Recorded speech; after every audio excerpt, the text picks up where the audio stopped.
last night we learned that, all right, we were wondering how, and I asked that question to Bob, and he gave me the smart-ass answer of saying they're going to take a plane to Australia. But what I really meant, of course, was the time frame and the time zone difference. And so the NFL said they were going to have, no matter what, a Wednesday opening game this year. A Wednesday. They will have a Wednesday game to open the season, with the 49ers Rams in Australia being either on the Wednesday or the Thursday as part of opening weekend. Whichever day the game does not take place, then the Seahawks home opener will be. So there's a couple things here. Number one, the fact that they are going to have to move the start of the season up a day just to get the Australia game in just tells you, again, they don't care about anybody's schedule or anything like that. And we, other than the COVID year, we don't play 7 days a week, although this is now making it very, very quick and close to that. And then I would be upset if I was a Seahawks fan. The Seahawks win a championship, bang. What's the big thing that you look forward to? The parade, sure.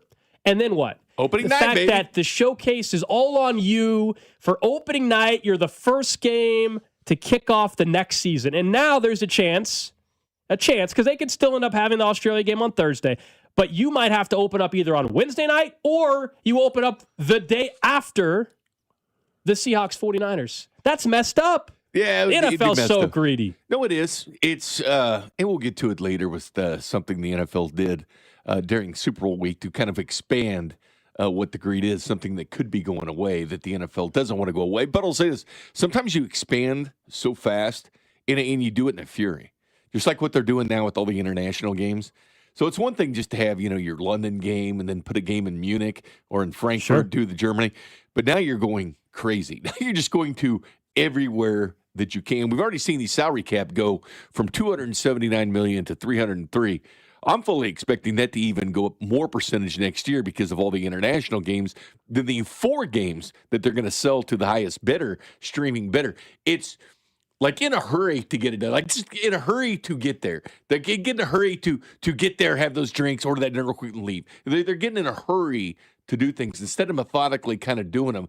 It kind of feels rushed, like that rush, like the consumer wants more and more and more, and that's not always the case in one of the events that they had because it actually went down. We'll talk about that, but they get in kind of a hurry of what they're doing. They're taking advantage of the popularity, but sometimes too much of a good thing can be a good thing. And what's that limit? Bad, and what's that limit? Like, look, I'll be honest, where are we going to be pushed to? Well, if I'm being completely honest with everybody, I'm annoyed that they're going to have a game on Wednesday, and I would be annoyed if I was a Seahawks fan that maybe it's not the first game of the year for you because of this 49ers-Rams game in Australia.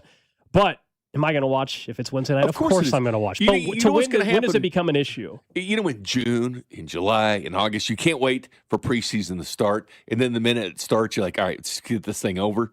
You're going to be craving a real NFL regular season game. And people are going to be hopping on FanDuel and DraftKings and everything else to make their bets. But people are going to be so starved for football at that point and so starved for the NFL. So Tuesday night or Wednesday night, it doesn't matter. People are going to be so ready for it. That's what the NFL knows. They know that the appetite of NFL fans are going to want it whatever night that they do it. But we've seen the NFL get crazier and crazier with, the scheduling of games during the week. Clearly, they've taken over Christmas. Even when it doesn't fall on one of their days, they've decided to, plant the flag there and say we're taking over Christmas Day, which is fine. Like, the appetite for the NFL has never been higher. But you got to be careful expanding too fast at once because one thing they've done didn't exactly work, and we'll get to that, where ratings actually went south for the NFL. But sometimes you just got to not go so fast. I mean, we all have an appetite for the NFL, but let's slow down because that is college football season as well. I'm just surprised that people have as big of an issue with it as they do because I don't have much of an issue with it. The only way that I can explain it maybe, and I think we already get it now, regardless of the Wednesday game, is the slate gets so spread out that if you don't have it, like I don't have NFL Sunday ticket. If the only afternoon game that I get to see, and we had it a couple of times where you got the games on Saturday, Thursday, whatever, like Christmas week especially, you only get like 3 options of afternoon games on Sunday. And if the only one game that you get locally is a game that's a snoozer, I'm not watching that game because it stinks. So it waters down red zone. Yeah, so you're not watching the NFL. I think that's the biggest impact of it in terms of, I don't know if I guess the rating perspective is it spreads the slate out too thin. Where if there's a bad game on locally, and it's the only one that you get, you're not tuned into it because the game is a blowout, or if it's Saints and whoever and they're getting killed in the game or whatever. What surprises me with the partnership with ESPN and Red Zone and NFL Network now, you think they'd enhance it. It would be enhanced even more now with ESPN being behind it, but all of a sudden you're going to have all these games spread out, and all of a sudden you just don't have the games to sit there and watch on Red Zone, which is extremely popular for the NFL. Would you be happier if the game was on Friday night in Australia? Yeah, absolutely. Because we saw Brazil. I would, because we saw that's what they've been doing with the Brazil games. I know different time zones and everything, but not a fan. High school football, college football. I'd rather have Friday though than the Wednesday night. I think not for NFL. Friday night shouldn't be NFL, in my opinion. I think parents probably disagree with me for what you're saying. Like if they've got kids in high school and stuff like that. I guess for me, Friday at least is the weekend. You know what I mean? Like I will watch on Wednesday, but I think Friday, like to me, that is part of the weekend at least, and you're heading in. Wednesday, all of a sudden you're moving everything up even more, which I think is fine. But Friday nights, you got to think about all the people that go to high school football game. That is their target audience. Those are people that enjoy football, not just in Kansas City. Just think across the country, all the people that go to a high school football game on Friday night and they're not able to watch that NFL game live. I just think it's incredibly selfish, to be honest with you, when you think about the amount of people out at high school football games across this country. I mean, because the way that it would work with the Australian game, I think it, as it pertains to like the schedule, it makes sense that they do it at the beginning of the year because of the time switch. Like we even were talking about it in our group text last night between Gold, Cody, and I was, if the game starts at 8 p.m., it would have to start at 8 p.m. Otherwise, because if it's 8 p.m., it's like 1 in Australia the next day. Sure. It's not, if you wanted it to start like mid-afternoon in Australia, the game's starting at 11 o'clock at night. I hate to tell you that, but it's a late game. So it's going to be a night game no matter what. I wonder, I mean, maybe on a Saturday or on like on like a Sunday night. I think what the NFL is saying, Drew, is they don't want you to have a wife. They don't want you to be married to the NFL with scheduling all the games during the week. So I got an NFL game tonight. I got another NFL game tonight. So, Gold, I just want to I want to make sure I know this. So the report is, it's not the Australia game is guaranteed Wednesday. It's either Wednesday or Thursday, but there is going to be a game, whether it's here in the States or whether it's in Australia on that Wednesday night. That's the report from Yahoo Sports. Yeah, no matter what, there will be a game this year to open up on Wednesday, but they haven't decided yet if they're going to have the Australia game be Wednesday night or be Thursday night.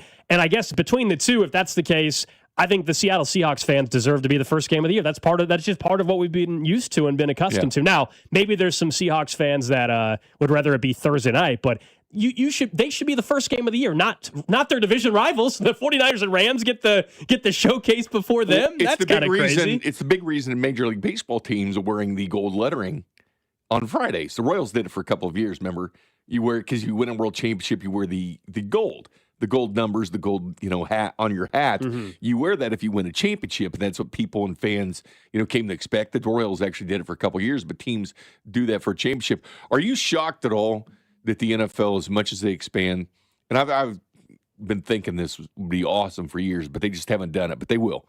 But training camp, when they open, obviously you get to open a week earlier if you play the early game. Like if you play the Hall of Fame game, and if you play, on Thursday night, the early game, or Friday, you get to open training camp a week before everybody else does. Are you surprised that there hasn't been a move for an NFL Midnight Madness type of thing?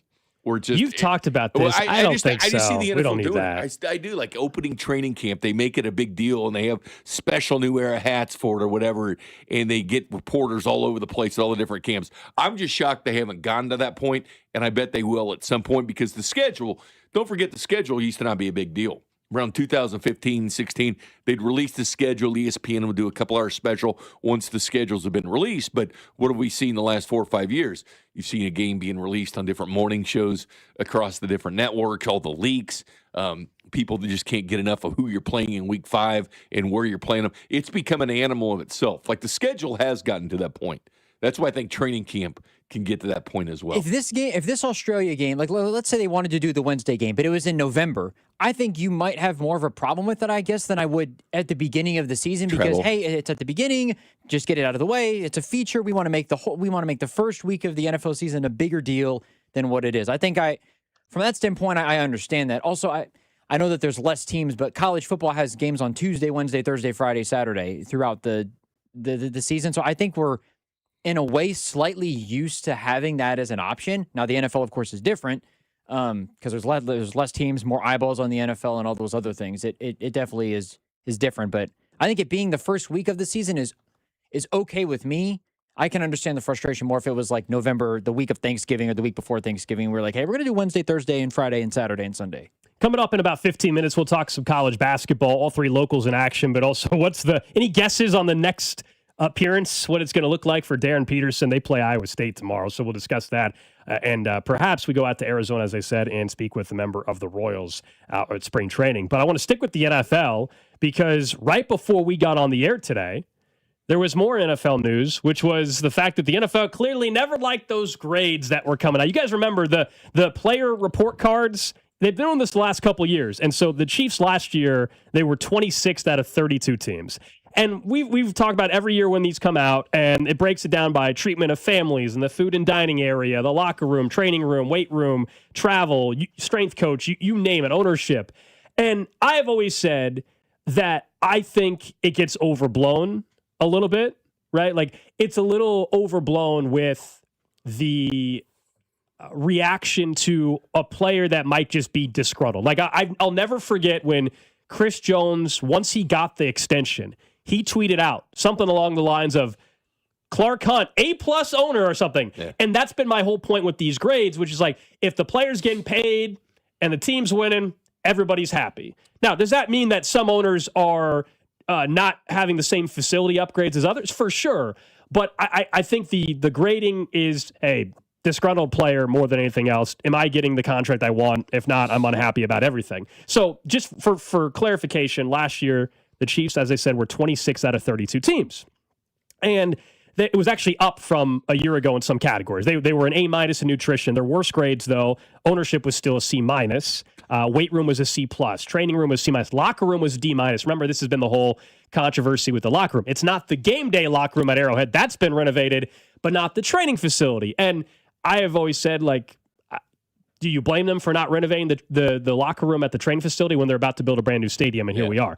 But today, this part is where I will push back towards the NFL and say it's kind of ridiculous. The NFL informed all 32 teams today that it prevailed in its grievance against the NFLPA and its team report cards. An arbiter determined that the conduct violated the CBA and ordered it being the NFLPA, to stop making public any future report cards. So we're never going to get these anymore. I am not a fan of shutting down transparency and not allowing people to know, what is going on. You know why the NFL didn't like it. The fact that they were trying to prevent it from getting out tells you that they were very worried about what the perception of it was. And it comes down to a team that's your number one moneymaker in the NFL getting some bad grades. And all of a sudden, hey, what are we doing here? We're your number one moneymaker and you're showing these grades. It's basically the NFL version of anybody going out to a restaurant and having bad food and they hop on Yelp or something, write the review that, hey, this sucked. Because nobody gets on there really and talks about, oh, man, I just went to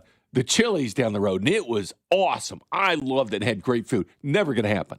But if it's bad service, it's like I didn't get my beer, halfway through the meal, that's going to be on there. It's the NFL version of that.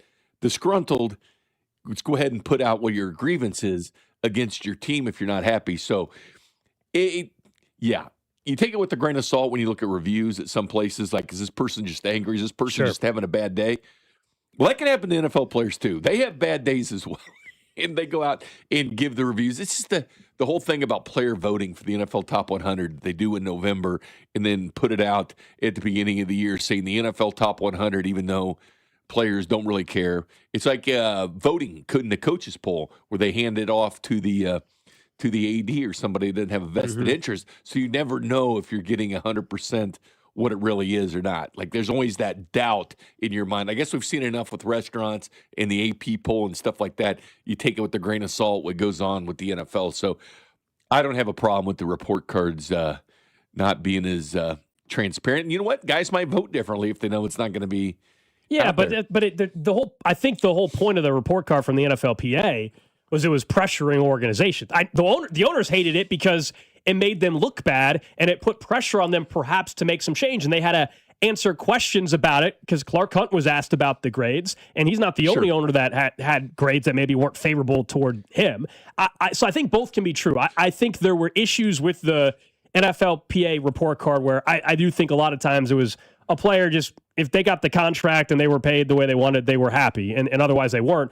But at the same time, I do think, holding people accountable, whether sports or otherwise, is very important, and just shutting it down and not allowing people to ask the questions is a terrible philosophy. Would you be a bigger fan of finding out who voted for what, or who wrote what review? Like, which player wrote it? Because I think it's full transparency. I think it doesn't make a difference. No. You and I both know that can't happen, and that's not the same thing. I'm just saying, it's full transparency. It's a bunch of millionaires complaining about nutrition.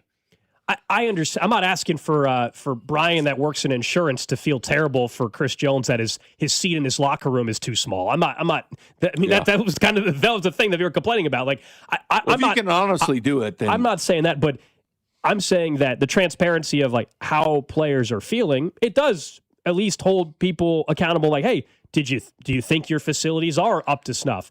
But you and I both know you can't have the report card. Here's Chris Jones's report card on what exactly he said. That's never going to happen. They did it for the NFL awards. They didn't make the voters public what they voted on. They've done that in the past for Offensive Player of the Year and things like that. That's always been a public thing. You and I both know that's not the same thing as this. But you pull it back and you don't know how somebody voted. I think people vote differently if they know it's going to be made public than not. Yeah, that's a fear and scare tactic. Well, I think you get a different answer though when that happens.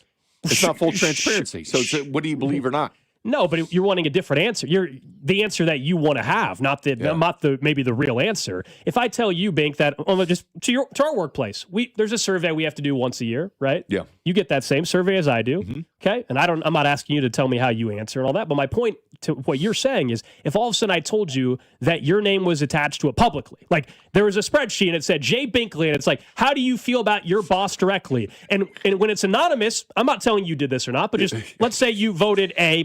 I don't know. I can't remember what the damn survey was. But if I told you your name was attached to it and everybody saw what you graded, you're lying to me if you tell me you're going to be just as critical. You're going to vote differently. That's why the whole anonymously, you're going to put things out there that may not be true either. I guess it could work that way. But what you're saying is like making it fearful for people. If you could sit there and write anything you wanted to, and you know your name wouldn't be attached to it, you'd probably just let it fly, man. You'd let it fly if no one could see it coming back to you. It works both ways.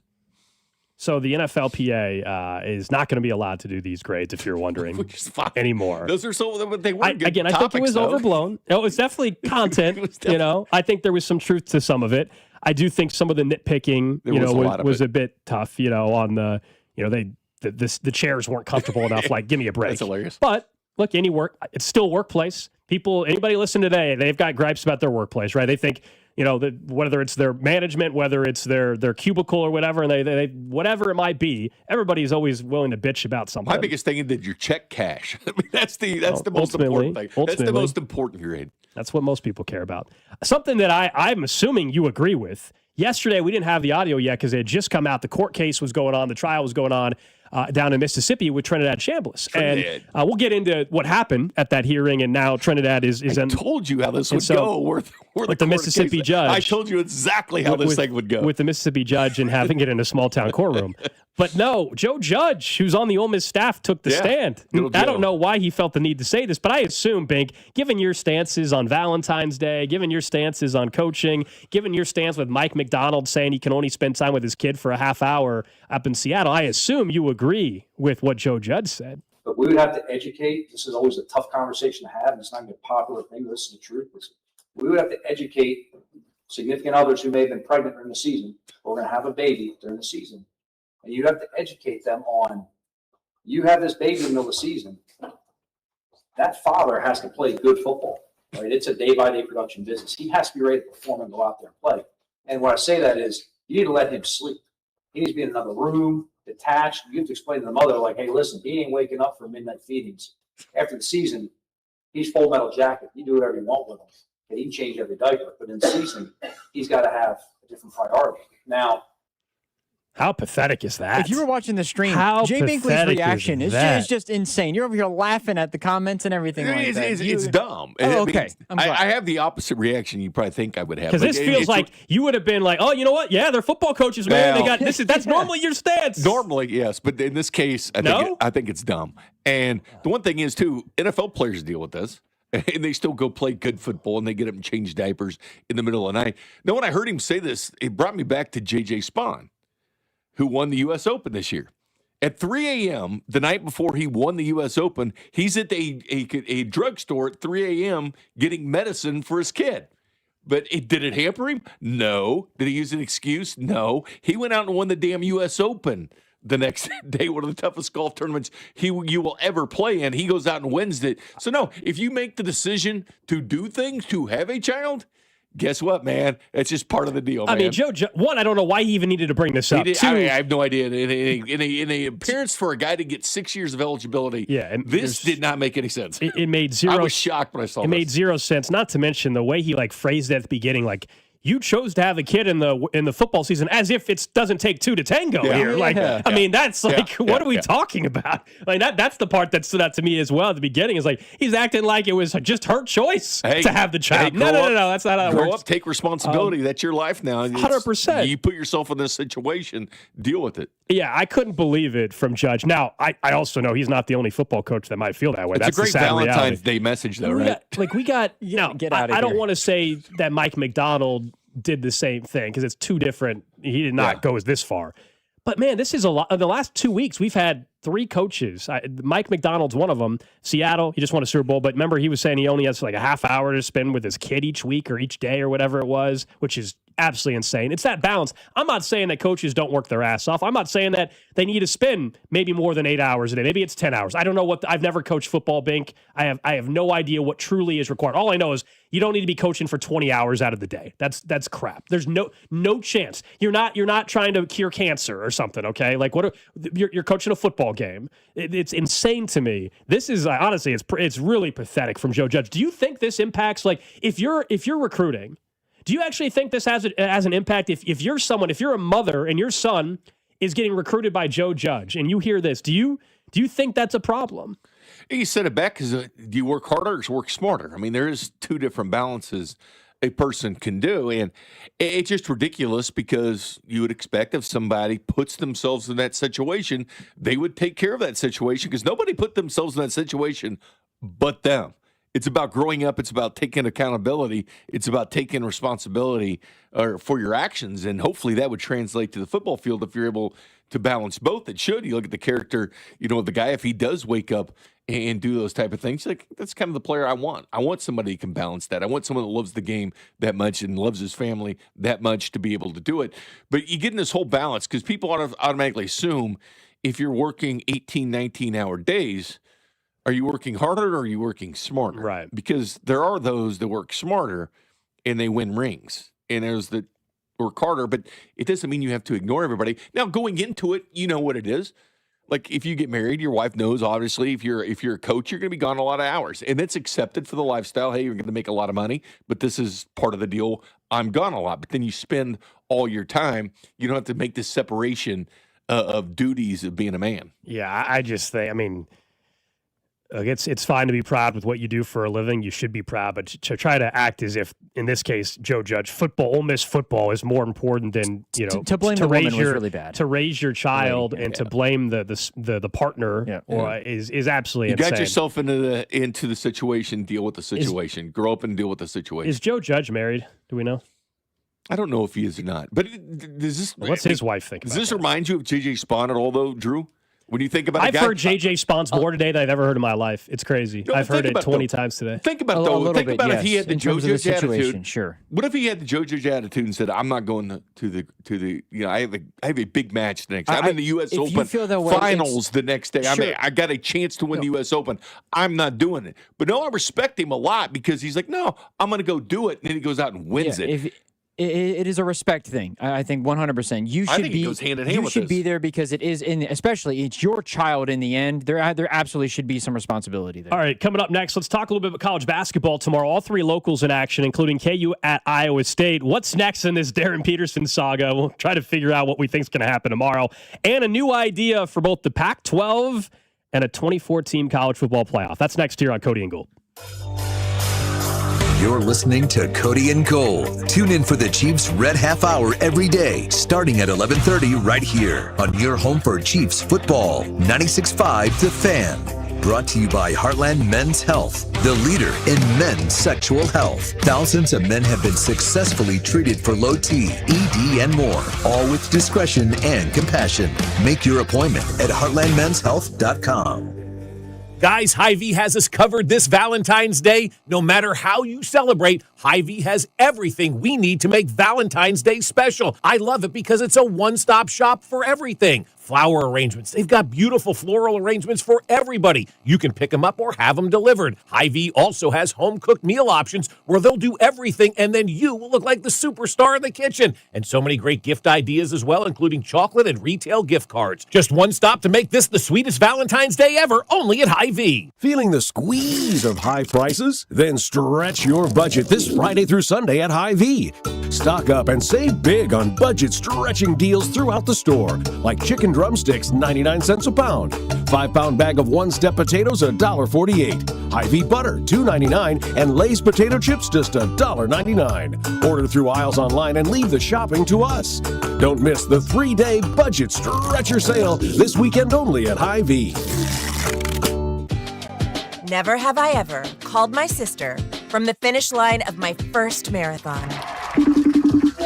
Hello? You won't believe where I am. Are you running? Mile 26. I'm gonna make it. Switch to T-Mobile's 55 Plus plan and get iPhone 16e with its advanced camera system on us. Plus, 2 lines for just $30 a line. Guys, I can't believe it. I knew you could do it, babe. That was amazing. Mom, how do you feel? I feel great. I can't feel my feet. Let's take a picture, and then you may carry me to the car. Share every stride, every mile, every memory on America's best network. Switch to T-Mobile's 55 Plus plan and get iPhone 16e on us and 2 lines for just $30 a line. With 24 monthly bill credits and 2 eligible port-ins on Essentials 55 Plus for well-qualified customers with autopay plus taxes, fees, and $35 device connection charge. Credits end and balance due if you pay off early or cancel. Contact us. Finance agreement 128 gigabytes, $599.99 required. Best mobile network in the U.S. based on analysis by Ookla of Speed Test Intelligence data 1H 2025. Visit T-Mobile.com. This is the story of the one. As an HVAC technician, he and his digital multimeter are in high demand. So when a noisy office HVAC turns out to be a failing blower motor, he doesn't break a sweat. With Grainger's easy-to-use website and product information, he selects the product he needs to keep everything humming right along. Call 1-800-GRAINGER, click Grainger.com, or just stop by. Grainger, for the ones who get it done. At the UPS Store, we know being a small business owner means holiday time is still go time. Still get those orders shipped time. And still re-up on stamps and supplies time. That's why this upcoming holiday, while others close up shop, we'll be open. And happy to help you keep being unstoppable. Come into your local store today. Most locations are independently owned. Product services, pricing, and hours of operation may vary. See Center for details. The UPS Store. Be unstoppable. You're listening to 96.5 The Fan from the DM Injury Law Studios. Mike's got this. Car, truck, or motorcycle wreck? Remember, Mike's got this. 816-888-7500. Mike's got this.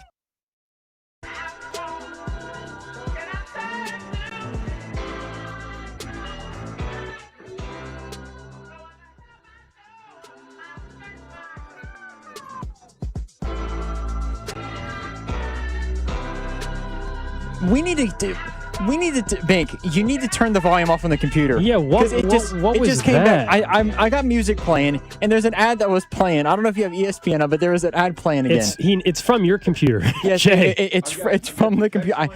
I turned it off. Your mic's not on, man. Your mic's not on.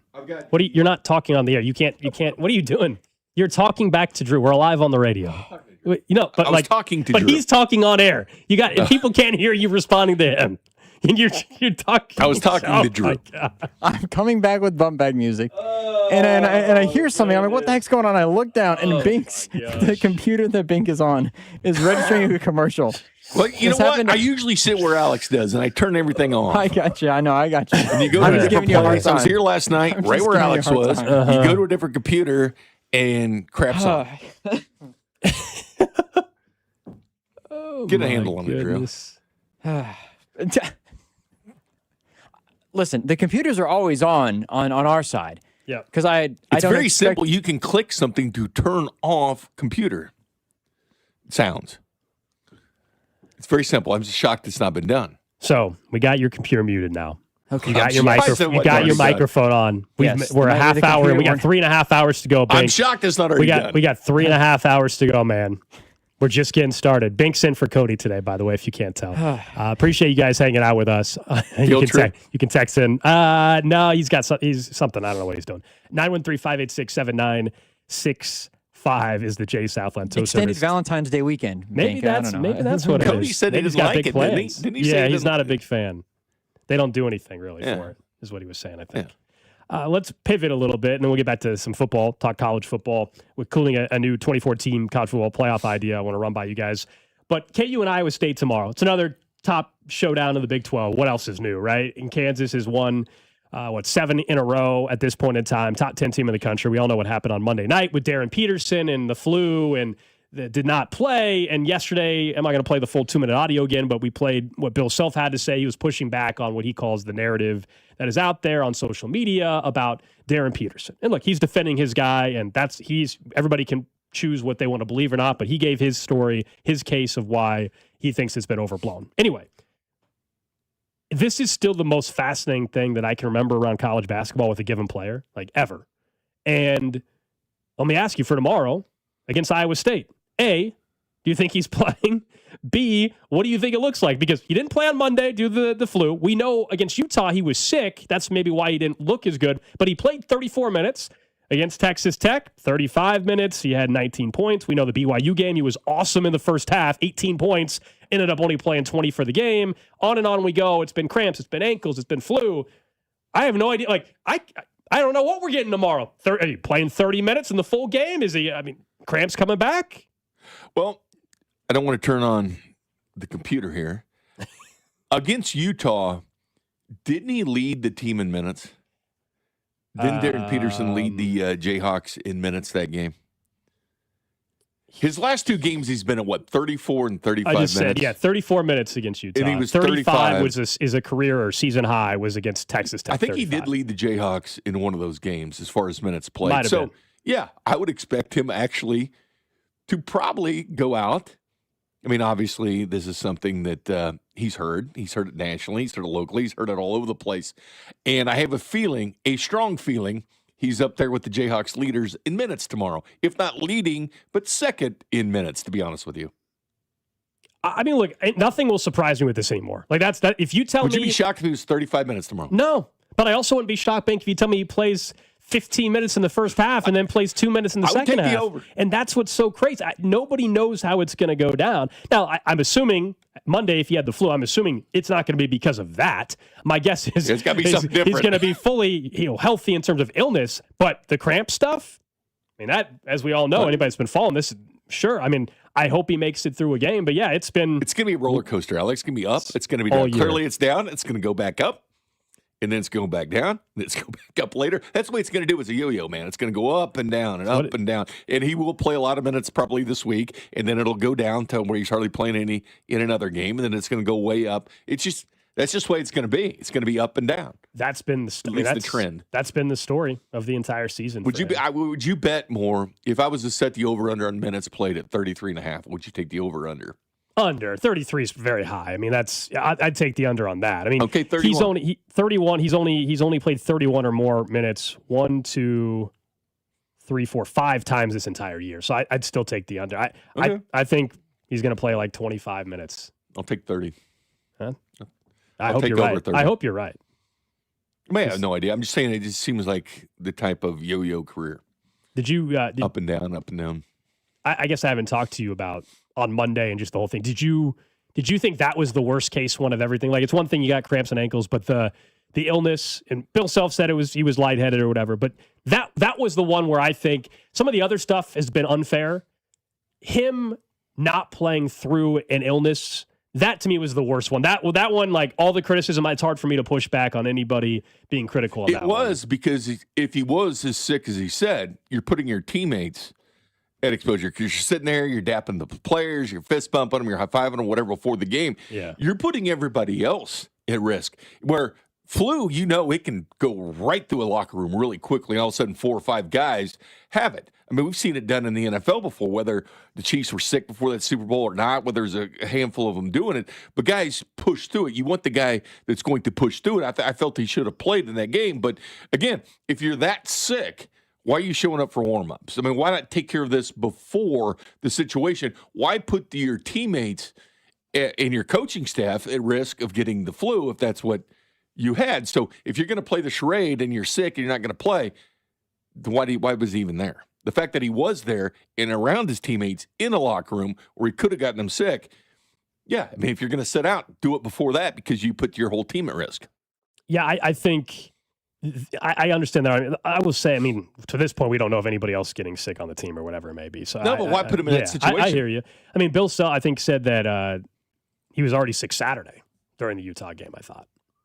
So, I mean, at that point, you already had gone through. I don't know. I mean, if players, you know, I'm not going to be as critical of being around the team and being, if we're all saying he should have played through the illness, then I'm not going to be critical that he apparently tried to go through warmups and was around the team. Like, that to me is not as big of a deal. It's got to be incredibly frustrating for you, a big Jayhawk fan and alum, and Rob. And extremely frustrating, but he's still worth the headache to me. He's still worth the headache. It's extremely frustrating not knowing what to expect. Yeah. Because the letdown of that game when he wasn't going to play, you almost could feel the letdown. I mean, the first thing I thought about was you and Rob and stuff like this, excited about your guy playing in a big game against the number one team in the country, and all of a sudden he's not playing. But there was also all these people that aren't Kansas fans that were interested in watching the game and seeing how he was doing. It's gotten to that point where people like seeing what he can do against that kind of competition. So I felt a lot of people that aren't even really college basketball fans and or Kansas fans were interested in the story and actually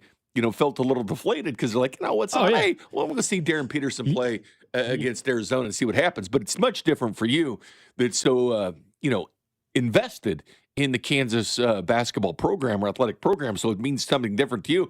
But I felt there was a lot of people that were put me in that category. I wanted to see what he could do in that game. And I was like, damn. When I saw it come out, I was like, even deflated. I'm not the biggest college basketball fan. I watch it. I love the tournament and stuff like that. I'm more of a football fan and draft, as we know. But even I, to be honest with you, it sucked. I was like looking forward to that game for that purpose. And I was like, here we go again. Absolutely. Yeah. I mean, there's when you watch him play, he's incredible to watch. There's a reason why he's probably going to be the number one overall pick in the NBA draft. So, yeah, is it frustrating? Sure. I still think it's worth the headache. And I know, and I actually think you're right. Yes, I'm a KU alum, but there's plenty of like KU friends of mine that disagree with me, that are like completely fed up and just done with it. I don't think I'm ever going to be there. Like, to me, when I've seen him on the court, I know why they're willing to deal with it, because we all saw what he was able to do in the first half against BYU. We saw him in the Texas Tech game make the two clutch shots. For me, they're going to win a national championship.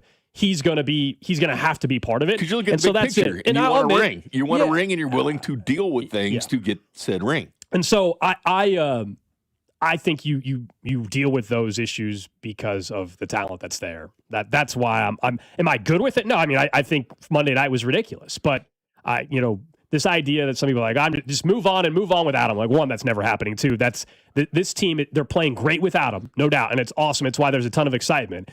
But for them to get to a Final Four and win it, Darren Peterson, to me, has to be part of the picture. And I think it's fair. Someone texted and they said, hey, would you feel differently if this team was 500 or whatever? Well, sure, because that would mean that the rest of the team isn't playing, and he truly would be directly impacting any chance of them doing anything. Thrown off and everything. Of course I would have a different feeling, but that's not what's happening. Yeah, what would your feelings be about Darren Peterson if he played for Missouri? What would be your suggestion? Be like, they should just move on. What would you feel if he played for Missouri? I don't think any team should ever move on from somebody that's going to be the number one pick in the draft. You know what, though? I think it comes down to talent evaluation, though, which has been a big story. Do you want the guy that this is going to go out there and play every game and not be quite as good as Darren Peterson? I'll tell you a guy who did this. Sometimes you have to look at the players and not necessarily the stars and how good they are coming in. Kurt Cignetti at Indiana did this perfectly. You have to fit in his system. He only recruits the guys that he knows will fit into what he's doing. Obviously, Darren Peterson wouldn't fit into what he's doing. He's highly successful, goes undefeated, wins a national title. He is not a player that would play for Indiana football with that kind. But I think people are going to have to change their kind of mindset. What do we want? Do we want to sacrifice a little bit of talent, maybe, and just go for a guy that's going to play every single game? I think it's going to cause a lot of people to look at some of the players that they're recruiting and playing, because the landscape has changed. Neil has changed everything. As I brought up to you, that guys are staying in school now with 130 guys underclassmen. But the other going top for the draft NIL guys are playing. But this is something new. It's just like when guys started skipping bowl games. Sure, that opened up Pandora's box. We haven't seen anybody skip a college playoff game at this point, and hopefully you never will. But Pandora's box has been ripped off, and it's been open. You're going to deal with this. Darren Peterson's not going to be the last guy to do this for a program, be a headache for a coaching staff. But he's not opting out. This is different. I think he's injured. He's sick. There's times that,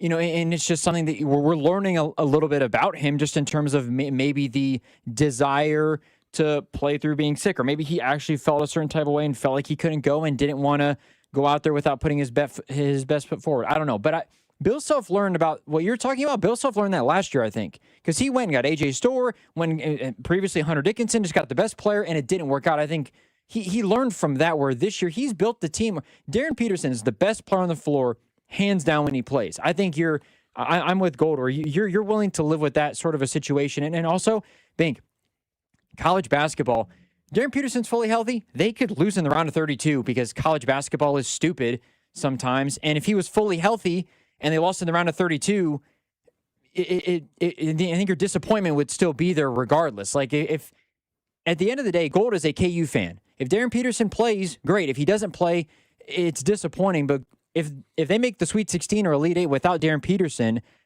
then I think that suffices as a fun season for somebody who enjoys watching KU basketball play. Obviously, everybody wants Darren Peterson out there, but I mean, Darren Peterson could be fully healthy and they could lose in the round of 32. I mean, do people feel differently about Darren Peterson then? I mean, I think that there's just being able to take what you can get from him in a way, I think, is enough for a KU fan base that is one that at times there'll be plenty of anger though if they if they lose in the Sweet 16 or before that, and he ends up only playing a handful of minutes. Sure, there will be plenty of people fired up. No, and if they would have lost that game, it'd have been different for sure as well. But I think KU's in a different position than a lot of teams. Is it? I agree with the philosophy. It's two different teams. Two different teams he's coaching, the one without him because he's missed so many times, and the one with him. Not that you're trying to recoup and he's missed a game here and a game there. That's more detrimental to a team when you lose your star out of the blue for a team. But KU, the advantage they have is he's got both. He's been able to coach a team without him for a significant period of time and a team with him. It's almost like two different KU teams that he's got. We know with college basketball, though, Darren Peterson could play. Darren Peterson, I think in that game that they lost to West Virginia, he played relatively well, but they lost. Darren Peterson could score 25 points in their game in the Sweet 16, and they could lose. I don't think that. I understand that with him, you were more likely to win the whole thing, but we can't take away from the fact that we've seen teams get knocked off by others they shouldn't, because college basketball is weird. What if this happened to an elite quarterback? I think football is different than basketball. What if Fernando Mendoza pulled us in Indiana, the number one pick, probably? There's so few games, though. What I'm saying is, though, what if you didn't have him for a stretch of 2 or 3 games? What if you translated this to college football, and that's your team leader, that's your best player? I think football is just different. It's your best player playing, whether he's going to play or not, and he's going to tough through it or not. I think that is similar. When you have a best player playing, whether in college football or college basketball, I think this is a problem teams are going to have to deal with. But I do think losing a star, like especially a quarterback, makes a big difference. And Darren Peterson, if he's the number one pick in the draft, I'm looking at the number one pick in the draft in the NFL, thinking, well, he got it out and played all the games. Yeah, I think it's completely different. I think it's completely different because, number one, quarterbacks in college football, we all know you lose 2 games, your chances of competing for a national title are over. Even in the NCAA tournament, you feel that way? I'm talking about right now. Okay. I'm talking about right now. Obviously, in that, what you're asking me is if in the national semifinal, if Fernando Mendoza decided to not play. Yeah. Like Fernando Mendoza in September, if he missed a game and they lost because of it, it could have derailed their entire season. I just think Darren Peterson missing a game. More. The Darren Petersons, you're going to see this more and more. I see. This is where I know other people agree with you. This is where I push back a little bit. I'm not saying we'll never see it again, but why AJ DeBonce's not doing it? Cam Boozer's not Wagler's doing it. Not doing it, yeah. They're all making big time NIL. They're all going to be top 5, top 7 picks in the draft. Dabansa could still go 1. I think he'll go 2. Well, now but you have a player making business decisions. Will that affect the next big thing going forward? Making business if decisions. If Dabansa was doing the same thing, then I would agree with you. Right now, as of right now, like, I know everybody has their theory, and that's fine. And ultimately, I don't know if we'll ever get the full blown truth. But right now, we don't actually know 100% what is going on with Darren Peterson. I'm with you. I think there clearly has been some management on one side or the other with the whole thing, too, on top of actually having cramps. But this theory of, like, this is only because of NIL, I think a lot of it is like he's the number 1 overall pick in the draft, coupled with it. If it was just NIL, then why would Dabansa want to play as much as he's playing? And I think it comes down to you have to play 1 year. That's definitely opens this up as well with the NCAA. The fact you can't jump straight to the pros, I think this definitely involves that as well. All right, coming up in 15 minutes, we'll get to the Chiefs and talk the draft a little bit. You and I were discussing it yesterday after the show, looking at wide receiver and edge and in round 1, and maybe the case one position would be more beneficial to wait on. We'll get to that in a couple minutes. I do want to talk some college football. You brought up college football. The Big Ten, there's a document circulating around, according to Pete Thamel at ESPN, that lays out what a 24-team college football playoff would look like. 2014, this is what the Big Ten is wanting. Remember, the SEC has got a different proposal as well. We all know that the 12-team format will be the case for this upcoming season. And this document says basically that the Big Ten has 24 teams, and in this, you would have a setup where you would 23 teams, 1 spot for the group of 6. There'd be no automatic qualifiers in the system. And that's a part that the Big Ten obviously wants. If the field goes to 24, the automatic qualifiers would matter less to the Big Ten. And so the top 8 teams would receive a bye. There'd be 8 first-round games on campus, an extra week of home games with 8 second-round games played on campus. And so that actually means that all the top teams would be getting a home game. So all the top teams will get a home game no matter what, which has been, I know a complaint, I think, from Drew and some others is like, hey, if you're a top team, do you want the home game? I still think the bye is extremely valuable, and I know people say, well, look what's happened the last 2 years. Sure. I also just think if you look at the teams that have lost after bye, they were not the favorites in those games. They've been underdogs. The team that won it all had a bye. Right. That's true. I think. Do you want 24 teams though, guys? I don't think 16. I don't think we need 24. And a lot of people are against it, I think, because of the impact it could have or would probably have on the regular season, at least as currently constructed. Because if you know that you're 5th in the country and you got 1 more game left, you're not falling. Like, if Alabama and Auburn are both ranked 5 and 10 and Alabama loses, they know they're in the playoffs. So at that point, does that make that Iron Bowl game, which is one of the most historically rich rivalries in all of college sports, less significant? I think it does. So that's why I think a lot of people don't like the 24 expansion idea. I don't even know.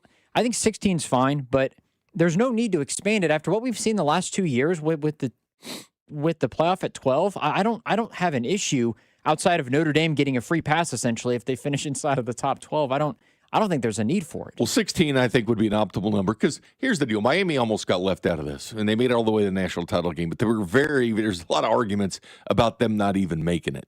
And, of course, Notre Dame doesn't make it. I think if you get to 16, more of an optimal number. They have to be careful, though, because the transfer portal opens up January 2nd to 16th. So now you're taking even more teams. Well, they need to change that, too. Now you're taking, 24 freaking teams out of 136. This could be 137 at North Dakota State. So you're taking 24 of that 137, and you're having them play. And I know you get 5 days of extra window after the college football playoffs, but that's a life-changing decision you're making, saying, hey, I'm going to go from UCLA over to Ohio State. I mean, that's a major move to do really quickly for a lot of these players. So you're adding to that pool of the transfer portal. That's going to come in here and make a big difference as well. People have been asking, about like how do you make up for not having the conference title games though? Like, and the Power 4 games, according to this from Pete Thamel, have media value of at least $200 million. And so that's just off of TV. And that doesn't account for the ticket sales, sponsorships, and all that. So that is the question. I don't think we need the conference title games anymore if it goes to 24 or 20 or something crazy. Agreed. But how do you make up the money? So do you like the concept of like a play-in sort of weekend Yes. where the first 2 teams, like let's say they expand to 16, whatever. You take the Power 4 teams, and those teams that would be in the play-in, or that would be in the conference title game, they're automatically in. So there's 8 spots taken.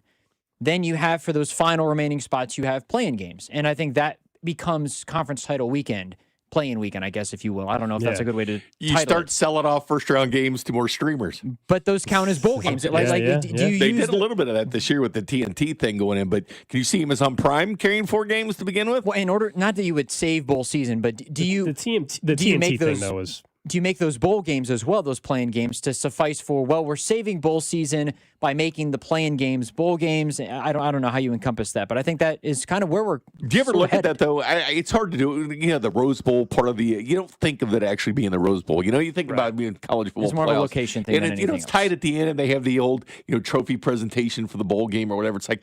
You don't even really consider that. I don't really consider that a bowl game because they don't really care about that. They care about the college football playoffs.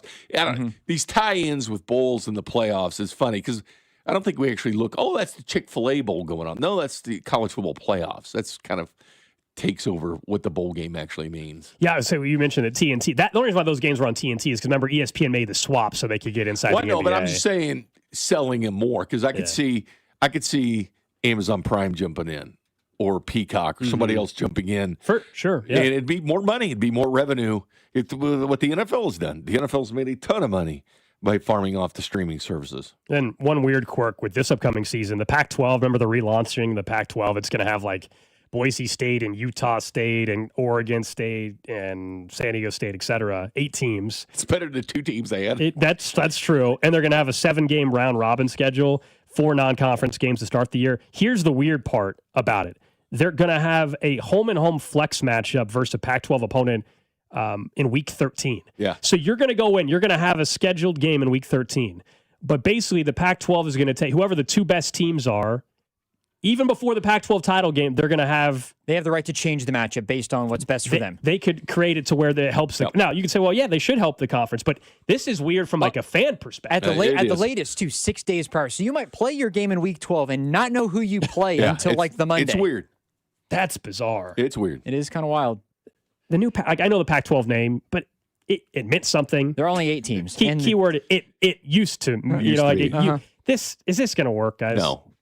As far as Boise State, Colorado State, Fresno State, Oregon State, San Diego State, Texas State, Washington State, Utah. The conference will work, but then legendary. But a lot of history. The conference will work, but them propping themselves up as the Pac-12 and everything and what it used to be is absolutely ludicrous. It is not true. The conference of champions. Are they still going to try to? Still going to try to go with that crap? I don't think you can. Put UCLA's basketball titles in it. You cannot. That cannot be the claim anymore.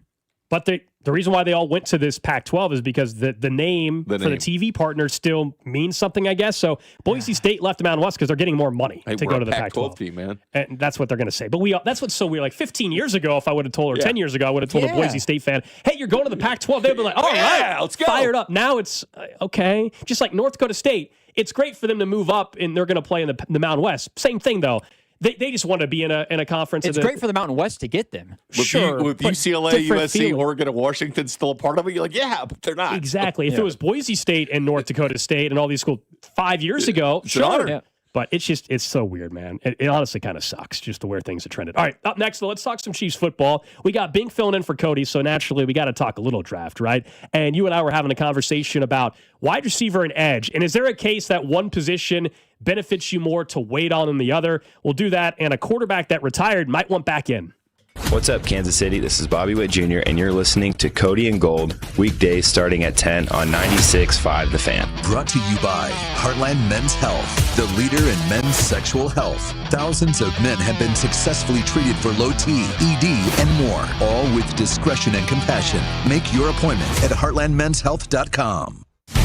Hola, amigos! It's a big noise. Brad Evans from BetMGM tonight. Listen Monday through Friday starting at 6 p.m. Eastern on Westwood One Sports as we cover the biggest sports stories from coast to coast. Get insights on the NFL playoffs, college basketball conference races, and more. Download the Odyssey app now and listen from anywhere. BetMGM tonight, live and interactive, presented by BetMGM. Tune in, Team Huevos.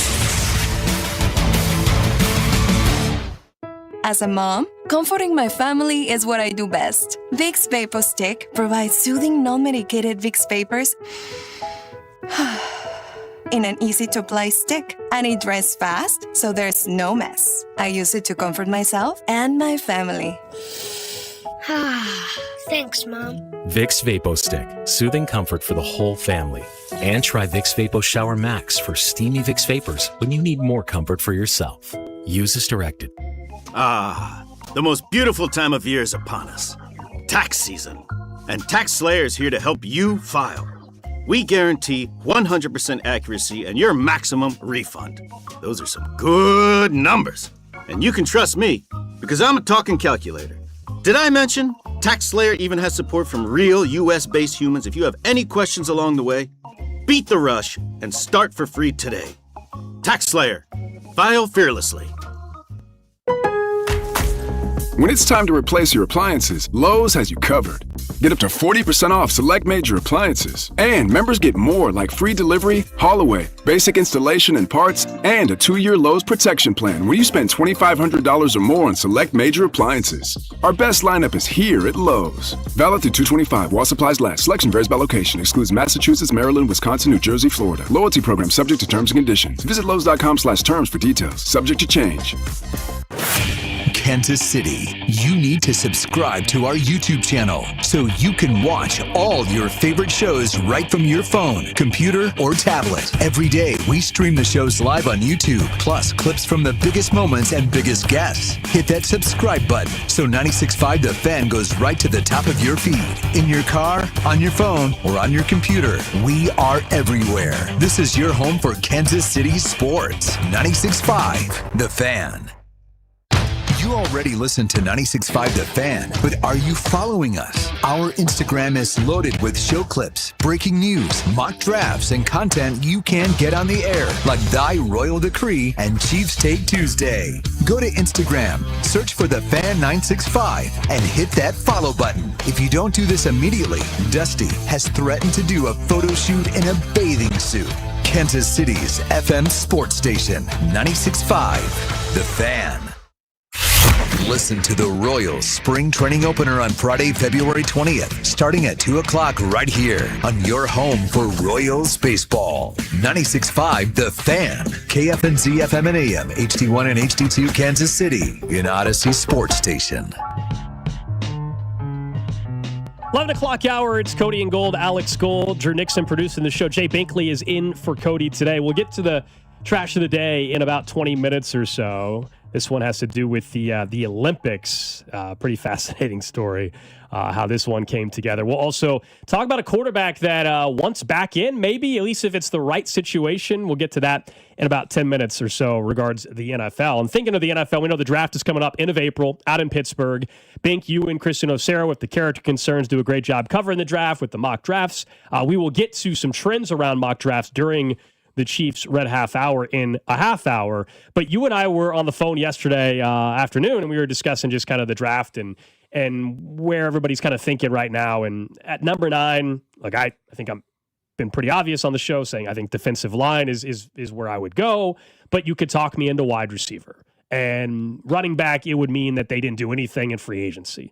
So you're trying to make a case, though, that there's a position that you could take and wait on and have a better shot at hitting on, because the wide receiver class versus defensive end class, where's the gap from the top 2 or 3 at wide receiver compared to the top 2 or 3 at edge or at defensive line if you wait? Like, can you still get an impact player at both positions if you wait to the second round, or is there one that's a little bit more meaningful to get early? I think you can. Obviously, wide receiver is pretty top-heavy right at the very beginning. There is a gap between them. But the secondary wide receiver market's okay. Edge is a little bit different this year because you think about a Zion Young, guys like that, a Derek Moore from Michigan, maybe sitting out there that you could still get later on, getting to the second round. A Gabe Jack is somebody like that. So you have to weigh it in. Like, if we get somebody at 9, because worst thing – listen, this might be a year to trade back. I know you don't want to say that, but yeah, because they finally got in the top 10, and you're like, oh, we started Chris Lottican for a reason. We won that 9th pick. And so you start him at 9 and trading back, and all of a sudden you're at 9 and you're moving back. But sometimes it makes more sense too. But you have to determine what's going to happen. Like if Cardinal Tate's gone, Mekhi Lemon's gone, then all of a sudden, what are you sitting here saying? Ooh, what are we going to do? Do we wait now until 40 to get that second-tier wide receiver? It could be a big concern for teams or something. What do you value more, the edge at 40 or wide receiver at 40? What can be deeper? You can make a case for either. I do like a lot of the edges in the second round. I think that they're going to be capable to be in the first round because last year was a tough year for edges. I mean, with Pierce with 10.5, being 5 sacks different from the second rookie with that, it was different. And this year's class could be very similar to last year's class as far as a dominant edge. Now, David Bailey, could he be that guy? Maybe. I mean, you look at it, but I think second-tier edges, you can start getting into somebody could really help your football team because we've seen that shift. It used to be you had to get them 1 through 18. That's where you had to do it. When you chart it, from 2020, I was looking at, all right, top 20 sackers in the NFL, what round were they taken, and were they taken at the end of the first round, like a T.J. Watt, taken at the end of the first round. And we've seen more and more capable edges. Max Crosby, hell, he's a 4th-round pick. And it's a diamond in the rough, though. You don't always get those guys. We're seeing more and more of those edges go kind of towards late. And you might end up with a Felix Anudike-Uzomah. Who knows? At the end of the first round, you may end up with somebody like that. It's a crapshoot because you're dealing – basically, if you're not dealing – because most GMs in the NFL will give, 14 to 18 first-round grades. I mean, it's one thing they always agree on. Nobody ever comes out and says, we had 32 first-round grades on people. That means those top 32 picks all had first-round grades. They don't have it. That's why Trent McDuffie was so wanted by the Chiefs because they had a first-round grade on him. All of a sudden, he slips into the 20s. He gets to 21. And they're like, we need to go up and get this guy because he was one of our 16 guys we had a first-round grade on. And all of a sudden, you're getting him 5 spots after that. So the Chiefs made a decision. We have to go out and get Trent McDuffie because they valued him as a first-round grade type of guys. Or a Karlaftis, guys like that might have had second-round grades and probably did have second-round grades for the Chiefs, even though they were taken in the first round. Xavier Worthy was probably given a second-round grade from the team. They had a chance to get him in the first, but he probably was graded out by the Chiefs as a second-round pick. So you have to make that determination, what can help your team more. If you're sitting there at 9 and all of a sudden those top 2 receivers that you want are gone, or let's say Bailey and Bain are gone at edge, do you stretch out for Keldrick Falk at that point, or do you wait until the second round and hope Zion's there, which is not looking good? He's creeping up into the first round. I actually saw him mocked to the Kansas City Chiefs. Or a Cassius Howell from A&M. Doesn't really fit into the system. Do you sit there and wait on that? And outside the first couple of edges, you think, maybe that second tier of edges would help them just as much if the Bain and Baileys are gone before they pick at 9. See, this is why I would like them to make this clearer. Like, I would like them to address running back in free agency, sign a veteran wide receiver of some sort. That way at 9, Bink, you can just truly take, you can do it. You're truly like, if the wide receiver that's on the board is actually the best available, meaning he's the best available between wide receiver and defensive end, right? If that's, then take the wide receiver. If not, take the defensive end. If you don't sign a veteran wide receiver, you might feel like you have to take a wide receiver at 9. And that's what I don't want them to do, because I think this wide receiver class, some of the guys that are going to go high might be 4th off the board next year. So does that make sense? Like, I think you want to be in a position where you can take the best available between edge and wide receiver at 9. And the only way to do that and not feel like you have to take a receiver is if, A, you're confident in Xavier Worthy developing, but also that you sign middle-of-the-road veteran. Your 1 is Rice, your 2 is Worthy, your 3 is this vet. But if the wide receiver that you really like and your number 1 on your board is still there and he's higher than your number 1 edge or whatever, then take the wide receiver. Otherwise, I want them taking the edge. That's where I'm at. Still taking me. You're right along with what NFL GMs think when they go into it. They want their team set. March 9th through March 11th, legal tampering. March 11th, the free agency starts in the NFL. But most GMs will say they want their team set before you go into the draft. Because you don't want to draft and say, well, we got to have this. We got to have this wide receiver. We have to have this edge. They want their team set. It's kind of like last year with Josh Simmons, even though he's at the first round. They went out in free agency, worked on getting a tackle, and then all of a sudden, Josh Simmons became available to him, and they said, all right, but that's not somebody when they went to draft and says, this is our left tackle next year, because he didn't know. You didn't know the recovery period or whatever. Is he going to be able to start? And then he does. And then all of a sudden, with Jalen, you're sitting there going, well, Well, we went out and got somebody as a backup plan, but we filled our roster before we had the draft. And that's what you technically want to do. So you're drafting for a guy that'll help this team go into the future. But if you're the Chiefs, you're looking at it and you're saying, all right, Rashee Rice. And a lot of people don't want to extend him. He could be extended now. He's had 3 years in the NFL. He's going on the last year of his contract. So if Rice isn't part of the plans for the Chiefs in the future, that's one wide receiver that's going to be gone. Then Xavier Worthy all of a sudden would become the best wide receiver on this team for all intents and purposes. That's the only future. If you look at the Chiefs in 2027, if you don't re-sign Rice, you have Xavier Worthy. That's your wide receiver in your wide receiver room. Where if you draft a receiver, and I think it's always imperative to draft a receiver when you can and get him as early as you can, because you have that fifth-year option on him. And the wide receiver market has exploded. I mean, you're going to be paying like $25 million for an Alec Pierce of the world. But if you draft a receiver, you can keep that receiver, and you have that guy technically for 5 seasons going forward. When you see what the market is for wide receivers and how much you have to go pay for them, that's why I feel like you draft in that position, if that's a position of need, because you look in the future, what are the Chiefs going to have at wide receiver? How many wide receivers do you want them to draft this year then? With the limited picks they have, I mean, I've always wanted them to draft at least 2. Because when you do draft 2, I'd be surprised they draft 2 this year. I would too, because of the limited picks. Sign a vet, and then you set yourself up. Hopefully next year, you're probably going to have to draft one as well. Chris and I in our mock, we only had one because we went defensive heavy in the mock, believe it or not. But we went defensive heavy. But yeah, I think the Chiefs have gotten themselves behind the 8 ball by not drafting 2 receivers, and I think it's set this team back. And what I say by this is like Puka Nacua. He was the 4th, 5th round selection of the Rams. So the Rams are throwing multiple darts. So you get Puka as not your first selection, your second or third in the 5th round, the 4th, 5th round selection. That's what you get by throwing darts. Juwan Jennings, a guy that a lot of people want, a 7th round pick by the 49ers. Again, that's throwing multiple darts. When you throw one dart at Sky Moore and say you got to be the dude and he doesn't work out, you don't have a fallback plan because you didn't draft anybody else. You say, all right, this can be our wide receiver. Rashee Rice did work out for the team at the point, but that was the one dart that they threw that Friday night when the draft was in Kansas City. They drafted just 2 offensive players in that draft, and Rashee Rice was one of them. Then this year, knowing that you were going to have a wide receiver suspended at some point, Rashee Rice, that wasn't a mystery to the Chiefs. It was how many games was he going to be suspended or when, but you knew he was going to be suspended at one point. You throw one dart at Jalen Royals, who doesn't get on the field when your receiver's suspended for 6 games, and your other receiver, Xavier Worthy, is hurt on play 3 that missed 3 games for the Chiefs. But yet, that was your only fallback. Your only fallback was in the draft, you just took Jalen Royals. There wasn't another receiver that like a Torrey Horton for the Seahawks, was hurt throughout the playoffs, but he had 5 touchdowns beforehand. They threw a dart in the 5th round, getting another receiver. I always felt they should throw multiple darts. This is a first-round pick. Maybe the 3rd-round pick's better than the first-round wide receiver, but you're taking chances at that. And I look at the Chiefs, and they have Mahomes. Now, clearly, when you have a Sam Darnold and a quarterback, average quarterback at that point, you build up a defense. But when you have an elite quarterback, you give him the weapons to succeed. Like if you have an average quarterback, you build up that defense. You got to be strong on the defense. But when you have an elite quarterback, things change a little bit where we need to supply him with the weapons where he can go out and win games. Look, I don't know what his career is going to look like, but they did draft Jalen Royals for a reason.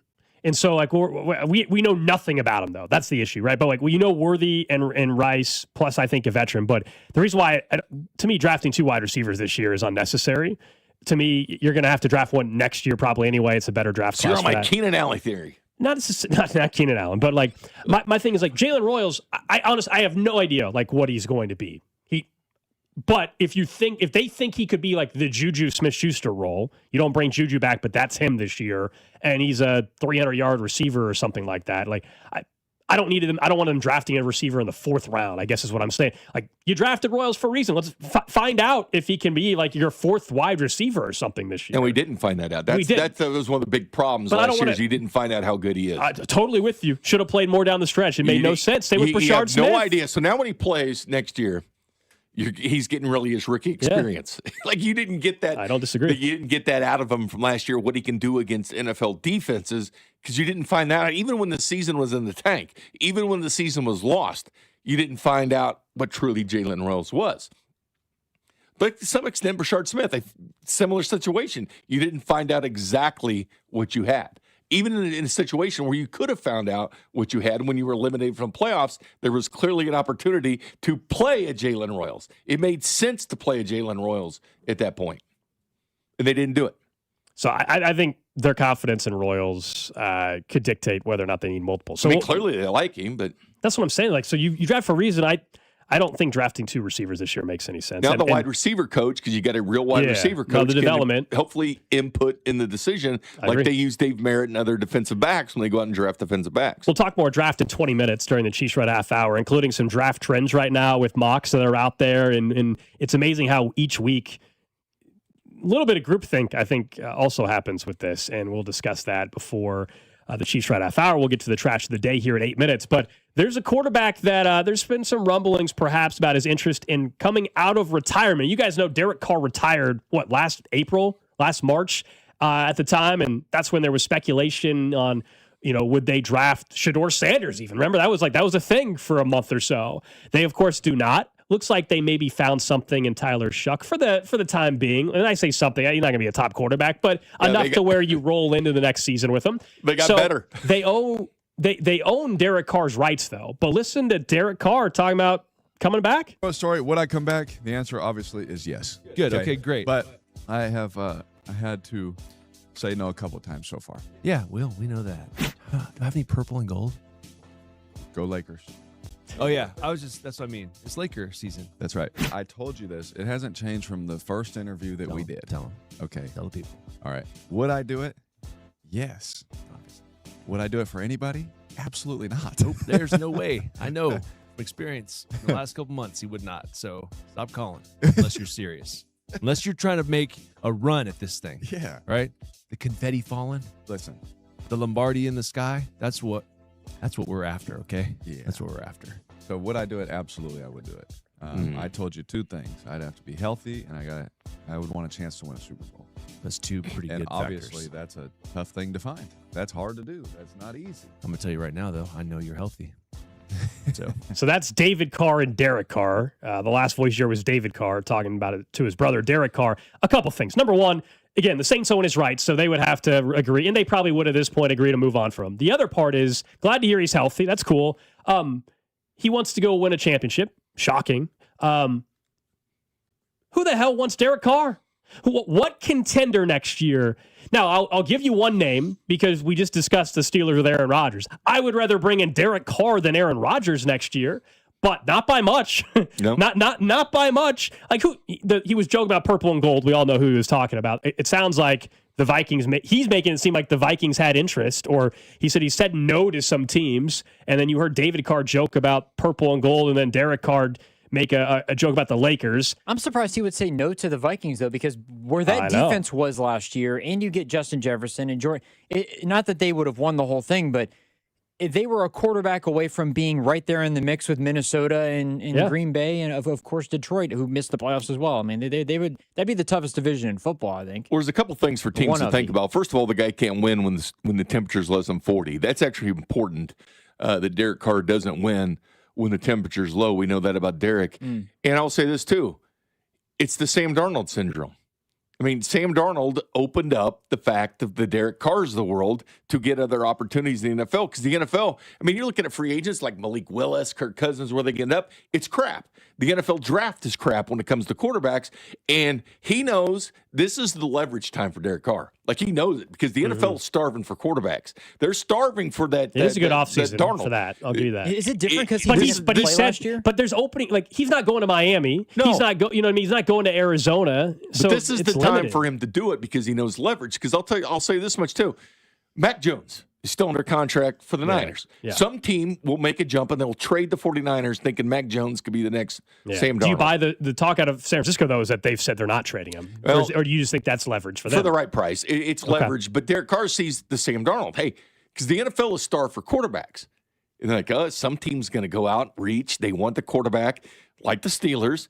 Steelers are in a weird situation because they have 12 picks this year. They got the NFL draft. This was going to be their year to go out and get that quarterback right in front of their home fans, the 12 picks. They were going to make a move and get that guy, and all of a sudden you can't go get that guy. So the Steelers are actually screwed in this situation because they were going to have the draft at home. Over 700,000 people expected to go, including you and Cody. You're going to be there. 12 picks. They were going to get their guy, and now you're in a situation where Derek Carr could be in the equation. But he's looking at leverage, and he's thinking, you know what, if people want Sam, this is the time for me to do it. But the quarterbacks not coming out in the draft and not a very good draft class, and the free agents are crap for what teams want. This might be the chance for Derek Carr to jump in and do things. Would you at all be worried, though, that he hasn't played in a year? For sure. That would be like, would you rather have Malik Willis or would you rather take a flyer on Malik Willis or Mac Jones or have Derek? I think that, again, what Derek Carr's been is obviously far and above what those guys have been. But in terms of him not playing a year, how much does that scare you when you're making? Would you be concerned at all that he's 0-5 with games under 38 degrees? Because the NFL, I know there's a lot of don'ts. That's not going to be why someone doesn't sign him, though. But he doesn't do well in those games. No, I would not. He was not playing well his last year in New Orleans. The Saints got better. I agree, and he'll be 35 next month, so he's 35 heading into the season. Someone on the text line said, hey, the Colts brought back Phillip Rivers. Very specific circumstance. Best buds with Shane Steichen. They were desperate to try to see if he could win 2 games for him that's not the same thing as starting a full season. Phillip Rivers would never have been brought in if it was week 2. I don't think. I think it was just a couple, and also look how it worked out. It was not good. So I don't think that's the example to use, but I hear you if you're saying just, hey, a team will bring back an older player, for sure. But leverage-wise, it's no better than right now for Derek Carr. Yes and no. Like I hear you that this is the time for him to let people know he wants to play. I think he sucks, but there will be a team that takes a chance on him. This is the time for him to let people know he wants to play. I'm with you, Bink, but don't you agree if he's saying he only wants to go to a contender? Yeah. Well, good luck. Yeah, you can leverage who though? Like Derek Carr's not going to Miami. He's not going to, as I said, Arizona. Pittsburgh and Minnesota are like the only two. What other team the Jets are not a contender, so what other team is he going to? They're just an average quarterback away. An average quarterback away that, for starters, that he's interested in going. And then, of course, the most important part, that they would be interested in him. I don't know if there's a destination for him. There is a lot of caveats to face. Not only do you have to be interested in me, I also have to be interested in you, and you have to be a contender. It's like the checklist is just too far along. Like, do you want to play or do you not want to play? Do you know the only contender he could go to, which he wouldn't play much, maybe the first couple of games, but he wouldn't play much the rest? Okay. Kansas City Chiefs. That's like the one place he could go. No, I'm just saying. It's a place he could go that is a contender. He's not going to play much, may start the first couple of games, but that, honestly, he doesn't want to do that, though. I don't know if he'd do it, but I'm saying that's the one place. I wouldn't mind that, but he just told us what he wants. He's not taking that opportunity. He's going to come back. He's going to come back just to play 2 games or 3 games, maybe. And he doesn't even know how many games. The Chiefs, at this moment, we can all be optimistic about week 1 all we want. And I hope Mahomes is back week 1. But they don't know if it's 1 game they need the backup to play or 5 games. I tend to think it's closer to 1 than 5. But unless Derek Carr is going to be like, I'm not playing anywhere, and then it's July and Mahomes has a setback, and then we're having a different conversation, I guess. Unless he wants to come here, be in a good system, be behind a quarterback he can learn things from. He's 35. He's not trying to learn anything anymore. But again, if he comes to Kansas City and would say he did play well in a couple of games, you know what's going to happen the next year, don't you? In 27, teams are going to throw money at him. Yeah, but he comes to Kansas City, plays a couple of good games, sits under 80. He's not coming back for money, though. He's not coming back for that. He's coming back just to win a Super Bowl. And Bink, what teams are going to throw money at him who are good? It would set him up for the next year even more. No, but to Drew's point, again, it's not about a team that's crappy that wants him. What contender? The only chance, honestly, is if one of the contenders' quarterbacks got hurt. Cincinnati. Cincinnati'd be perfect. Week 3, a quarterback's hurt out for the year, and they had Super Bowl aspirations, and then you look at it. Training camp, all of a sudden, I don't wish injury on anybody, but all of a sudden, Matt Stafford. Sam Darnold, after all that, Sam Darnold gets hurt in week 5. He's out for the year, and the Seahawks are like, we don't want Drew Lock. We would rather have David Carr or Derek Carr, which I would just roll with Drew Lock, honestly. Go back up Stafford, then take over the next year. It sounds like, too, Bink, it sounds like, based on what Derek Carr and David Carr were saying on the podcast, if the Cardinals reached out and said, hey, man, you want to come play quarterback, if he didn't care, he would say, yeah. And Derek Carr would have been signed by somebody now, but he has that stipulation. And if you look at the contenders, all of them are essentially taken at quarterback outside of just the Steelers and the Vikings. All right, let's get to it. Trash of the day. We had a couple options. I pivoted away from a brawl at a pickleball game for this one. All right. This has to do with the Olympics, Pink. I know you're locked in. So listen to this story. There was an arrest around a hockey game at the Olympics. Now, it's not a hockey player, but there was a guy that wanted to see his country play hockey so bad, or see hockey in the Olympics so bad, he was willing to risk freedom. Police arrested a 44-year-old Slovakian national on Wednesday, acting on a warrant issued against him by Italian prosecutors 16 years ago. So this dude has been wanted for 16 years. He returns to the country he's wanted in to watch the Olympics. They nailed him, and they got him. He was on the Italian police wanted list. He returned to the country to follow the national hockey team at the Winter Olympics. Police tracked down the man after he checked into a guest house on the outskirts of Milan. They took him to prison. The man, who had planned to attend Slovakia's opening ice hockey game on Wednesday, has 11 months and 7 days to serve for a string of shop thefts. So he's going to prison for 11 months and 7 days. But he was free, on the run, but free for 16 years if he would have just not come back to Italy. Because they really clearly weren't looking that hard for him. That might be a game to sit down and just watch on TV. All that. That's how much he wanted to watch his country play hockey. Dedicated fan. Gotta like the dedication. Uh-huh. The willingness to lose it all. That is pretty wild how, 16 years later, how did they, I mean, he was on the most wanted list, but, did somebody give a tip, or did they see him like, hey, man, I think this actually looks like him, or like a ticket? Well, if you have a warrant, I don't know if it triggers something or what. I don't know. He checked in at a guest house. Right. I don't know if in back in the country you're wanted in, I don't know if, your name you shows use up. It, I don't think this guy was Jason Bourne out here with 5 passports and my guess is he wasn't Jason Bourning it. You would think the database would, if he used his name. What an idiot, though. You made it 16 years on the run. You thought, why would you go back to the country that you're wanted in? And things are different now. Remember, every NFL stadium, you can see exactly. They can zero in on every single face in that stadium. So it's much different than it was 16 years ago. But he didn't get caught at the ice hockey game. He got caught just checking into the hotel or he probably guest used house. his regular name. I'm sure. He didn't think checking the in. Box. It's like, oh, here's our guy. He's back. Would you, Bink, diehard Chiefs fan? Yeah. Like the Wolf? You're on the run. Yeah, fine, whoever. You're on, let's say you got a warrant out for your arrest. It's been 10 years. You're in another country. You've been good, but the Chiefs are in the Super Bowl, and you got a way to get free tickets. Would you risk your freedom to go to that Super Bowl? Hell no. That's what I thought. That's the correct answer. I'm good. Watch on TV. No reason to be there.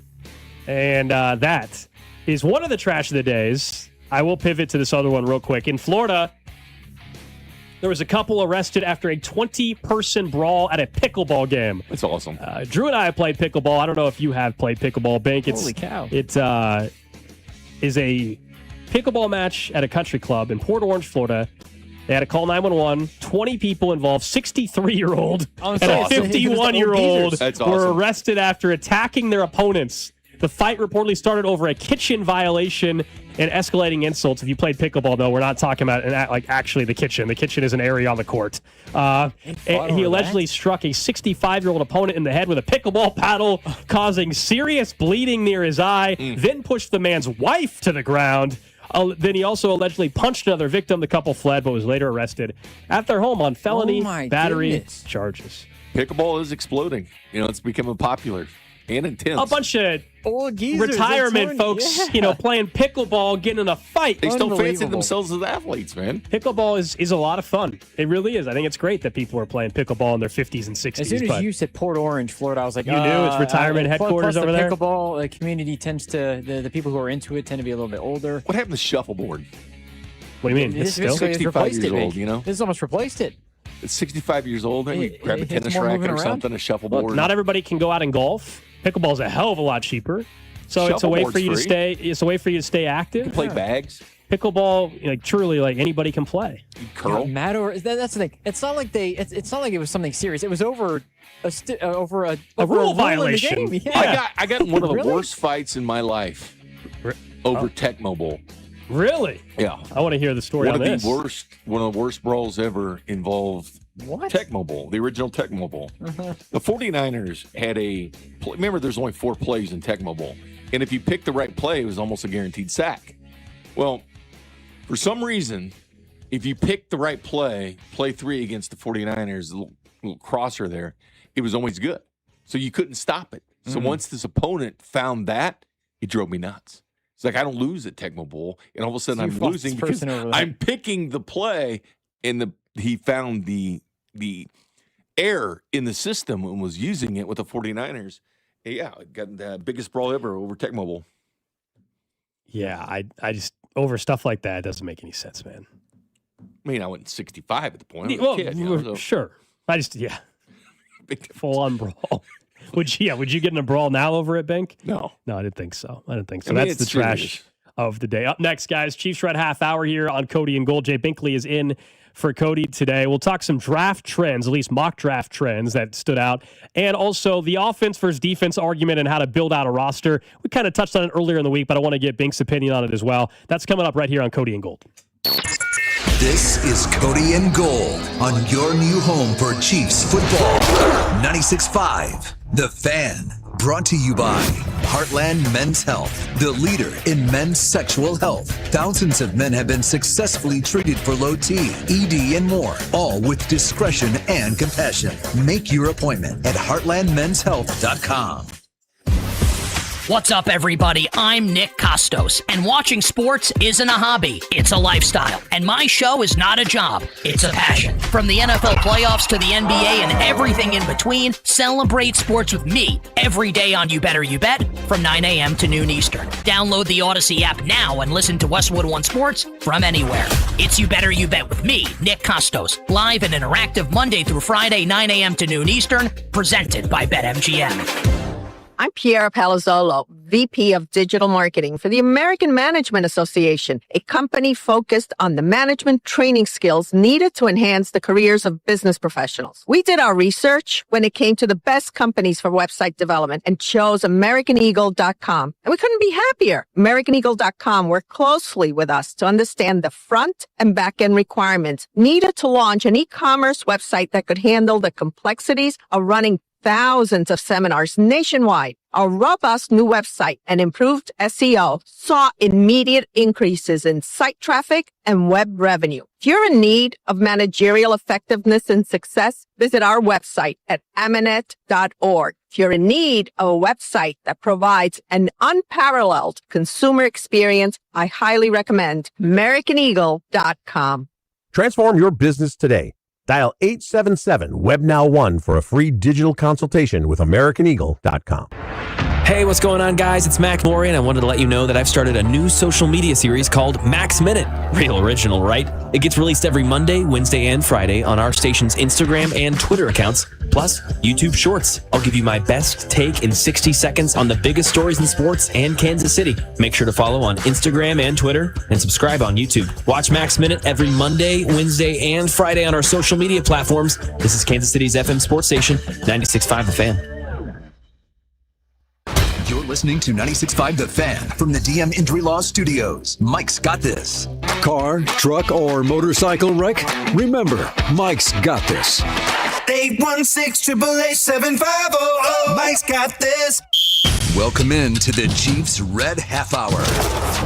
Every day at 11:30 with Cody and Gold on your new home for Chiefs football. 96.5 The Fan.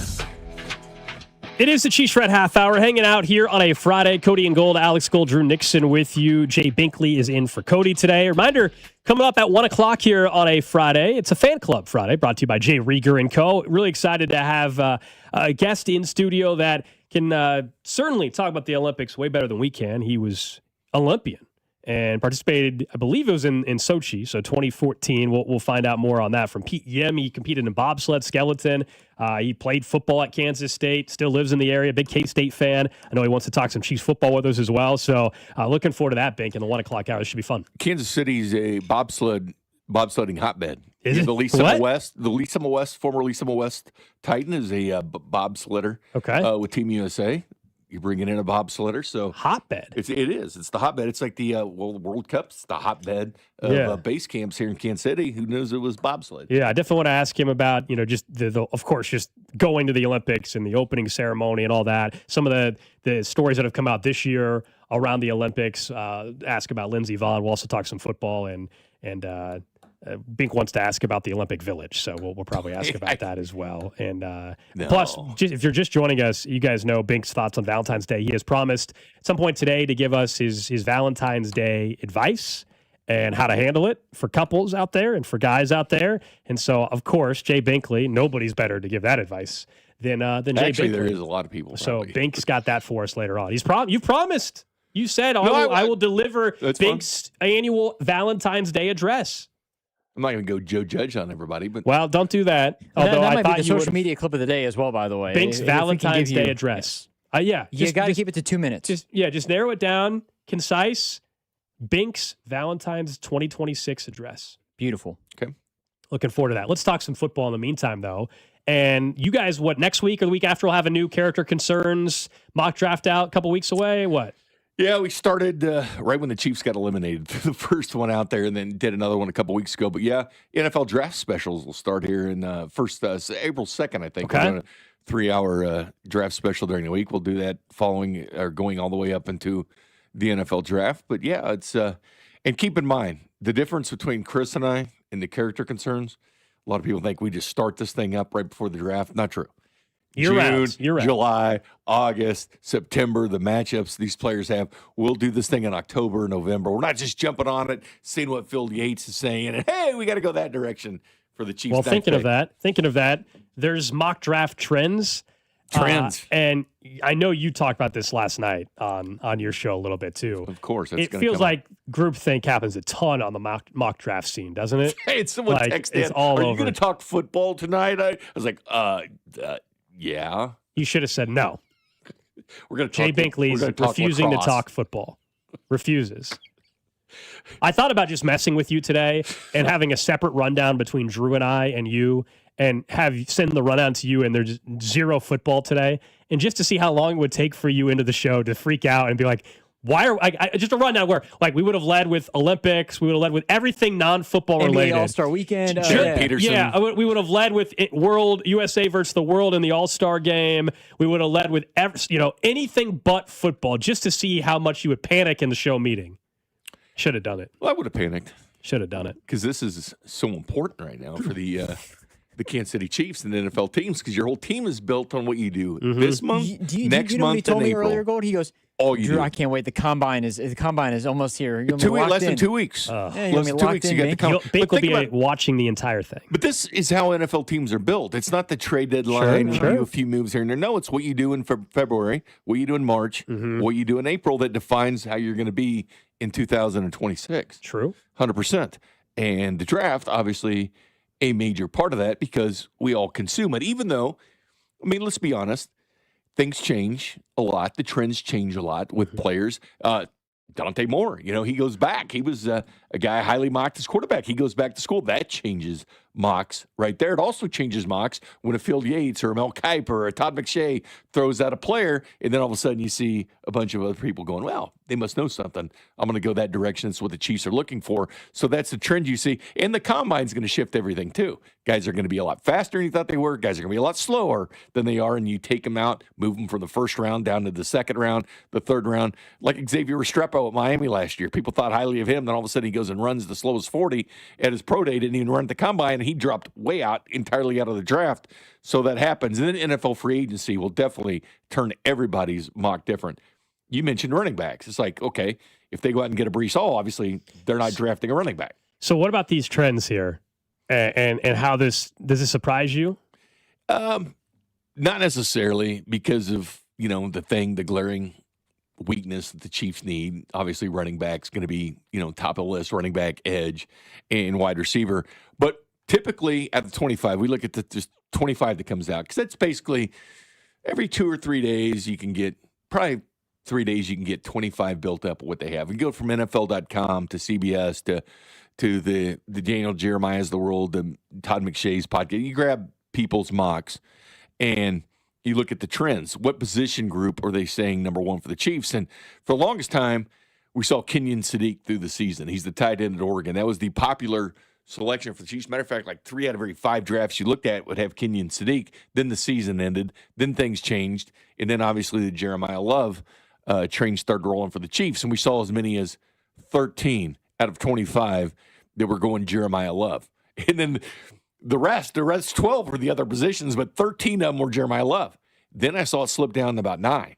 Not as many people were going running backs with the Chiefs, but the freshest group of 25 mocks, 14 of the 25 had Jeremiah Love. Jeez. And I'm telling you, I think that Field Yates, a big part of that, he puts his mock out. It goes on national television because ESPN now is 14 have love to the Chiefs? 14 of them do out of the 25 freshest that just came out. Crazy. But think about this, though. So Field puts it on ESPN. ESPN is doing a daily draft show. Didn't know if you knew this, but at 2 o'clock every day, ESPN, with Mel Kiper and Miller and all these guys, they're doing a draft hour show every day, which you haven't seen before, doing the draft that much. So when they talk about Jeremiah Love and the need for Chiefs to get a running back, obviously Jeremiah Love shot way up there to 14, where I was surprised. Do you think they do this because, like, we all agree they need running back, and as of right this second, they haven't addressed it? Do you think is that like, how did these guys for just one guy? Yeah. Do you think that's how these guys just do their mock draft? Because I understand it's about predicting what needs teams have, but I don't know. Like, are they just assuming that the Chiefs aren't not addressing running back, and then the minute they sign a running back, then all of a sudden that 14 people that had Jeremiah Love at 9 changes. So that's my only issue. And I guess, look, there's no other way to do it. You can't predict fully the future as much as you try. But that's my issue with 14 people saying Jeremiah Love. Like, they all just think there's no way they're just going to address it in free agency. That's the thing, because they will. Now, if it's like a Rico Dowdle or a Tyler Algier, would it still be running back? That probably dropped from 14 to probably about 7, something like that. Probably drop in half. I was surprised. The edge has gone down. Like the edge, when we first started doing this 2.5 weeks ago, look at 25, there'd be 7 to 9 edges. That was kind of the popular sentiment. Receivers, we haven't seen as much. Only usually 1 or 2. And this latest one, edge was just 3.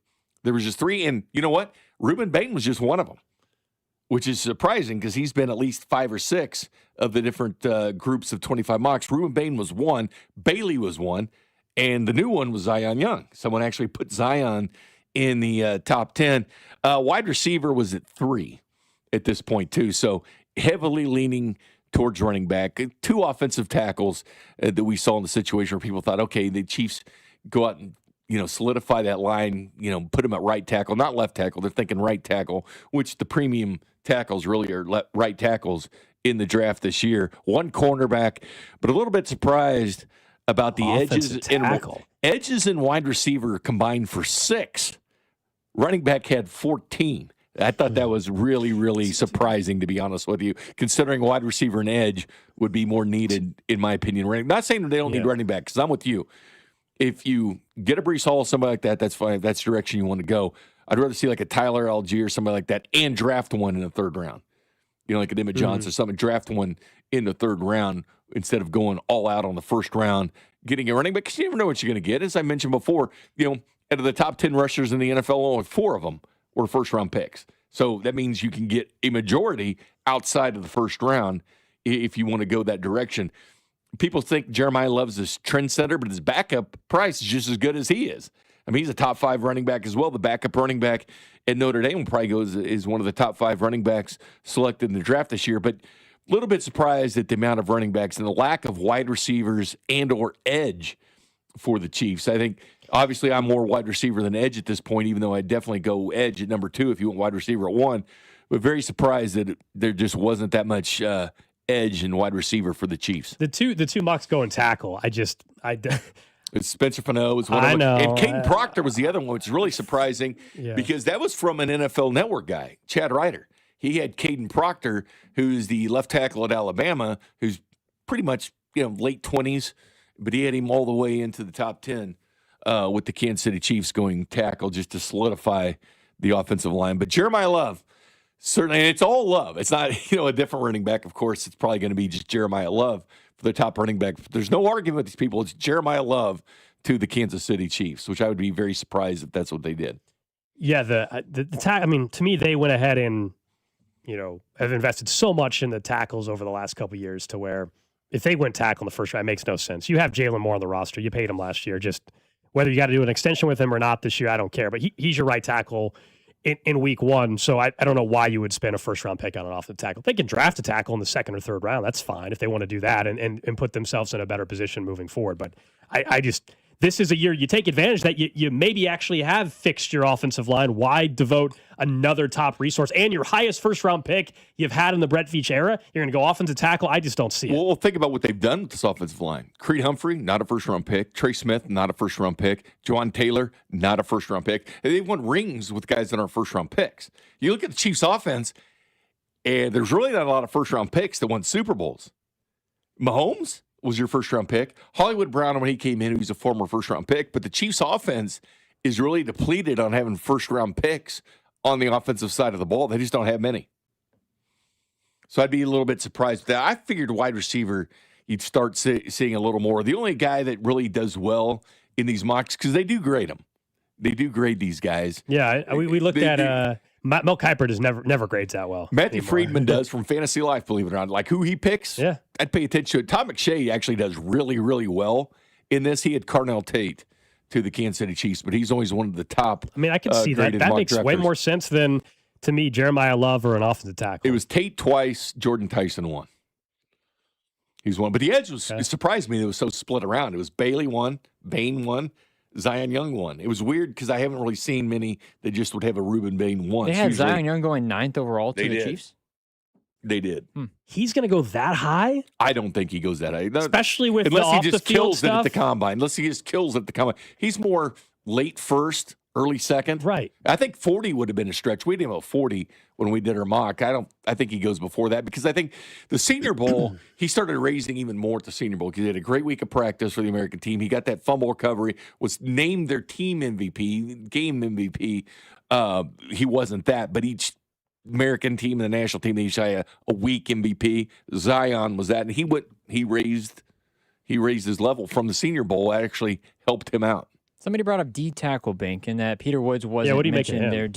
If we take Bailey, Bain, both wide receivers, let's say Tyson's there, but the Tate and Lemon are gone and Jeremiah Love's gone. Do you take Caleb Downs? Do you look at defensive interior to pair Peter Woods with Chris Jones? What are we talking, like 5 technique, kind of like in a true defensive end? I'm just talking 3. Bank, I'm just talking in general. I don't know about the technique. I'm just saying player. If Caleb Downs and Peter Woods are available at 9, well, Peter Woods would help this team more immediately now. Sure. If Peter Woods would go. Okay. As far as safety, Caleb Downs, I do feel, is probably the best player in the first round, to be honest with you. I do. In the draft it's period, not exactly a position of need right now for Kansas City because I do like the safety depth. And I do like a guy from the Miami Hurricanes more than anybody. It's Jacoby Thomas, their safety. Do you think they need a draft one, though? If you threw like a later round pick at him, yeah. Jacoby Thomas, one of those guys that wasn't even on charts for safety because he had transferred around, but he started for Miami this year at safety. He had 3.5 sacks, 6 passes defended, and 5 interceptions playing safety for the Hurricanes. And he's growing up down to 4th round, 5th round type guy you can get at safety. But to me, you look at, all right, the fit. How does this fit with Steve Spagnuolo and what he does? Well, you have a safety that's great at blitzing, outstanding at that, also at covering passes, also intercepting the football. It's like I can't think of a better Spags fit. You don't need to grab him in the first round, all like Caleb Downs. You can get him later on for the Chiefs. That's the direction you want to go because it fits what Spags wants to do. But let's not forget about Omar Norman Lott. I mean, that is a draft pick last year in the second round. For sure. You didn't really get to see much. So that is a guy coming back that is a high draft pick for the Kansas City Chiefs that you really didn't get to see what he could do because of the injury. But he was drafted for a reason in the second round. He's a very good player. But all of a sudden, you're going to have him basically next year for the first time. So let's not forget about that. That is, when you look at the defensive line and think about being depleted, you do have him. And this was a top 10 defense last year, 6th in scoring. It was much, I contend that I listened to the other day. The defense for the Chiefs was far and away better statistically than the Chiefs offense. Not even close. And they were in the 20s in a lot of the categories on offense. They were a top 10 defense. The only thing that was 12th was against the pass. But they were top 10 in almost everything, and they were 6th in scoring. Matter of fact, The Chiefs are the only team in the NFL in scoring defense in the top 10 that didn't make the playoffs. They're the only defense that was top 10 that didn't make it. So I'm just looking, offense. I think we forget how bad the offense was at times. And I know we can look at the defense and how good that they can play, but the offense has been really, really bad at putting points on the board the last couple of years. And I get it. They've won a Super Bowl. That's fine. But the last 2 years, and especially last year, this offense didn't do anything. Defense, they let over 30 twice the whole year. They were sixth, as I said, in the NFL in points against, which is pretty damn impressive. By no means am I saying the offense was good. I mean, we've talked plenty. It was stagnant, and we don't have to get back into the coaching hires and all that, everything again. So the offense, I'm with you. They need help. I still think within this conversation, it's always a reminder, and I know, and you know this, even when you're talking about the defense, the offense wasn't good in areas. They also weren't the 25th offense in football. They also weren't the 20th offense in football. So no, you're 21st though. Over not in multiple in scoring, yes, in the most important category for sure. But you're take away the 5 weeks or whatever it was Mahomes didn't play. They were not 21st. Okay. But do you think that's not accurate? But they've been 15th with Mahomes the 2 previous years. So they would have been similar to 15th or 16th. I'm not saying the offense doesn't need work. They would have been bottom half of the NFL even with Mahomes I think they would have finished 12th to 15th again. And this is not saying that's acceptable. I am just pushing back on the idea of they don't have anything on offense and they got to build it all back up and there's just nothing there, no talent there or anything. That's my only reason why I don't agree with don't worry about defense. They were just fine. Offense is the one. Offense needs help, yes, and I think running back solves a lot of that. I'm just saying we're not in New York. We're not talking about the Jets, where the Jets were horrific. The Bengals were the bottom 5 defense in football. That's all I'm saying. I know you know that. But this whole trend is the NFL going? Yeah, we talked about it earlier in the week. Here's the one thing: out of the top 10 sacking teams in the NFL, only 5 of them made the playoffs. That's it. Yeah. Only 5 of the 10 that got to the quarterback the most made the playoffs. Seattle Seahawks, for as good as they looked, 6 sacks they had in the Super Bowl, they were 8th in the NFL in sacks. The Chiefs were tied for 22nd with the New England Patriots. Both the Chiefs and the Patriots had 35 sacks. They made the Super Bowl. Chiefs didn't make the playoffs. That's a big difference. And I don't care how good Seattle looked getting to the quarterback in the Super Bowl. You know how bad the Patriots line was this year? They gave up 21 sacks. Drake May was sacked 21 times in the postseason. 5, 5, 5, and 6 times. The most ever. He was. And I know the Seahawks defense looked good, but make no mistake about it. Someone tweeted me last night or texted last night, well, how about JSN didn't do anything in the Super Bowl? I said, yeah, but you got to get to the Super Bowl. He had 10 for 153 and a touchdown in the NFC title game. Let's not forget that Seahawks defense that looked great against the Patriots that never scored over 20 points in the postseason. But you know what? The week before in the NFC title game, the Seahawks defense looked like crap. They gave up almost 500 yards to the Rams. Matthew Stafford threw for 374 and 3 touchdowns. They played night and day difference between, I know they played good this season, number 1 in scoring defense, 6th in total defense. But against the Rams, the NFC title game, they didn't play well. It was a much different team that played in the Super Bowl. But you have to get to the Super Bowl to matter. That's why having weapons matters. I'm not saying that the offense can just be 20th and they're fine. That's not my argument at all. I would also say, as far as the Patriots go, their whole run, they played top 5 offenses the entire run of the postseason. So as far defenses, I'm sorry, in the run of the postseason. And the Chiefs did that too 2 years ago when they played the number 1, the number 3, and the number 4 scoring defense with an offense that was 15th in the NFL in points per game. But when they got to the postseason, it didn't matter because they beat all those defense. The only reason they didn't beat number 2 defense because it was the Chiefs, but they beat 1, 3, and 4 on their way to winning a ring against the 49ers. Yeah, I think they'll address offense this offseason as well. I just don't think it's if I still think defense is the priority of the offseason. After you get a running back, I think number 1 priority defensive line / running back, then wide receiver, and then you go from there. And as I said, I had number 9 overall in the draft. If your best available player between your edge and your wide receiver is a wide receiver, and you've already signed a wide receiver, then so be it. Well, do you agree with this philosophy, though, Alex? If you have an average quarterback, you build up the defense. If you have an elite quarterback, you give him weapons to succeed. The Chiefs are in a different category than most teams because they have an elite quarterback that can win. Sure.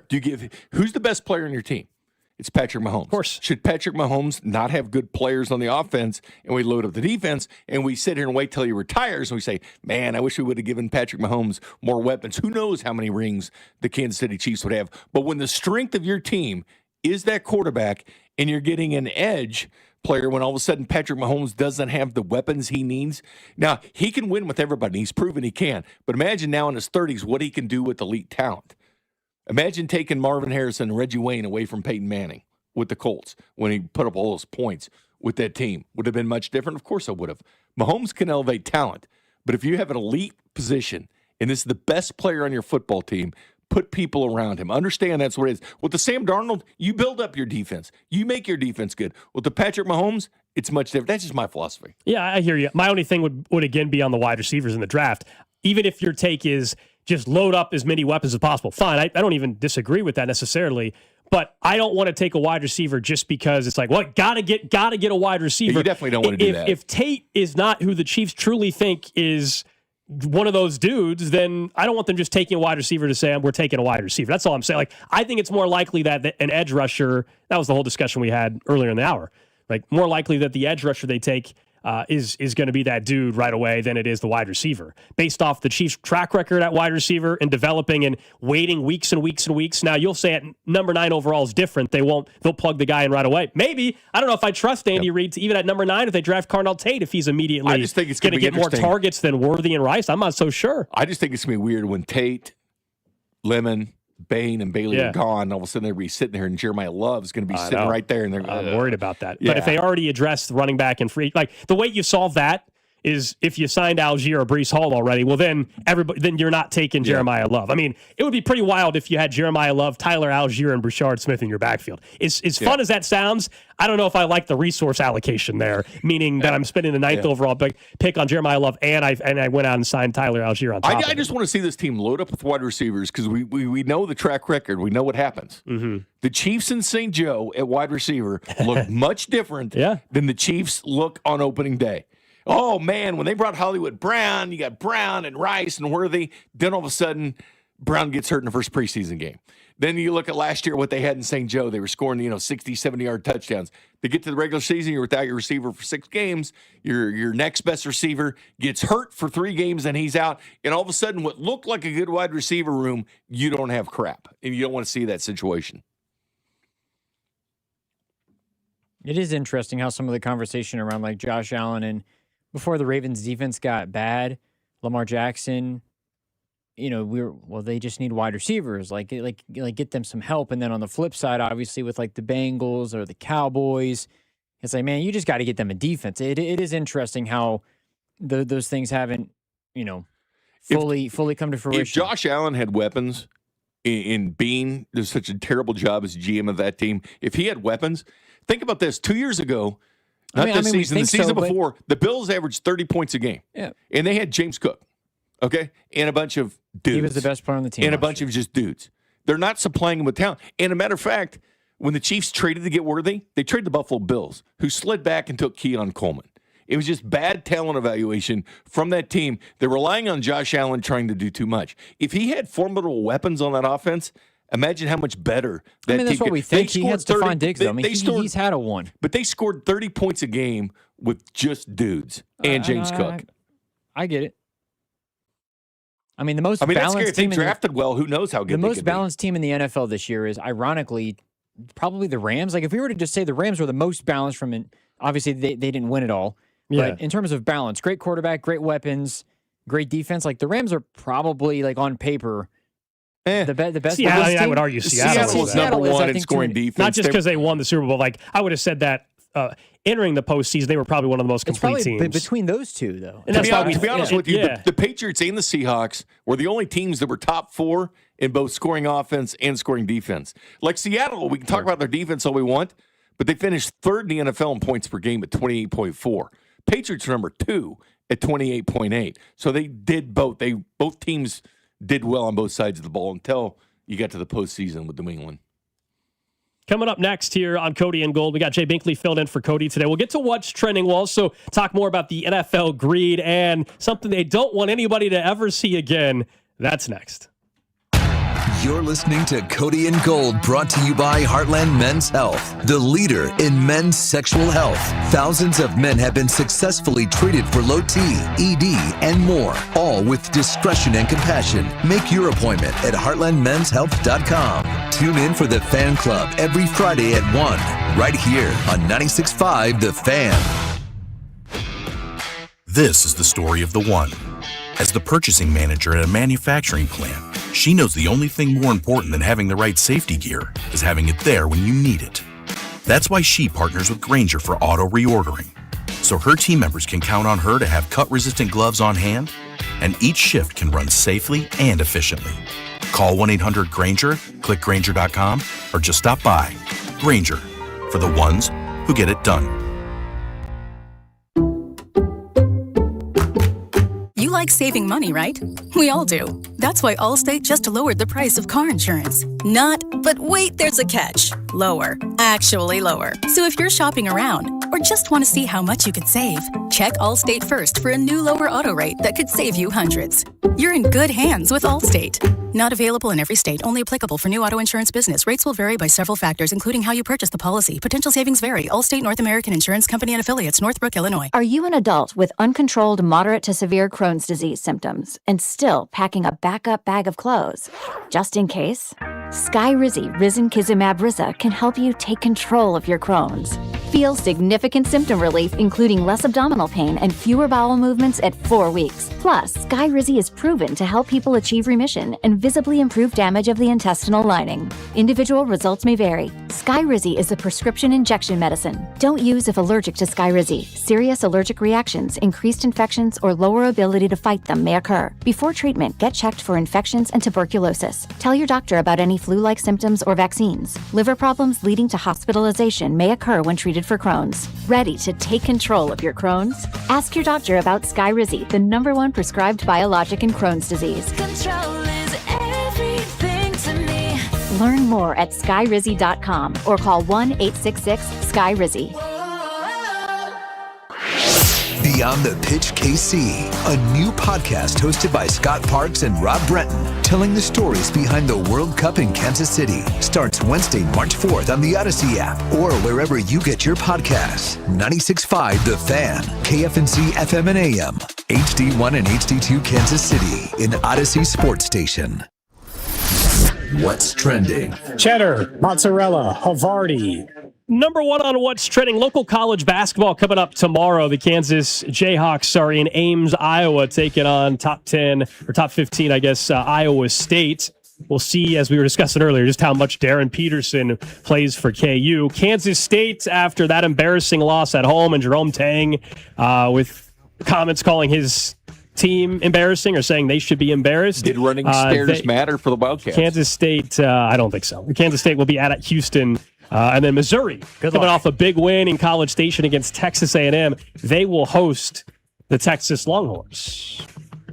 It's fun. I can't think of anything else to do tomorrow, so you might as well. There's nothing else going on on Valentine's Day. There you go, might as babe. well sit down and watch some KU and Iowa State, and you can see if Darren Peterson can play more than 30 minutes. I think that's the big storyline. And Kansas State, if running those stairs, it's 6 a.m. Was it 6 a.m. he was going to do 6 a.m.? Yep, 6 a.m. That's a great recruiting tool, too. Let me tell you, those recruits love a head coach that comes out and says that. Olympic controversy, Gold. Let's move on to the Olympics for a second.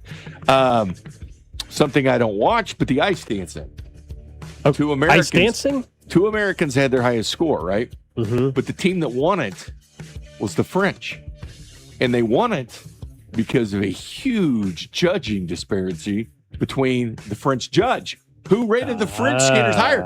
Now, how can that's so sketch. Hang on a second. Here's the one thing about it. Why can't sports in some way? Sometimes you recuse yourself, like it happens in the legal system all the time. If you know that person or whatever, if you're if I'm the judge and you're in there and I go, I'm going to recuse myself because I know Alex. So you find a new judge to help you. You don't. It's like when Kirk Herbstreit goes on College Game Day. He does not predict the winner of the game he's going to be calling.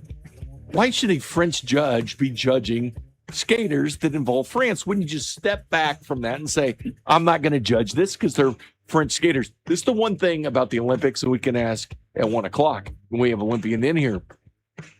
seems to me you'd want to do the time things. Just go by the clock instead of judging, affecting basically how much money you're going to make in the real world being a gold medalist or not, which is a ton of cash to these athletes winning the gold or not.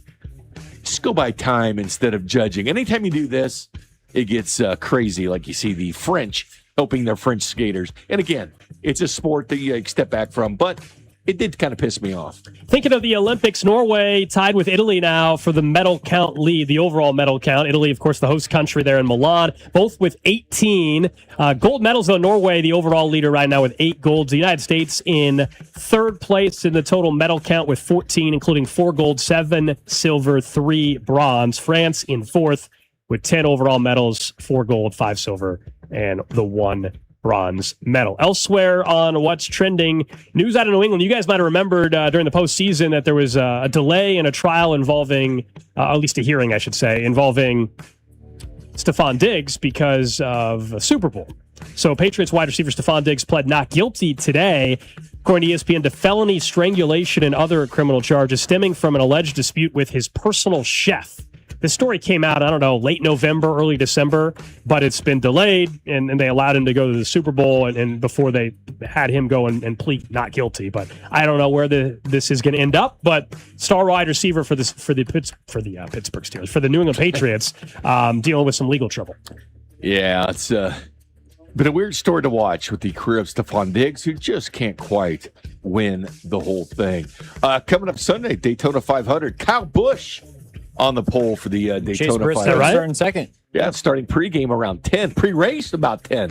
When's the actual race? 1:30, Drew, isn't it? 1:30 for the 500? Yeah, 2-ish is 2:30, something like that. But yeah, long pregame. But yeah, Daytona 500, you know it's spring when you got baseball reporting to camp and when you have the Daytona 500.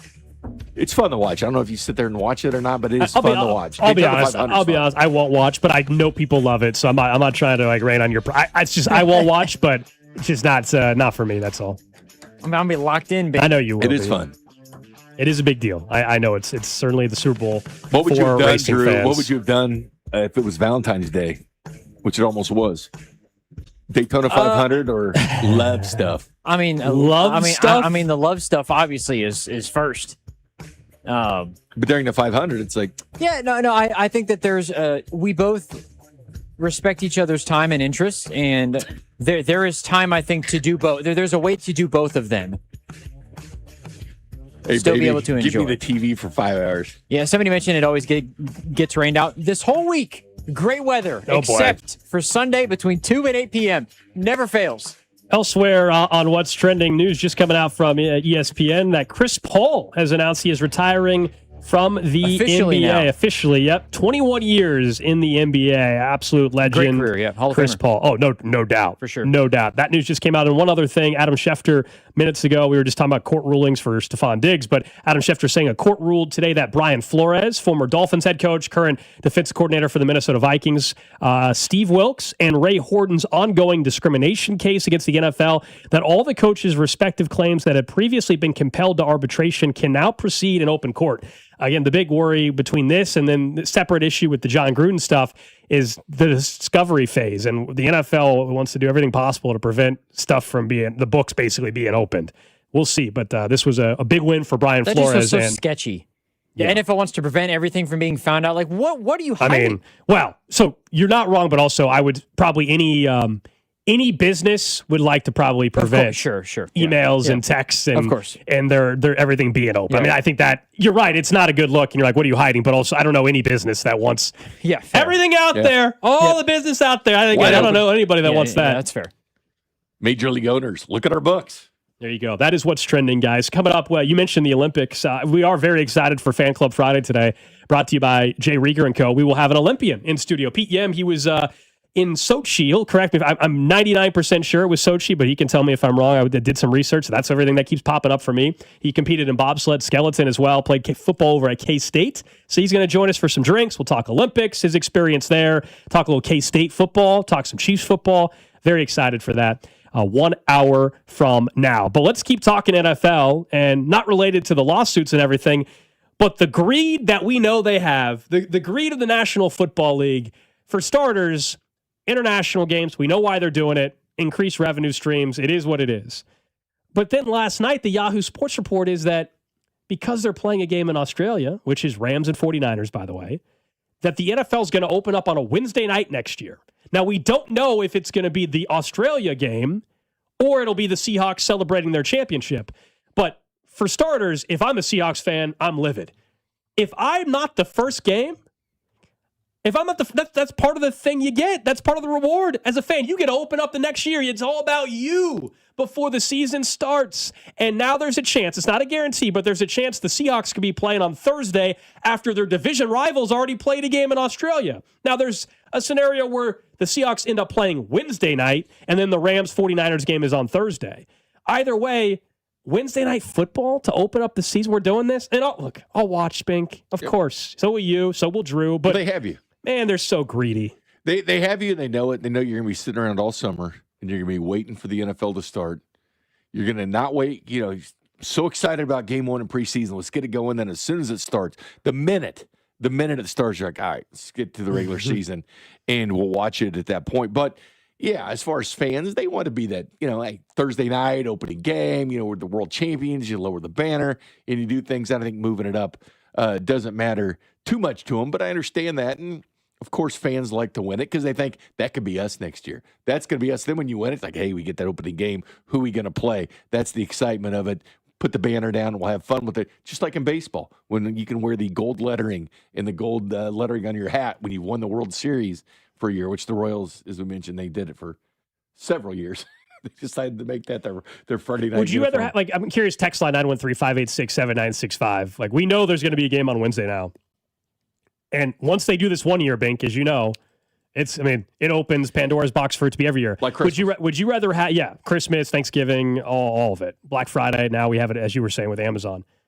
Do you think fans would rather that game be on Friday? If I told you there was Seahawks on Thursday night, Friday, we already had that. That's why I guess I'm okay with it because we're just used to it. The Chiefs played in Sao Paulo on a Friday. So, and I get the time zone difference in Australia compared to Sao Paulo. I understand Brazil versus Australia. But would fans rather have the game on Friday? I know there's people listening that, they got kids on Friday nights with high school football and stuff in the area. But I don't know about you. At least that feels like it's just whole buildup for the whole weekend. Thursday, Friday, right into Sunday versus Wednesday, Thursday, and then gap, and then Sunday is the NFL. I don't know. The only time there were games on Tuesdays really were during COVID. The Wednesday, was that Wednesday afternoon? I'm sorry, COVID. Yeah, COVID. I don't think they care at this point. They put them during the week. They understood. Wednesday's weird. COVID actually did spark when teams are playing during the week. Like, hey, we can make this a regular thing, the NFL, and they do it. They think will consume it. It just kind of sucks, I think, especially with Fridays, especially early on, because you do have the allure of high school football and all the people that go to high school football games. College likes to play on those days or not. But the NFL, it's expanding. They don't care. They're not expanding as far as teams, but they're expanding as far as their coverage. And the salary cap went up to $303 million this year from $279. Mm-hmm. It's how it's done. How it's done is doing weeknight games when you can offer more games to your streaming service partners, like the 4 extra games that are going to be sold by the NFL this year. They see the money. They see what they can make. That's why the international games are expanding like crazy. I think they're expanding too much, too fast. Not saying they can't get there at some point, but they're almost in a hurry to do it. Instead of just a London game or Munich or whatever, now it's everywhere. 913-586-7965. Someone said Australia's a day ahead of America, so it's technically on a Thursday. I understand the time zone difference. I'm just saying that's not in the United States, though. It would be on a Wednesday night, or the game would still be on Friday, but they play it Thursday. I just don't like the fact that either way we're getting a game on Wednesday night to open up the season. And I think Chiefs fans, you tell me, I think if you told me the Chiefs won the Super Bowl this year, and that there was a chance that the first game of the year was not going to be the Chiefs hosting somebody, but it was going to be your division. It was going to be the Broncos hosting the Chargers in Australia. I think you guys would be pissed. You're like, wait a minute. They won the title. Or is it not a big deal? Am I way off on this? I feel like Chiefs fans would be livid. I think so. I think they would. Not being the first game, because that's what you get by winning. And I'm going to watch it. That was so part maybe of the allure of what it was fun about the NFL. I'm going to watch it. So maybe ultimately you're like, well, then why are you upset about it if you're going to watch it anyway? And maybe that's the simple answer. It's like, well, I just think it is continuing to go overboard and be greedy. And there'll be a limit one day. I don't know what it is. I don't know if it's football 7 days a week. I don't know if it's 22 game seasons. I don't know what it is, guys. There will eventually be a breaking point, and I don't know what it is. I think the biggest impact is like from the standpoint of it not necessarily it doesn't necessarily oversaturate the week, I guess, but it strings out the slate and the schedule where we're only going to get like, I don't know, depending on the bye week schedule potentially, but if that was the middle of the season, but we're only going to get, if it's a Wednesday, Thursday, Friday, Saturday, Sunday, Monday type of deal, you're only getting like 6 games on Sunday. So it doesn't feel like it's a full slate of games. And if the game that you get locally isn't good, then you're stuck in just watching a game that's bad or not watching any football at all. So I wonder, watered down red zone. Yeah, it feels like you're sacrificing the slate for more days on the schedule, but it's something that you don't need to do because I think that ultimately is what it is. The NFL doesn't need to do football on a Wednesday. It doesn't need it at the price of potentially having a Sunday slate that's not good, or like somebody mentioned, their fantasy football gets affected by it and some of the other things. Well, the NFL wants everything because they strived for a long time to make the NFL a 12-month-a-year sport. And they're gradually getting to that point where it actually makes a lot of sense. Like they're really building up what goes on in the Senior Bowl. They're showing on NFL Network. That's the treat you get in February before the Super Bowl. Then all of a sudden next month we're going to have we're going to have the draft at the end of this month, which keeps getting bigger and bigger and bigger as far as the television audience for the NFL Combine. But then you're going to have legal tampering, which has become an animal of itself, 9th through 11th. That's going to be huge. It'll be live TV coverage on NFL Network, ESPN, you name it. It'll be a big day in the studio. There's going to be breaking news all throughout your show, the 9th through 11th, with guys getting moved. They know that. Then the NFL draft in April has become far different than it used to be, where now you have 500 to 1 million fans showing up at the NFL draft. What do you have in May? Well, you've got the rookies reporting, you got the rookie camp, you got the OTAs.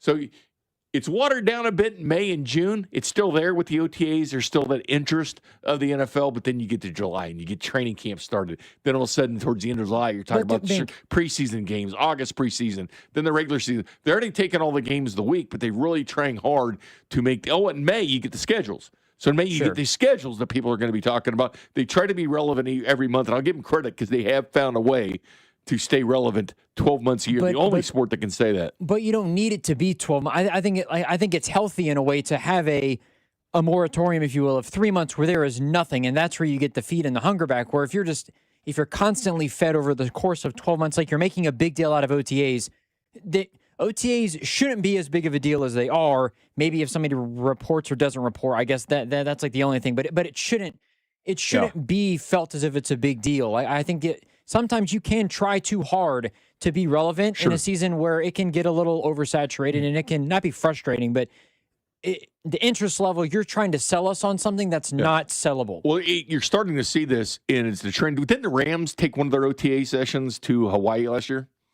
Yes, minicamp. They did minicamp in Hawaii. So he took a minicamp somewhere else. Literally, I think the whole thing, their market was like Maui camp is what they called it. So it's marketing of teams. You're going to see more and more teams do this in the future, but they found a way, and the NFL found a way to make that lucrative, to just have practices between a team when you go somewhere else. So they've already opened up that box, and they'll continue to press through. The other thing from the NFL today, you guys remember those team report cards, and the Chiefs did not fare great. Overall, they were like 26 out of 30. 26 out of 32 teams last year, and the worst, owner was graded, Clark Hunt was graded C-, and there was the locker room, not the stadium locker room, but the practice facility locker room was like a D. And we've debated, like, how much does it matter, right? At minimum, it's a terrible look, and it's terrible optics for any of the organizations when they have that. And I still think Chris Jones' tweet at the time kind of summed it up, which is right after he got his extension. He said, Clark Hunt, A+ owner. So I'm convinced, in large part, if you're getting paid the way you think you should be paid and all that, people are happy. But it puts some pressure, I think, on owners to answer why maybe a certain thing is done a certain way. Some teams were terrible with nutrition. Some teams were bad with the training staff. You name it. Well, the latest update today is that the NFL, no surprise, they were not happy with the NFLPA for doing this. They fought it, and an arbiter ruled in their favor. They are no longer allowed, they being the NFLPA, no longer allowed to publicize any report cards ever again, which is just such a soft move by the NFL. But they're gone. They're done. You're not gonna get grades anymore. Which it did, I think, register in the wheelhouse of a lot of owners going, wait, what's wrong with our nutrition? Why do these players keep saying it sucks? Are our locker rooms that bad? You guarantee they're talking like that. Why are our locker rooms so bad? Why am I a bad owner? What am I doing that's wrong? I actually think it's a good thing, because I think you run into people that they go to a bad restaurant that write a review. If they have a good experience at a restaurant, they're not going to write a review.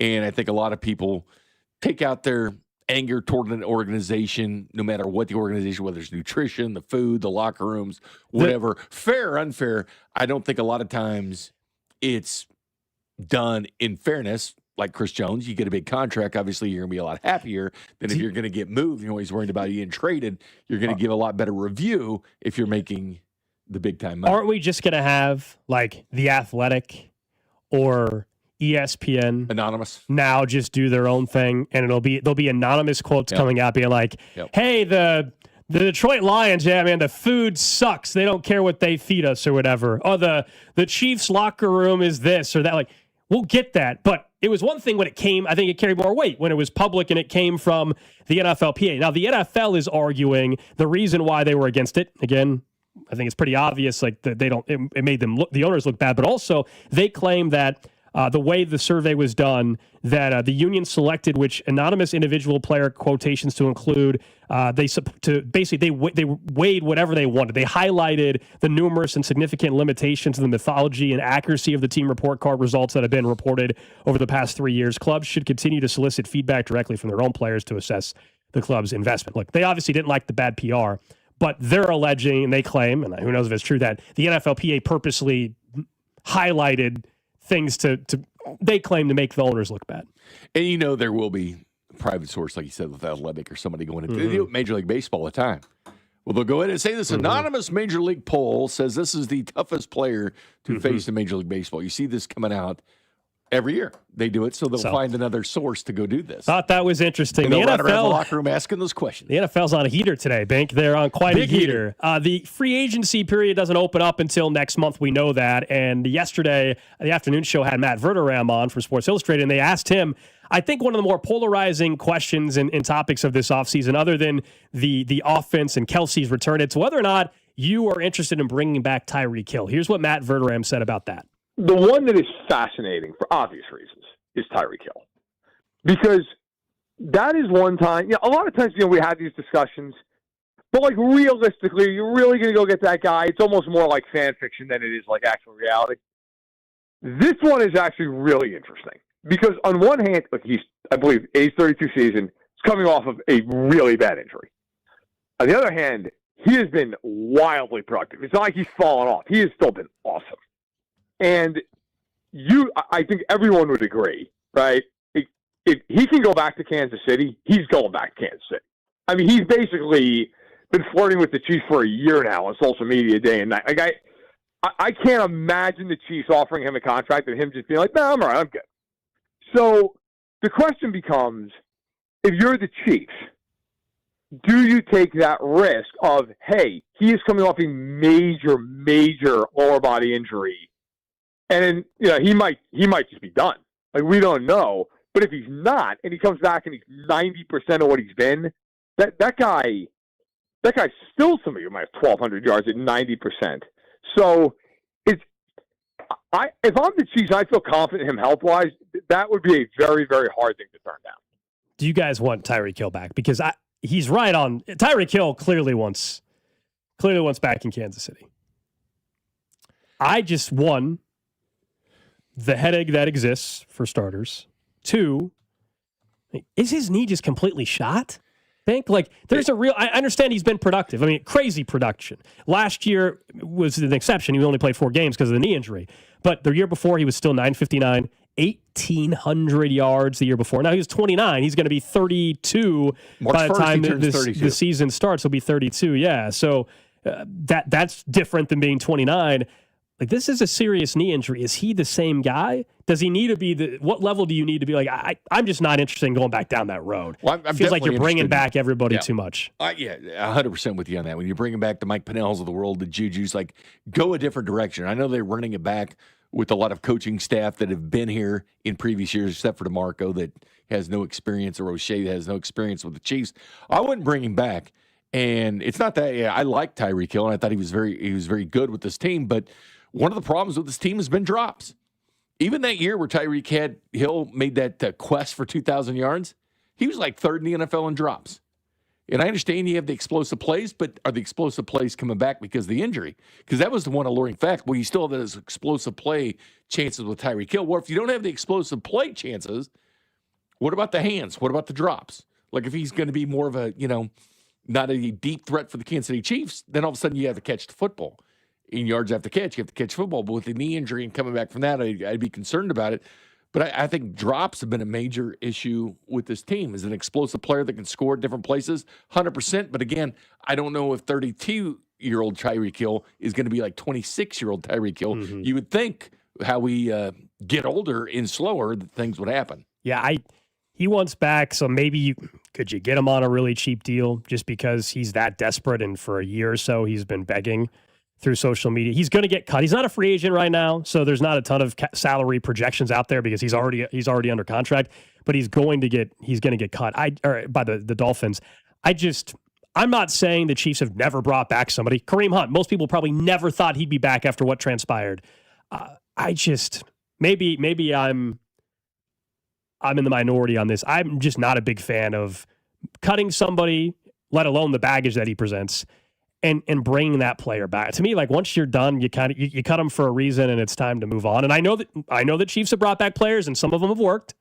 Kareem Hunt actually did work when he came back this last go around.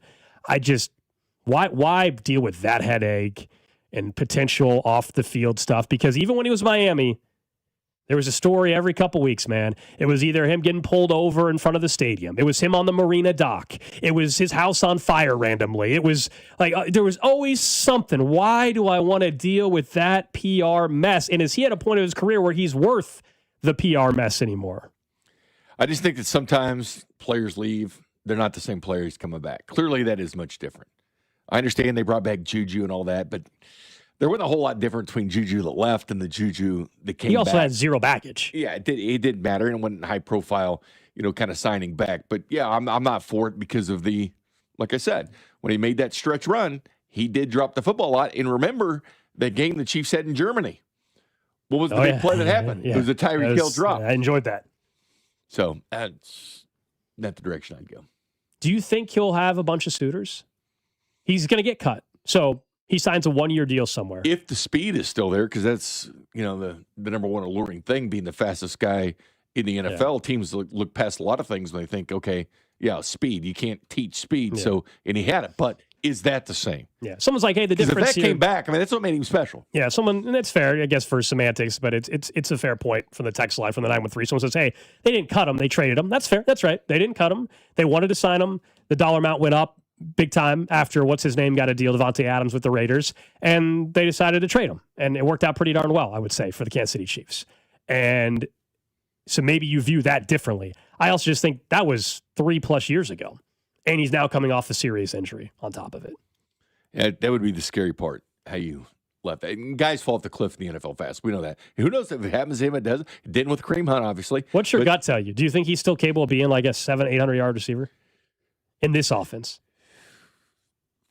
In the Chiefs offense? 600, probably 650. Because in the Chiefs offense, I don't think so. I don't think so. If either. You told me he was all of a sudden, he went to New England, okay, and all of a sudden the Rams, sure, but I just think where he's more like, he's going to be behind him, Worthy and Rice on the depth chart. He's the guy you're saying. Yeah, if you go somewhere where he's I don't think number one anymore because the Raiders or whatever. He's at number 2, yeah, sure, Las Vegas or whatever. He could beat Usain Bolt? Get a 40. I don't know, man. I don't know. 913-586-7965. Bink is going to give his 2026 Valentine's address coming up a little bit later. Also, I'm told from the text line, and Drew, I don't know if you want to find it, from around 7. Are you working on it? I'm working on finding it. The morning show apparently did Valentine's Day, or Dusty did. For letting us know. Yeah, Dusty did Valentine's poems for everybody at the station. I swear I have not heard these. I didn't know. Dusty's pretty creative. I did not know Dusty did this. I'm fascinated to hear them. They were good. I just want to. I want to play the ones about all three of us, and maybe even Carrington's too, because I'm just curious what Dusty said. We'll try to get to that between now and a fan club Friday in the 1 o'clock hour. But up next, college football. I think we all agree there has to be some fix moving forward for what is going on with NIL and transfer portal and all that. However, does it need to be this? And by this, I mean the government getting involved. The latest proposal next. This is Wyatt Thompson, and you're listening to Cody and Gold, weekdays 10 to 2, right here on your home for K-State Athletics, 96.5 The Fan. Brought to you by Heartland Men's Health, the leader in men's sexual health. Thousands of men have been successfully treated for low T, ED, and more, all with discretion and compassion. Make your appointment at heartlandmenshealth.com. I wish I'd gotten treated for my erectile dysfunction sooner. Men, I hear this all the time from our patients. This is Jeff for Heartland Men's Health, and if ED is a problem in your life, resolve to get it treated today and stop having it affect you and the one you love. ED is simply a medical condition, and it's fully treatable.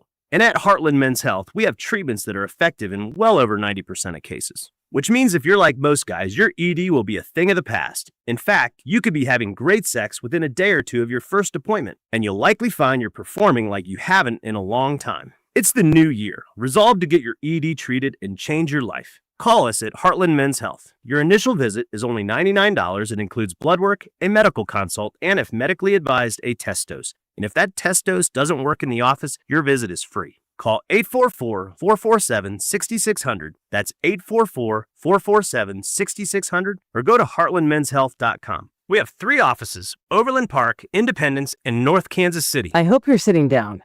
The ACA Marketplace has announced significant increases on monthly premiums with deductibles over $10,000.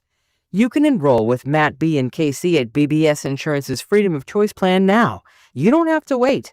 Their plan lets you use any doctor, has 0 outpatient deductibles, and it's 30 to 60% lower costs than most Obamacare plans. Also, there's no income disclosure required, so no potential tax penalties. If you are a small business owner, or pay for your own health insurance, you're uninsured, you're on COBRA, or your employer coverage is just too expensive.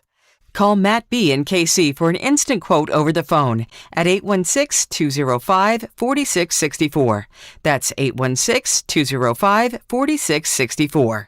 Or go to bbsinsurance.net. That's bbsinsurance.net. They will customize a plan chosen and managed by you, not the government. Think switching to T-Mobile is a whole complicated thing? Nah, it's easy. You can do it almost anywhere in just 15 minutes. Even poolside like Drewski, you can switch to T-Mobile and unlock savings that are built to last. With T-Mobile's Better Value Plan, you can save over $1,000 a year versus Verizon and AT&T. Save on streaming, satellite, and more benefits that they leave out. I get all the VIP perks. Start saving from day one, and for a limited time, get T-Mobile's Better Value Plan. I know you love deals. Plus, switch right now, and we'll even pay off your old phone up to $800. What do you think of all that, Drewski? Stay chillin', just switch it. It's better over here. Check the math at T-Mobile.com/better value. Savings versus comparable plans at AT&T and Verizon, plus the cost of optional benefits. Plan features and taxes and fees vary. With 3+ lines of Better Value Plan, 3+ new lines and 2 eligible ports, or 3+ lines and 5+ years on T-Mobile postpaid plan required. Qualifying credit required. Check out in 15 minutes or less per line. Get up to $800 per line via virtual prepaid card. Typically takes 15 days after rebate submission. Qualifying unlocked device credit service ported 90+ days with device and eligible carrier, and timely redemption required. No cash access and card expires in 6 months. Card issued by Sunrise Banks N.A. member FDIC. Did you know about 1 in 3 people with plaque psoriasis may also develop psoriatic arthritis, which causes joint pain, stiffness, and swelling? Does this sound like you? Listen to what it sounds like to be a million miles away. Tremfya guselkumab, taken by injection, is a prescription medicine for adults with moderate to severe plaque psoriasis who may benefit from taking injections or pills or phototherapy, and for adults with active psoriatic arthritis. Serious allergic reactions and increased risk of infections and liver problems may occur. Before treatment, your doctor should check you for infections and tuberculosis. Tell your doctor if you have an infection, flu-like symptoms, or if you need a vaccine. Imagine being a million miles away. Explore what's possible. Ask your doctor about Tremfya. Visit Tremfya.com or call 1-800-526-7736. You're listening to 96.5 The Fan from the DM Injury Law Studios. Mike's got this. Car, truck, or motorcycle wreck? Remember, Mike's got this. 816-888-7500. Mike's got this.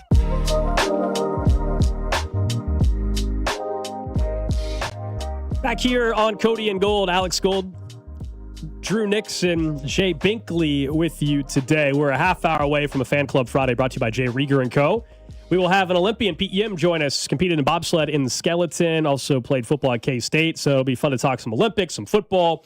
and different guests we've had in fan club before. Anytime we bring in somebody new to fan club, it's a lot of fun. Last week we had Mac in for the first time. Kramer was with us as well, and this time around we're going with an Olympian. So we're bringing in different people. This is what fan club's supposed to be. Looking forward to it, Big. And Rob Collins is on a beach in Cancun. He is. So you can't have our guy Rob is enjoying a little vacay, which is nice. Good for him. We'll get to the random question today in just a bit. Also, a college football playoff proposal to solve the issue that exists, although it's coming from the government. Should it? We'll get into that in just a second. Unfortunately, it might be the only way to fix some of the issues with college football. But there's some local ties to who has released a blueprint to save college sports. We'll tell you some of the key points of it in just a second. But I mentioned in the last segment that, of course, Bink's favorite holiday is coming up tomorrow, Valentine's Day. That's a total and complete lie. He's going to have his 2026 Valentine's Day address for us in a second. But we were made aware 15 minutes ago that the morning show, in particular, Dusty, I guess, was kind enough and wrote Valentine's Day poems or cards to everybody at the station. I honestly have not heard these. Drew just loaded 3 of them in the system from the morning show. I heard a little bit of them because I had to cut them, but I have not heard these. So I have no idea what direction Dusty chose to take, although it's Dusty, so I think I know which direction. Let's start with you, Bink. This was Dusty's Valentine's Day wish to you. This is my Valentine's Day card. You can pump me up a little love music there, Mac, if you don't mind. He likes beer, chew, and boobs. He also likes his whiskey with 0 ice cubes. You once said about Simmons that you hate that pick. You've also stated when that woman took your pizza cutter, it made you sick. From being part of the 10-2 Ruckus crew to mock drafts and samples of Blue Chew. Roses are red, violets are blue. No one likes Neil Jones. We all love you. Oh, my God. This one was easy to write out and think. You're an MFing legend that we all call Bink. Well done, Dusty. That's very good. Wow, Neil Jones catching strays in that thing. Wow. That is well done, though. How about that? Did you feel the love from Dusty to you? It was heartfelt. Yeah, you could tell. He put some effort into that. Dusty's quite the poet. All right. How come you didn't load the one to you, Drew? Did he not have one for you? There it is. Okay. I did. All right, so that's Bink. Let's get to the one that he had for Cody. Cody's not here today, but I'm still fascinated what he had to say. Cody Tap. Here he is. If you're not yelling, guys, in Bob's ear during one of our breaks, I'm sure you're creating a song that makes suburban moms shake. Some will say you take more days off than a guy at KU who wears 22. If there's one thing I know, you stay true to you. You're the best at engaging with folks in the chat. You, sir, are the guy we call Cody Tap. That was awesome. That's well done. That was well done. Yeah. Wow. A DP. We worked in Darren Peterson. Man, shade. Into that one. Yeah, there is a little shade there. Takes more days off than number 22. There definitely was. All right, let's get to Drew's. This is from Dusty. Apparently this morning he did Valentine's Day wishes. Drew, from Indy to KC, you produced the show called Cody and Gold.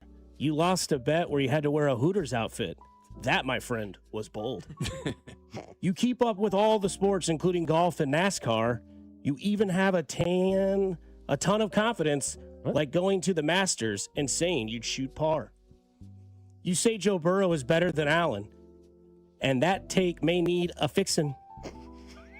I know where to go for anything about sports, and that is Drew Nixon. All right, so we had a good run going to that one. We had a good run going to that one. That one got butchered a little bit, clearly.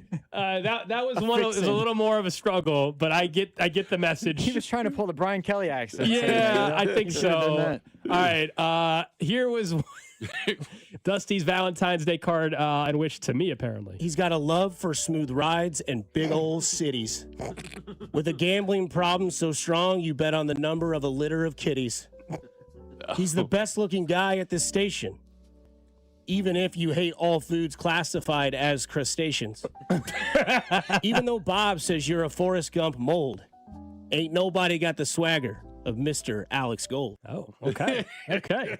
All right, Dusty. The big old city sport sent me. Oh, when I first heard that was well done. That one was good. That was smooth from good recovery from Dusty. Yeah, we bounced back after the one he did of you. That one wasn't as strong, but I appreciate that. For those that don't know, yeah, he had to mention the Tennessee cities. Yep. That was a great moment. That did happen. Well, thank you, Dusty. I guess we should have done Valentine's Day cards for him. For Dusty. That was really nice. That was very nice of him. I didn't know he was doing It's time, man. It's time. It's 12:35. You're filling in for Cody. I figured there was another reason besides the NFL draft. The day before I figured there was another reason besides Valentine's Day. It is time for the annual Jay Binkley Valentine's Day address. We have some music we can put underneath this a little bit to help him out. I mean, what type of music? I think you know. I think you know. Do you want the NFL music or fun? You can do NFL music. I think some what's your fantasy music or just some love music.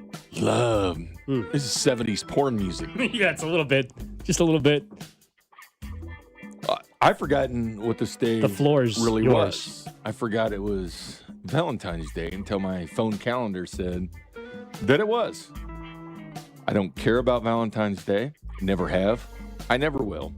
And when I see things that show up at the grocery store as soon as Christmas is done and it's to go buy your Valentine's Day stuff, I think scam. It's a complete scam to get somebody a Valentine's Day card. I told Drew during a break, if he really wants to make his wife really happy, he would do something not on Valentine's Day. Maybe he does it February 4th. Maybe he does it February 27th. But he goes out and gets a nice gift and say, hey, let's go to dinner because I appreciate you. But when you do it on Valentine's Day, it's cliched. It's like you have to go do it. And, you don't want to do it. And I'll be honest with you, if you ask 10 dudes when Valentine's Day was, obviously they're probably going to say the 14th because that's when it is. But they probably say, oh my God, I got to go get a card for that. I saw somebody just yesterday say, oh my God, I have to run out to the store and get a card and some candy because they'd forgotten. Literally, been happily married, has children, and he totally forgot about the scam that is Valentine's Day, and he ran out to the store to get a card. Probably not flowers at that point, unless he was giving them out early, but never been a fan of it. It's usually long waits at a restaurant. Why would you waste your time doing it? It doesn't look like it's forced, like we have to go out for Valentine's Day. Because honestly, I think Groundhog's Day is just important. I think there's no redeeming quality from Valentine's Day, but when that Punxsutawney Phil sees his shadow or not, you know if it's going to be extended time for winter. Another 6 more weeks, like Phil said, because the big fat groundhog saw his shadow, right? To me, that is more redeeming than what Valentine's Day can offer with the groundhog that saw it with the shadow. I think it's a more important holiday. I would put Valentine's Day at the bottom, and I'd put it Groundhog's Day above it, and Labor Day, and Arbor Day. That's Jay Binkley. So you don't get any pleasure out of Valentine's Day? None. When's the last time you... To be honest with you, Drew. I want honesty from you. I want honesty from you, Drew Nixon, because you're the only one that's married amongst this group here. Do you actually give a damn about Valentine's Day? I'm just asking it honestly, or do you dread it? Like, oh my God, I got the Daytona 500 to watch. Pot down the music. Now I got to go buy a card and go to dinner and all this. Be honest with me. Do you actually like it, or do you dread it? You're like, oh crap, Valentine's Day. Oh, Bink, it's a good day and it's a reminder. Every day should be a reminder, I believe, but it is it's a day that's designated specifically for that. I for tend what? to Spending money. I spend money every week on myself, on my wife as well. And it's not just one day for me, but this is a day that I think should be celebrated a little bit more. I have no problem with Valentine's. But honestly, when you see it on the calendar, you're like, crap. No. Like, crap, I forgot it. He's got plans this weekend. He's but got a lot of guys will see it like, oh my gosh, Saturday's this. I had plans to go, play poker that night or whatever. I got Valentine's Day crap. It's one of those days that you see on a calendar and you're a dude and you're like, oh crap, sure. I got to go buy a card. I got to get candy because there's going to be a rush. Is it really that much effort, Bink? There's going to be a rush. It's not. I'm telling you right now, if you go to any grocery store in this town, There's going to be a rush of dudes when they get off work for sure. going and I buying don't cars. dispute that. It's going to be like a snowstorm is hitting Kansas City as many people. Yeah, the go floral into a department at grocery Hy-Vee store. will be busy. Yes, it'll be like a snowstorm. But they're making an effort. They're making an effort because they know their significant other. It'll make, even if they act like they don't care, it'll make her very happy. Celebrate Groundhog Days. Bink, the day's not about me. It's not about me. It's for her. Someone says, Bink, you sound miserable. Have you ever had an adult relationship? I have never heard anybody say they really like Valentine's Day. Like that has not come up in discussion. Did your spouse in the past? Yeah. Did she like it? Maybe a little bit. I mean, Cody didn't celebrate it. I think there's levels to Valentine's Day as well, though, Bink. I agreed with that take. But I think there's levels to it where if you have the mindset and you've been married for a long period of time, hey, you don't care. That day doesn't mean as much, I don't think, as if you're dating somebody. If you're dating somebody, I think Valentine's Day is a bigger deal than it normally would be if you've been married to the person for a significant amount of time. Or been with And if them you're for a single, you're significant sitting there going, I don't have my Valentine or whatever, and you're depressed about No, it. Gold is not depressed that Valentine's Day is tomorrow. No, you're not. It just, for me, it doesn't. Tomorrow doesn't matter. No, it doesn't matter at all. Next year, yeah, but I'm also not in a serious relationship or married. For you, when you were married, it should have been a big deal to you. Next year, it is important because it's Super Bowl Sunday. No, that actually, everybody. Okay, that is the weird thing. Everybody's making a big deal about Valentine's Day being on Super Bowl. It changes nothing because if you were doing dinner, most likely you weren't going out on a Sunday night anyway. So you still do it Friday or Saturday, and you most likely.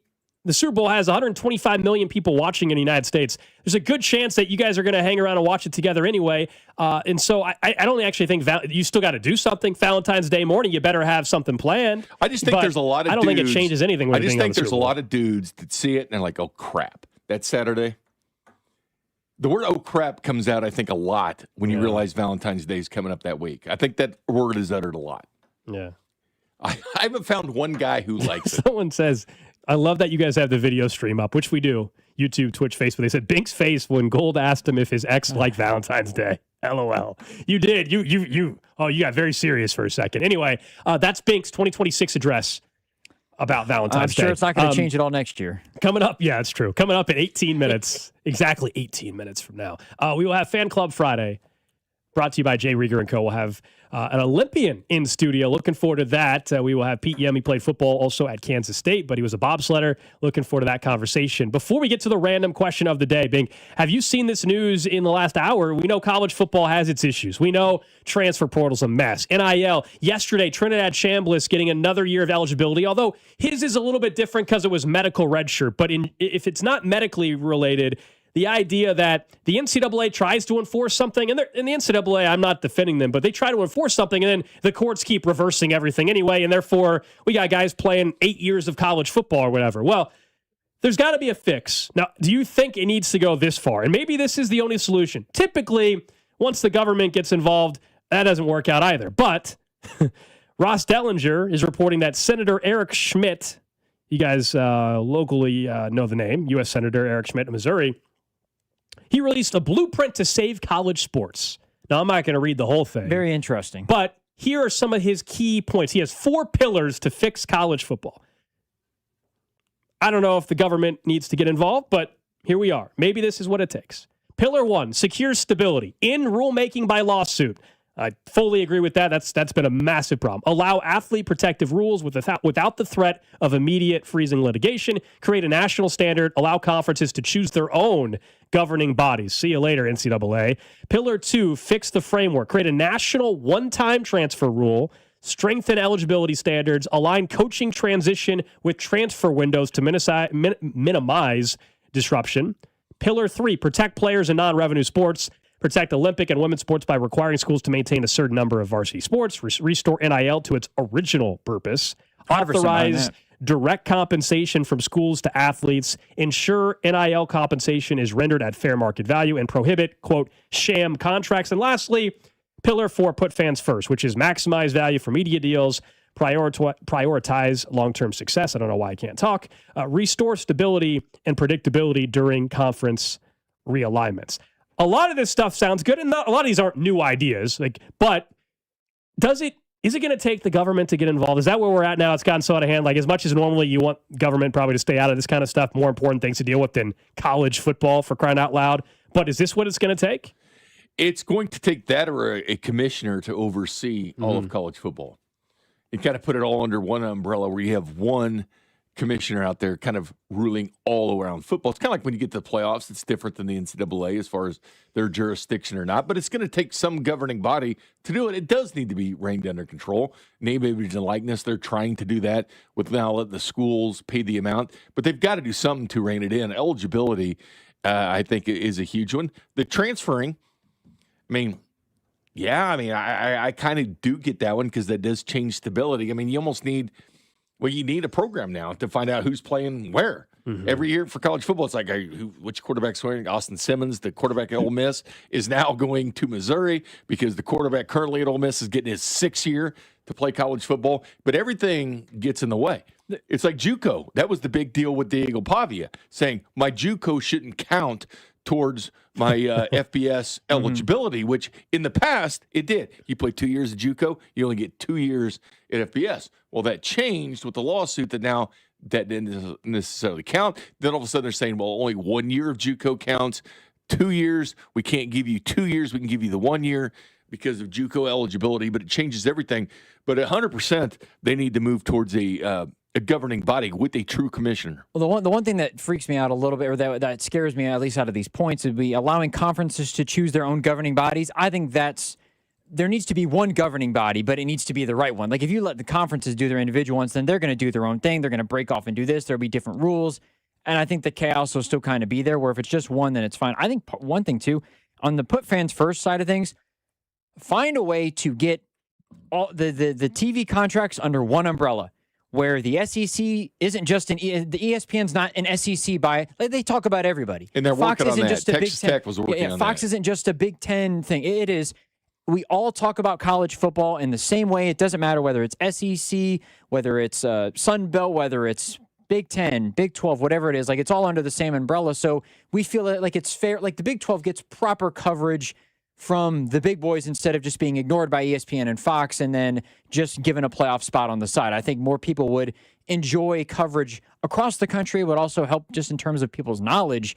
They'll know more about KU football or K-State football than they would currently as it is now, where there's no promotion like that really for the Big 12 outside of solely TNT and Turner. One of the big issues with FBS coaches was all the tampering going on. Guys that were on your roster and teams are trying to lure them over to hit the transfer portal to go to your school. But they're always like this, who do we tell? I mean, they're doing this, which is against the rules to go do, but there's nobody to govern this. So it's just the wild, wild west. Teams do whatever the hell they want, which is under the rules, and some teams are taking advantage of it now. Like, hey, we can take advantage of these rules now because there's no governing body. But if somebody is tampering, Alex, if you're tampering with my team and you're taking all my players, who am I going to tell, Drew? I mean, there's nobody for me to go tell. No one's going to govern it, and no one's going to say, you know what, Alex, you can't do this. This is against the rules. You can't do it. There's no one there to slap you on the wrist and say you can't do it. So we'll see where this ultimately goes, but that is just coming out in the last hour or so that there's at least now one senator putting forward ideas, some proposal or a proposal for college football. All right, let's get to the random question of the day. Random question.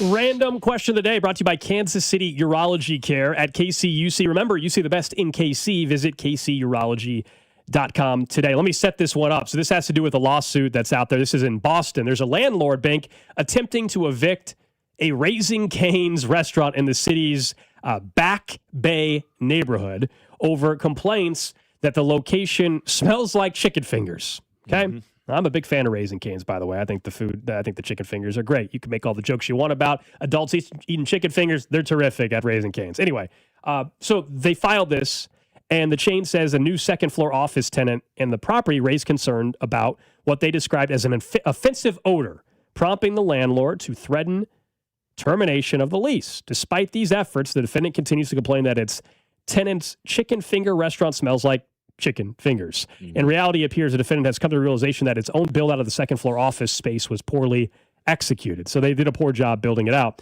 Raising Cane says it has spent more than $200,000 attempting to reduce odor issues inside the building, but claims it was informed in January that the lease would be terminated. So that's just the story to set it up. Could have been trash of the day today. Okay, someone's like, this is a weird question today. I got a question. I promise. The question is, if I told you your block where you work, in this building, we just constantly smelled chicken fingers. Would that drive you crazy after a while? Make me What's hungry. the smell other than like the obvious smells? What's the smell that you're like, what food smell could you deal with nonstop? Like the smell of like donuts all day, would you be good with that? Sure. Where's chicken fingers? What's the food that you're like, no, I can't do it? Well, if you're next to a chicken place, you would understand that would be the smell. If you're next to a barbecue restaurant, you would get the fumes coming in from barbecue, and that would be just fine. You just have to understand that's what you smell, but that's not the end of the world, a chicken place smelling like chicken. I would have no problem with it. So I'm coming into the middle of the random question here. You're asking what food would you be willing to smell all day? All day. Yep. So it's not just in a chicken place, Bank. This is when you wake up in the morning, you smell like chicken. Or when you're In this case, yeah, it could be that. I mean, the story was about an office building, but sure, yeah, it could be while you're at work or just 24/7. I can smell fresh donuts all day. I just figured, I thought with the chicken thing, wouldn't you, even if you worked around, I just assumed you'd eventually get used to the smell, like you wouldn't smell it. You know what I mean? Like, if you're around a smell long enough, you just don't smell. Now, I'm biased. You guys know for the last 2 years, I can't smell a damn thing. Yeah, it's so perfect for you. I don't really care. Well, if you worked in a chicken place, you'd smell like chicken. Oh, if you well, worked at a barbecue that's the restaurant, you'd smell like grease and barbecue. everything, for sure. I don't have a problem with it. But if you're in your cubicle and it smells like that when you first walk in the morning, but I bet you by 2 o'clock in the afternoon, you're probably not even smelling it anymore, right? If someone has like stale fish, I mean, fish should be the worst. Fish is the worst. That's annoying. Is the answer for the worst for sure. annoying. Someone else says pizza. They'd be good with that smell. That'd be good. Pizza all day. Someone else said Italian food all day. You get really hungry. That's the only problem. But again, I wonder if you just would get used to it. Yeah, you get used to it and you get down by a lot of chicken fingers. A lot of people texting in 913-586-7965 and saying just coffee place. They just don't want to smell the coffee beans all day. They would want it? They would. I don't know if coffee would get overwhelming, I think, a little bit, actually, for me. But they're attempting to. They spent what, $200,000? Yeah, Raising Cane's, and they're still getting attempting. kicked out. They're still getting kicked out. The landlord claimed the Raising Cane's further claims the landlord has been negotiating with Panda Express to take over space next to it. Now, isn't it just going to smell like Chinese food? Of course it is. Yeah. What's the difference? What is going on here? Is it just the chicken? Like, that smell is going to possibly be worse. I don't know. Like, I'd be depending on shocked your that preference landlords- of food. Is the check cash or not? Smell like chicken all you want. I think I would rather have the smell of like, if we're talking about just food, like, and everything, we were saying like Italian food, Chinese food, barbecue, chicken. Like, I think I would choose chicken before I would get to Chinese food smelling every day in the office. Someone said waffles all day. Oh, does that include like the syrup? You get to smell that, like this. That's a pleasant smell. It's not bad. Someone said if it was smelled like curry, I'd have to leave. I mean, if it was next to a trash place and you smelled the fumes of that all day, I can understand they would start to get to you. Someone says they work at a local pizza place 6 days of the week, 10 hours per shift. And I can tell you the fact that after the first 30 minutes, the smell is gone, only comes out again when you go home and take your clothes off and wash them. I used to date an okra lady, and she put the okra at buffets. And she smelled like crap, man. I mean, that smell of okra all the time, I get it. But yeah, I dated someone that dealt with okra. Yeah, short-lived. That's the random question of the day. Did you ever eat okra? No. Did she make it? Hell no. I said I can't deal with your smell. No, you didn't. Yes, so nothing. I did. So I said you smell like crap. I can't be around you because you smell like freaking okra. That. I did. So That's you what I said. let me get this. So you don't do anything for your spouse or whatever for Valentine's Day. You'd say their food sucks that they cook, and that they smell. I wonder why, Bink, it hasn't worked out.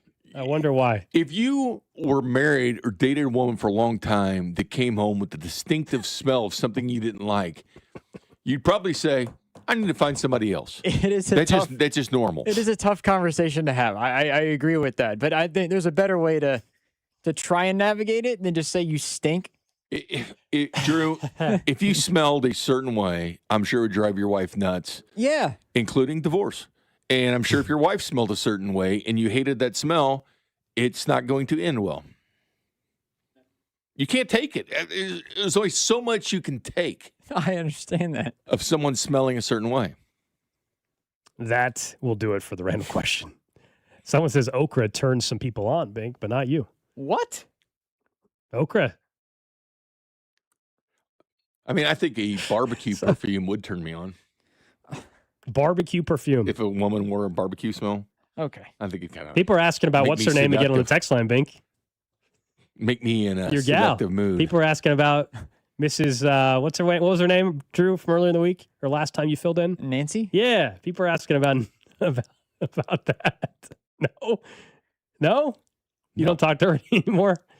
Okay. That's sad. Seriously, though, if I could find a woman that smelled like barbecue, Drew, we'd probably get married. I'm just trying to keep my mouth shut. Or beer, shut. if she smelled like beer. Oh, baby. How you right, doing? coming up next, it's a Fan Club Friday brought to you by Jay Rieger and Co. Pete Yemm going to join us, Olympian bobsledder, a champion, a former K-Stater. That's coming up right now. Watch Cody and Gold on YouTube by subscribing to the 96.5 YouTube channel. Cody and Gold is brought to you by Heartland Men's Health, the leader in men's sexual health. Thousands of men have been successfully treated for low T, ED, and more, all with discretion and compassion. Make your appointment at heartlandmenshealth.com. Oh, how's that flu, babe? Did you take DayQuil Intense Flu yet? Nah, I got this. Ugh, okay, I don't got this. You stay on the couch, and I'll grab the DayQuil.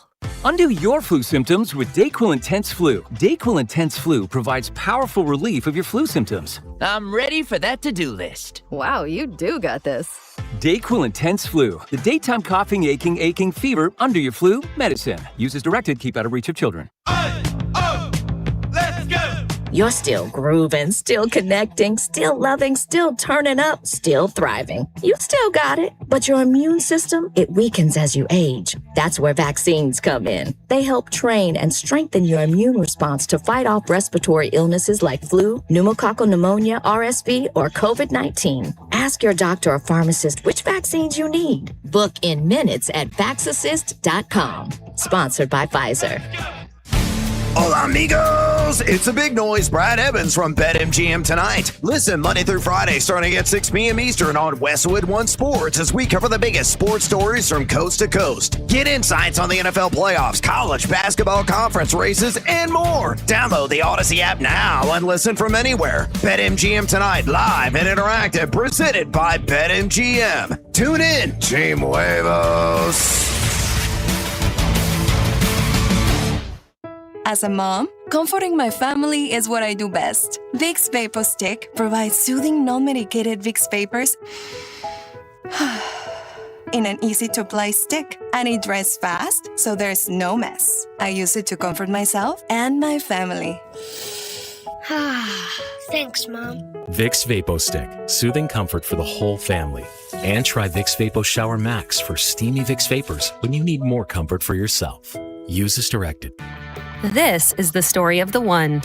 As an HVAC technician, he and his digital multimeter are in high demand.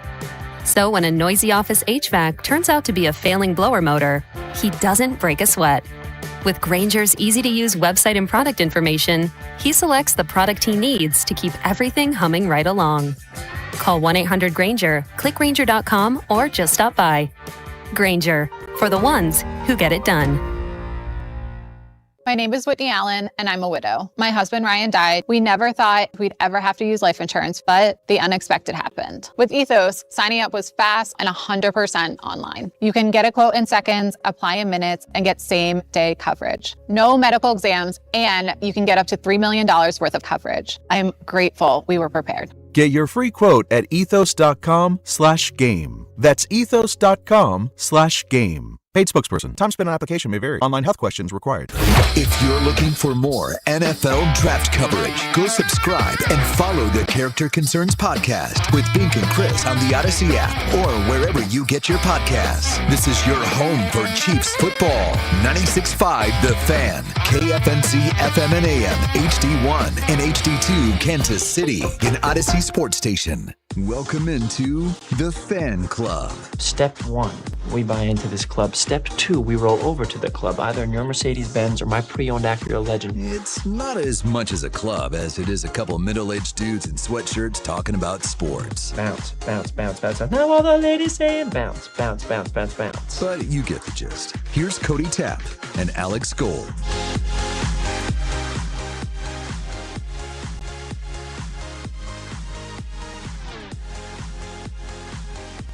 It is a Fan Club Friday right here on Cody and Gold. Alex Gold with you. Drew Nixon producing the show. Jay Binkley is in for Cody Tapp today. Our Fan Club always brought to you by Jay Rieger & Co. And today I'm going with Bink. I knew you might have wanted the Missouri one, but I'm drinking the Kansas Cooler today, which is one of Rieger's lemon vodka sodas made with Rieger's vodka.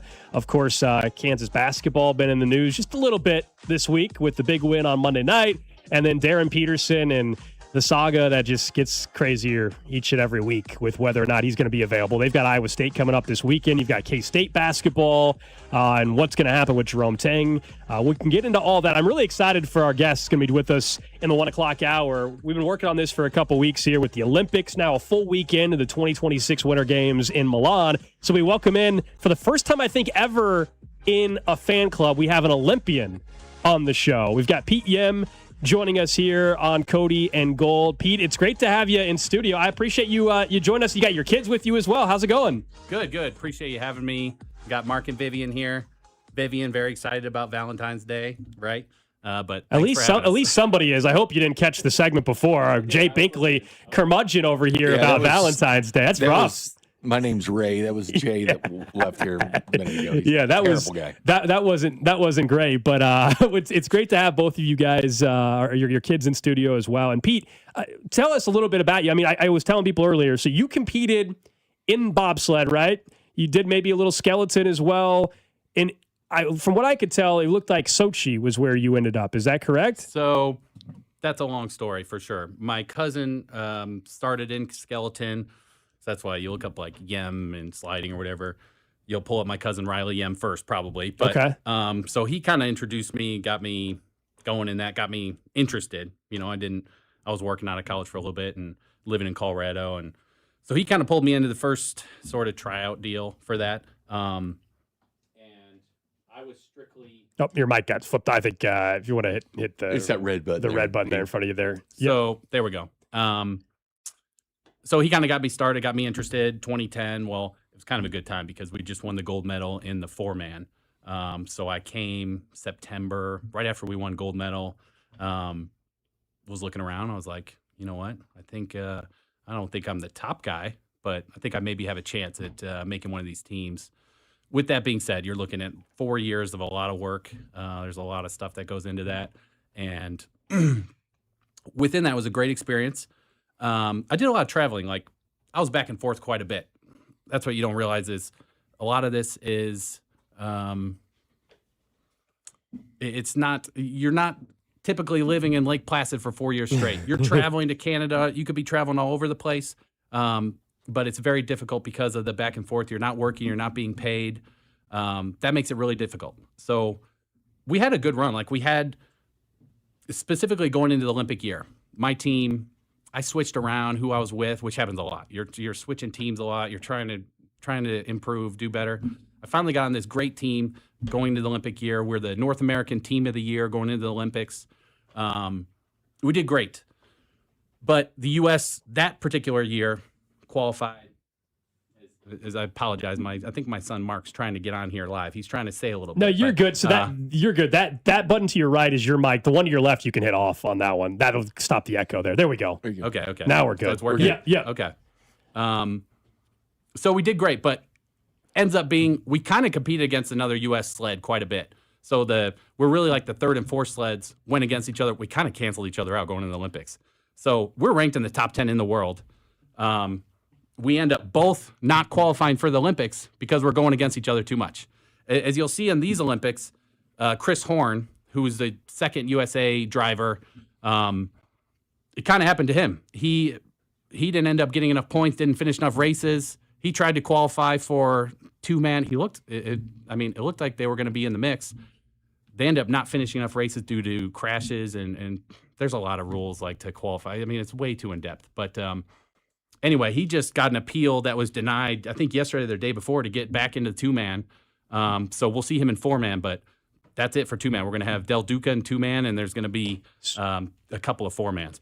So what's 4-man seems like it'd be way tougher than 2-man. Is that correct? I mean, just because you got to be in sync more, or am I off on that? Yeah, no, it is a lot tougher. A lot more can go wrong. I'm sure a lot of people have seen the video of the guys not getting in. What really happened there was that turn came up on him quickly. One little thing goes wrong. If the first guy getting in has troubles, I mean, it can be everybody has trouble. So that does happen once in a while. That didn't happen to me. We did crash quite a bit. Like, we went through a bunch of sleds. I can't remember who it was who made I think it was Carrington, maybe made a Jamaica joke. Yeah, everybody knows about Cool Runnings, of course, yeah. We crashed so many times, we were in a Jamaican sled at one point. So there's pictures of me doing bobsled, and the sled says Jamaica. We crashed it. So now we're in Canada. The next sled we have, it's got Canada right on the front. It's like, man, you're really running for the U.S. You're trying to win for the U.S., and you're in these sleds. It doesn't even say U.S. on it. So yeah, it's crazy. The amount of money that's involved in it is zero. But after 2010, it's gotten better. These guys, it's gotten a little bit better. Where's the only tracks you can go? Lake Placid and then like Park City, Utah, and that's about it? That's it for U.S. So you're doing a lot of training in Lake Placid, really, more than anywhere else. Park City's wonderful. It's a much better track. Lake Placid's it's a rough one. We've got Pete Yemm, Olympian, joining us in studio here on Cody and Gold. It's the Fan Club Friday, brought to you by Jay Rieger & Co. Like, we can talk about your K-State playing days as well, because I'm growing up, like everybody, we all watch the Olympics, and I think we all understand, how unbelievable it would be to represent your country, let alone get a gold medal or something. When did you realize, hey, I want to do this? I imagine when you were in high school, you didn't think you were going to be doing bobsled, right? No chance. You know what I mean? Zero interest in it. Didn't know anything about it. That 2010 Olympic gold medal run with the 4-man team brought in a lot of interested people, including me. They rode the night train, it was called. The story of it's pretty unbelievable. It's Vancouver. U.S. hasn't won a gold medal in 4-man in over 50 years. It was really a large drought, right? And these drivers, typically it's 20 years plus. Like, that's how long it takes to be good at bobsled driving. Usually their dads were drivers. Usually their grandfathers were drivers. It's a family thing. Everybody knows everybody within that community. So that driver, Stephen Holcomb, his story's interesting. If it's all right, I'll tell you real quick. Go for it.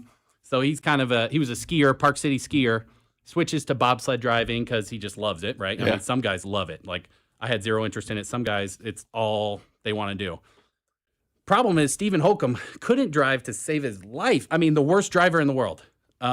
Crashed almost every day for like 10 years, upside down. The stories that were told to me, because by the time I got there, obviously Stephen Holcomb's a different story. Yeah, was we get to the garage. He's looking for people to brake for him, and they're like, "All right, who's going to ride with Stephen today?" Nobody would raise their hand. Nobody, because nobody wants to go upside down. It's awful. Being upside down is awful. Going 60 miles an hour, your head's rubbing on ice. It's the worst thing in the world. I was wondering how bad that was with all you down there, because you don't know where you're going. You can't see anything. You're kind of trapped. Yeah, you're trapped in the thing. You got no choice. So he spends 8, 9, 10 years as one of the worst drivers in the U.S., really, really struggling. I can't tell you how much struggle there's involved in this. All right, but one day they realized, Stephen, I see you squinting all the time. When the coach is like, and by the way, I don't know why it took this long. Like, you're squinting all the time before the races. Like, we see you after. Let's get your eyes checked. They get his eyes checked. He hates wearing glasses. He's known for a long time he can't see very well. He's legally blind, is what they find out. So he gets LASIK. Wow. The next year, after LASIK, he can't lose. He's winning every race. Shout out Dury Vision, baby. Yes, good LASIK ad. Yes. So he's memorized where to pull the strings, where to turn, of all the races all over. He goes from like the 12th driver to number 1 overnight. Wow. Like, it's amazing. And he goes straight, they win the gold like immediately. Jeez. It's insane. So I was not aware of that at all. I'm glad that that's you're the that's best amazing. bobsled story for sure. We had a blind driver that ends up a gold medalist. I mean, legally blind. Yeah, I think it's my favorite sport to watch in the Olympics. I think it's fun, but there's no place to go do it. Like curling, if someone's go curl, Alex went out here. Yeah, we embarrassed ourselves a week or so ago. Like bobsled, Lake Placid or Park City, you can't just go do it. It's a lot of former football players like yourself did it. Same with NASCAR, like pit crews. Like that seems to be a lot of times where, people, former football players, a lot of times in pit crews or in the bobsled for sure. For sure. It's like the two of the guys that were on the gold medal were walk-on football players. One was a Nebraska fullback, Kurt, and one was tight end, Texas A&M. Hell, Herschel Walker used to do it, didn't he? Yeah, Herschel Walker did it for, an Olympics. Willie Gold. Yep. So the speed guys, you need the football guys. Like there's a lot. It's a good mix. You want both of them, so for sure. So you were a braker, is that right? Yep. So brakeman, I was typically the 2-man, so I'd be behind the driver most of the time, which is usually like the football guy. The real speedy, the 100-meter guy is usually like the fourth guy. They're the last one getting in. I didn't want to do that one, right? So I did do it sometimes, but that was not what I was good at. Pre-LASIK Steve would have worn you. Yeah. Shorter running. That was my spot. I can't imagine the money that's lost and stuff when you wreck sleds because those things don't look cheap. It's not. It's we crashed enough times where we ran out of sleds, like I said, and that night train they ran when the gold medal sled had in Lake Placid they had a version of it that was a museum version. Okay, we ran out of sleds. We started asking, hey, can we use this? Can we use this? And they're like, eventually they say yes. It takes a while. Now we get this thing on ice at the last second before we're going. They're like, hey, by the way, this isn't really like a normal version of a bobsled. It's like a plastic version of it. So anyway, it was not the same, right? But we did pretty well in it. What's it like watching just the Olympics now? Obviously, you're more focused on watching bobsled, and makes sense. But just in general, some of the storylines around it. I feel like every Olympics, there's some form of controversy. There's I think Bink, you were talking about the ice dancing and the French judge and how the scoring was screwed up. There's is that alpine skiing or I can't remember which one, the story about injecting acid in their yes. There's a Ukraine, but to me, the Ukraine skeleton person yesterday had the pictures on their helmet. On the helmet, they rolled it on. But to me, it's like at least bobsled's timed. It's like my problem with that was if you're from a country, you should recuse yourself from said thing because you're at somebody else's mercy instead of the time clock. Yes, for sure. And that's my argument, sort of, and it really dips into these winter sports of like, is this a sport or is this like a competition? Anytime it's up to someone else to decide who the winner is, who's second, I don't like that. If it's timed, we can at least say, hey, you beat me. You were a little bit faster than me, so. Okay, I get that. Yeah, you're just saying like, so for figure skating and stuff, there's got to. It's tough. Yeah, it's tough. Yeah, I don't like the judging on it. We got Pete Yemm joining us in studio. I might like this beer, you may not. That's what it comes down to. Yeah, no, that's exactly what happens sometimes with the Olympics. Do you think that we were saying like, going back to what would have been like 08, 09, and on the Summer Olympics, Michael Phelps and these big names. And like Chloe Kim's a big name, don't get me wrong. And obviously Shaun White back in the day and everything. But do you sense that there's as much interest now in the Olympics as there was 10 years ago, 15 years ago? TV ratings are one thing. Yeah. Like I'm not a TV executive, so I don't care, but they're down compared to what it was. Sure. I was saying earlier in the week, like, and maybe this is still just me upset about the Chiefs football season. I don't know what it is, Pete, but like I still am struggling to get into it this year. Yeah. It's tougher. It's true. The Summer Olympics are better. I think just all around a lot of those events. So you got to kind of find what you're into and get into that. Actually, you know what? I'll help the Winter Olympics out right now. Anybody who's watching, hey, U.S. bobsled, I'm all about it. But the reality is the men, it's going to be tough. The women have a chance in the monobob and the two women to sweep the podium. And I think they will in the monobob, which is a singular. Listen, these ladies are pushing the sled, jumping in themselves, and pulling the brakes themselves. This is a newer event. Steering. This is like 8 years in. So this is just a second go round. They're the drivers too. We got a chance to go gold, silver, bronze in it. And I think they will. This Monday night. So I want everyone to tune in Monday night, watch the women do that. Two of our women, this is their 5th Olympics, Alana and Humphreys. And it's going to be fun to watch because I think they'll do it. When's the 4-man final? That's right at the end of the Olympics, isn't it, usually? Yeah, I think it's the 22nd. Yeah. But it's going to be tough, though. Yeah, it's going to be tough. I think time difference makes a difference, too. Like, if you're not watching it live, I think with technology now, you can see the highlights on Twitter or whatever. You can that has definitely ruined it. I think that's changed it. Because you already know what's going on before it gets to prime time because that was done during the day. And at least they're showing it. Like, at least they're still showing it live during the day. You can watch it on USA. That's very true. I think that has ruined it to a certain extent. During the day, I remember, like, even for me, when I was in high school, we were so, people would be talking about at school, I can't wait till tonight to find out who won gold in whatever event it may be. You had to wait. And now you get an alert from ESPN that, it's tough. especially if it's a big event, who won gold, and you're like, oh, okay, yeah, do I really need to watch it now tonight? And so that's the unfortunate thing with it. For sure.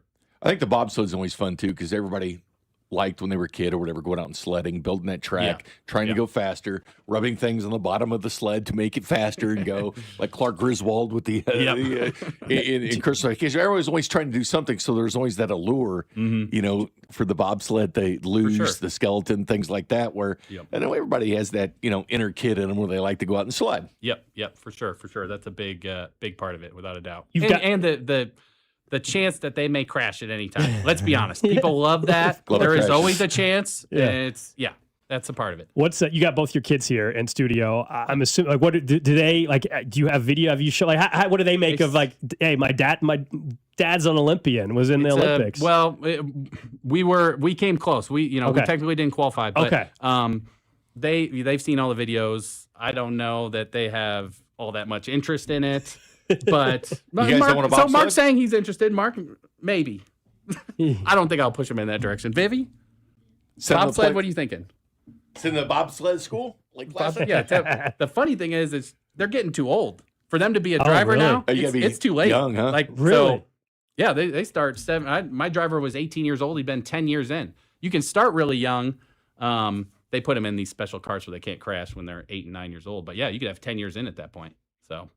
Looks like such a mental thing. Like, you always see these guys like Holcomb and stuff before they be moving their head back and forth because they're envisioning that track and the turns and where to go, and just the little bit of difference. Like, you watch any of the events, any of the sleds, you hit that wall, and that's the difference of you winning or finishing 8th or something. It's like barely hitting the wall, and that is the difference. That's your dreams going up just by that little wall push. Yep.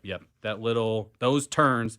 I mean, as much as I would like to say it's the start that matters, it's really not. It's can they hit those walls in the perfect angle that they've been memorizing, and you see a lot of this. Like, this is what they're doing. They're practicing pulling the things and the turns going into it, and they mess it up just a little bit, and boom, you're off. 913-586-7965, the J Southland Tow Service text line here on 96.5 The Fan. A lot of texts, as you can imagine, are coming in. People are asking about Cool Runnings. Naturally, that's where everybody's mind is going. Of course. So, what do you make of the movie? How inaccurate is it? Obviously it's brought attention to bobsled. I love it. That's all anyone brings up when they know anything about bobsled. I love the movie. What was told to me was almost nothing was accurate from it. Unfortunately, if John Candy was there, that'd be great. But what was told to me was none of it was accurate. Now, I love the Jamaican bobsled team. We talk to them all the time. They would sing that song on the deck before all the races. That's awesome. So they were great. They were wonderful, hilarious. Now, you played football at K-State. We got a lot of K-Staters that listen to this show as well. I won't ask you about the basketball program right now because that's an absolute disaster. I won't talk about it because nobody's watching it anyway. Nobody's turning it on. So we've just tuned it out. We're going to have to wait 2 years and come back. Okay. Because that's apparently how long we're going to have to wait before we can get out anyway. I was going to say, do you think Tang's the coach next year? I think he has to be because it's too big of a buyout. And I will say this. I think he could bounce back. I do like him. And in college basketball, you can turn it around quick. He's shown us he can do it in under a year. Hey, he's going to have to do it again now. Yeah. So we'll give him. It doesn't matter. It's Colin Klein time now for Kansas State. Let's talk some football. Yes. And we'll get to some Chiefs also in the next half hour. But you played at K-State. When did you play there again, just for the audience? And you were there for a Snyder year, right? Yep. So I had one Snyder year. So gosh, man, it was a while now. 05 to 08 was my last year. The last time Kansas beat Kansas State in football, I was playing in the game. Okay. So that's 17 years ago. All right. Yeah, there's kids now 21. Thanks for reminding me how long it's been since Kansas beat K-State in football. I appreciate that. And you play defensive line, right? Yep, so you're on the defensive line. Just what was that like, I guess, with Coach Snyder, who's a Hall of Famer, and I think everybody knows what he's meant to college sports. The debate we got into during this college football season on the show was, and now I think it's case closed, maybe you disagree, but, Bill Snyder's one of the greatest turnarounds in college sports history, maybe sports history. Sure. Then you see Curt Cignetti this year. And going into the playoff, people were already trying to say it was the greatest turnaround. And Drew and I, our producer, we disagreed. I was like, I got to see if he gets to a national title or something before I'll go ahead and say it's better than the job Snyder did. I also think there was no NIL, there was no transfer portal, so it's tough to compare the two. but just your experience with Bill Snyder, and also, I guess, if you want to talk a little bit about where we're at with college football on what Kurt Cignetti did. Unbelievable what he did, and I'm very pro, NIL, transfer portal. I'm sure we can make improvements to it. I'm sure there's quite a bit, but I'm pro player. So, listen, we lost our 2 best defensive linemen. We lost Dylan Edwards. Jace Brown was probably our best offensive weapon. He's at LSU. That's part of it, and it stinks. But you know what? We got a bunch of new guys. I think we have 53 new guys coming in. I assume a lot of them are going to be pretty good. So that can be part of it. And maybe they need 2-year deals instead of the 1-year stuff. I don't know. But what he's done at Indiana, we haven't seen it. We haven't seen it on the transfer portal era. It's just going to be a different era. That's all. We can't compare Snyder to him. I think there's just 2 things. That's why I've always when I'm asked about it, because that was a different era. I mean, this wouldn't have happened in Indiana in 2008. It just wouldn't have happened, this situation. So it's different. But here's the thing, Pete. When you look at Manhattan, Kansas, I always look at what a coach meant to the whole university and the whole town, because Manhattan, Kansas had 3 hotels or something when Bill Snyder took over, and now there's probably well over 20, 30 hotels in that town. Yeah. He literally built that town. Say what they want, but he literally built that town up to what it is. I don't know if that's going on in Bloomington, Indiana, but it is far different than everything else that Bill Snyder did in Manhattan, Kansas, as far as believing in football. The program was, the Sports Illustrated cover everybody knows about. It was unsavable. That's every description from anyone I've ever heard. They hadn't won a game in 2 years. We win 1 game in the very first year, and we might as well have won the Super Bowl. It was like, this guy might be pretty decent. So he comes from that amazing Iowa staff. There's a nice Bill Snyder coaching tree, but there's also an amazing Iowa coaching tree, and I don't know who should really get credit for it. Man. I don't know all the time. Because I claim Kansas State on a lot of these, but the reality is they're all Iowa. Snyder was on a staff like Barry Alvarez, turned around Wisconsin. Yep. Bob Stoops, Oklahoma wasn't doing well at all. He was on that staff. He goes down to Oklahoma, and obviously. But everybody on that staff, that's why when the Chiefs were looking for different assistants, I was like, well, it's kind of what Hayden did as far as I want a guy that's going to be an offensive coordinator. I want a guy that wants to be a head coach, because he wouldn't hire anybody unless he could see him being a head coach. And you know what? His philosophy worked, because they all left and built programs elsewhere. Exactly. And that's part of it. And that's the tough part about keeping it together. But the run, it was phenomenal. It was really, the Dodd. I don't know if you heard of the Dodd, decade of dominance. That's what the K-State fans like to say in the 90s. And if we could redo the 98 game, obviously, that's what we would do last game. That'd be great. But I don't think there's anything comparable. I just don't think there's anything close to what he did. He pulled it out from the bottom. When you drive to Manhattan, you go down Bill Snyder Family Highway. You go to the stadium. It's Bill Snyder Family Stadium when you're at the stadium. So he saved the whole deal. And when you look at the facilities they have now, everything going on, everybody can thank him. You walk in, you see the statue, like, that's it. What makes him different, though, Pete? Like him compared to any other coaches you've had, including, in the bobsled program or whatever, leaders that you found, coaches to train you. What makes him different than any other coach you had? Because you hear a million different. Why did he work? What is one thing Bill Snyder did that was just different than any other coach you had in any other walk of life? So they all have the I don't sleep. They all claim I don't sleep. They all work all the time. There's a lot of similarities with a lot of great coaches, but the attention to detail for him is unlike anything I've ever been around, experienced, or seen ever. And I'm talking about guys with untucked jerseys at practice, socks not on correctly. Everything. They wrote about, like, everybody eats this exact meal before the games. Like, everything was planned out to the 10th degree. I think that's really what was a differentiator for him. We got Pete Yemm joining us in studio, played football at K-State. Was a bobsledder as well, talking a little football now. And Colin Klein, was there crossover with him for you? Because he graduated in 11, right? Yeah. 2011, yeah. he graduated? Yeah, so I had 1 year. So his redshirt year was my 5th year, senior year, where the coaches are fired with 3 games left in the season. So I got to see a little Colin Klein, and I'm very excited about what he's going to do. I think it's the perfect timing for it. What happened this past season, it was a very talented team. Coach K, I think, he's going through some stuff, and we love him and hope he's still a part of K-State forever. But Colin, I think, is the perfect time for him to come in. And I will say this, October 24th, I hope I get to come back. October 24th, we're playing at Arizona State. My prediction is Kansas State will be 6-0. We'll just have beaten KU. And Avery Johnson's going to be Now I'm going too far, but I think Avery Johnson will be in a Heisman discussion at that point at 6-0 because I think he's going to have a wonderful start with this new coach. He's a perfect fit. We really haven't had anyone like Avery Johnson. I think that up until this point, it's just been up and down, but this is going to be his year. So I'm looking forward to that. No Sam Levitt or Jordan Tyson for Arizona State. So. For sure. Yeah, look, I think it was a great hire. I think because Drew, our producer, was talking up K-State quite a bit as well a few weeks ago. And out of the three locals, I think they have a chance to have the best year for sure still next year. I guess, is there any question, and I know Colin Klein's your guy. I'm not trying to ask you to. Sure. But no head coaching experience, first-year head coach. I mean, he's got an experienced staff, though, he's hiring around him, and so maybe that solves that. That'd be my only question. In year one, like, is he going to be able to get them to a start like you're talking about? Yep.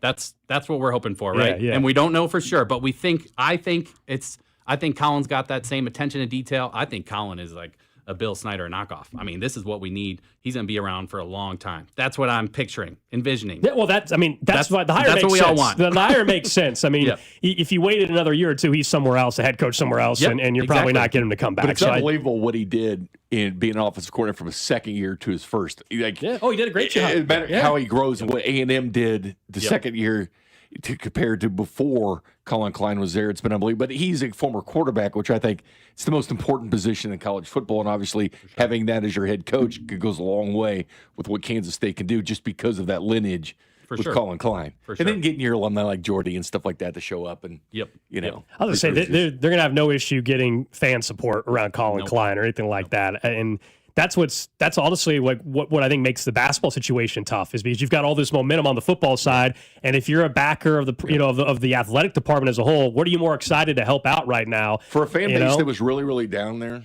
for a while, like K-State fans were, this rejuvenated that fan base more than I've seen probably ever. Because it was down there for a long time. Like, we know we're better than this. But Colin Klein, when he came there, he just really changed the attitude. I think a lot of people like Kleiman, don't get me wrong, but I think with bringing him back, considering he was, second or third in the Heisman, second or third, one of those two, Colin was, but having him back at Kansas State, so big for them. For sure. Huge. People cannot be more excited about having Colin Klein as the head coach. You know, he's young. Like, he could be around for a long time. I think just the enthusiasm, all of that. The offensive, you want the offensive wizard. That's who you want in charge, especially in college. Like, we could be scoring 40 points a game this fall, and it won't surprise me. And I will say the schedule lines up very nicely for Kansas State for that first half of the season for him to get off to a good start. That's why I think November or October 24th, I think things are going to go our way. And the schedule was tough this past year, and that contributed to some of the difficulties and problems, I think. But yeah, it's gonna be great now. I think defensively, we're Indiana gonna have to winning. come up with something. I think Indiana winning opened up a lot of eyes across the country. Like, if they can do it in Bloomington, Well, there's no excuses anymore. I mean, that's none. the thing. It took away any excuse for any program, any coach in the country. It doesn't mean that everybody's just now going to start going on runs in a 2-year time frame like Kurt Signetti did. But yeah, I think it eliminated excuses. By the way, you mentioned the first couple of games just for everybody listening. So they got Nicholls State, then Washington State, Tulane, at Cincy, home to Houston, home to KU, and then that at Arizona State on October the 24th. Yeah, Cincinnati without Sorsby, man, that's going to be for sure very winnable now. Tulane looked very difficult until they lost everybody. They Very lost true. everybody. We've Coach, got quarterback, everything. We got Pete Yemm hanging out with us, a champion bobsledder, a K-Stater. Let's talk a little Chiefs football, look at the offseason a little bit as well, right here on a Fan Club Friday. What's up, Kansas City? This is Vinny Pasquantino, and you're listening to Cody and Gold, weekdays starting at 10 on 96.5 The Fan. Brought to you by Heartland Men's Health, the leader in men's sexual health. Thousands of men have been successfully treated for low T, ED, and more, all with discretion and compassion. Make your appointment at heartlandmenshealth.com. Are you 50 or older? This news is for you. The CDC recommends you get vaccinated against pneumococcal pneumonia. Even if you're healthy, your age puts you at risk. People 50 or older are over 6 times more likely to be hospitalized with pneumococcal pneumonia compared to adults 18 to 49. Just one shot can help protect you. Learn more and schedule at vaxassist.com. That's VAXassist.com. Sponsored by Pfizer. This is the story of the one. As an HVAC technician, he and his digital multimeter are in high demand. So when a noisy office HVAC turns out to be a failing blower motor, he doesn't break a sweat. With Grainger's easy-to-use website and product information, he selects the product he needs to keep everything humming right along. Call 1-800-GRAINGER, click Grainger.com, or just stop by. Grainger, for the ones who get it done. It's your captain speaking. To the passenger with the Mirror Fast soft chews, smart move. No way am I letting travel constipation ruin this trip. Can't blame you. Mirror Fast works fast, but without the harsh side effects. Since I'm such a smart traveler, can I move to first class? No. Close the curtain, Carol. From the makers of Miralax, new Mirafast soft chews work naturally with your body in as little as 30 minutes to give you a comfortable go on the go. Find Mirafast today at your local retailer. Use as directed for occasional constipation. Contains magnesium hydroxide. Hey, Royals fans, it's Vern. It's February. You know what time it is. Spring training meant Royals baseball is back on 96.5 The Fan. I'll be down in Arizona with the boys in blue, joining all 3 shows throughout the week. I'll have my hot stove show every Thursday night at 6 o'clock. And if you can't be there and surprise with me, I'll post videos on 96.5 The Fan's social media accounts, so you don't even need to leave the couch to watch your favorite players in action. This is your home for Royals baseball, 96.5 The Fan. You're listening to 96.5 The Fan from the DM Injury Law Studios. Mike's got this. Car, truck, or motorcycle wreck? Remember, Mike's got this. 816-888-7500. Mike's got this. Back here on a Fan Club Friday, brought to you by Jay Rieger & Co. Of course, if you're looking for Valentine's Day, for something maybe to get your significant other, even if Bink is not involved in Valentine's Day, Jay Rieger got great whiskey. Or if you're looking good for holidays, Alex. The weather, which is going to be nice on Monday, I think, is going to be like in the high 60s, 70s again. 70s, like 3 days. The coolers are awesome to drink as well, made with Rieger's vodka. You can support a couple of the local schools as well. They've got MU branded ones, KU branded ones as well over at Jay Rieger. Plus, just a really cool facility. If you haven't been over to the distillery, it's an awesome place to have some events. Electric Park once the weather starts getting nicer as well. And we've got Pete Yemm joining us, champion bobsledder, K-Stater. Lives in you lived in Kansas City ever since your college days as well. I know you live in I think the Overland Park area, right? Yeah, not counting all the bobsled stuff, but yeah, we're in Overland Park, live in wilderness. So shout out to all the wilderness people listening in there.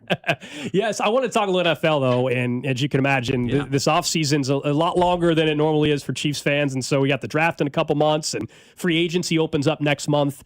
What's the, as a fan perspective, what's the one priority that you have? Because everybody goes back and forth about defensive line or the need for a running back. What's the number one thing you watch from this year's team and you're like, hey, they got to address this in the offseason? I would be extremely careful taking a running back number 9. I'm with you. In fact, I'm with you. I would don't want run as far away as possible. I think that two of us. If it's not Adrian Peterson, run. Okay, and I don't think totally, he is. No, I'm totally with you. I don't think he is. He's got to be that. He's got to be a top 5 back. Maybe not Adrian Peterson, but he's got to be. He's got to be Jameer Gibbs right away. He's got to be Bijan Robinson right away. And if he is, then they get paid to get it right. And so go ahead and draft him. But I just think they can address running back in free agency. Bijan's a complete stud, but what's Atlanta done in the postseason? Oh, they don't get there. Yep. So prioritize both lines. But at 9 overall, I'm thinking offensive line or edge only. Nothing else. Oh, so that's you me still would personally. go all-line. So you're not sold? No. Interesting. Not sold.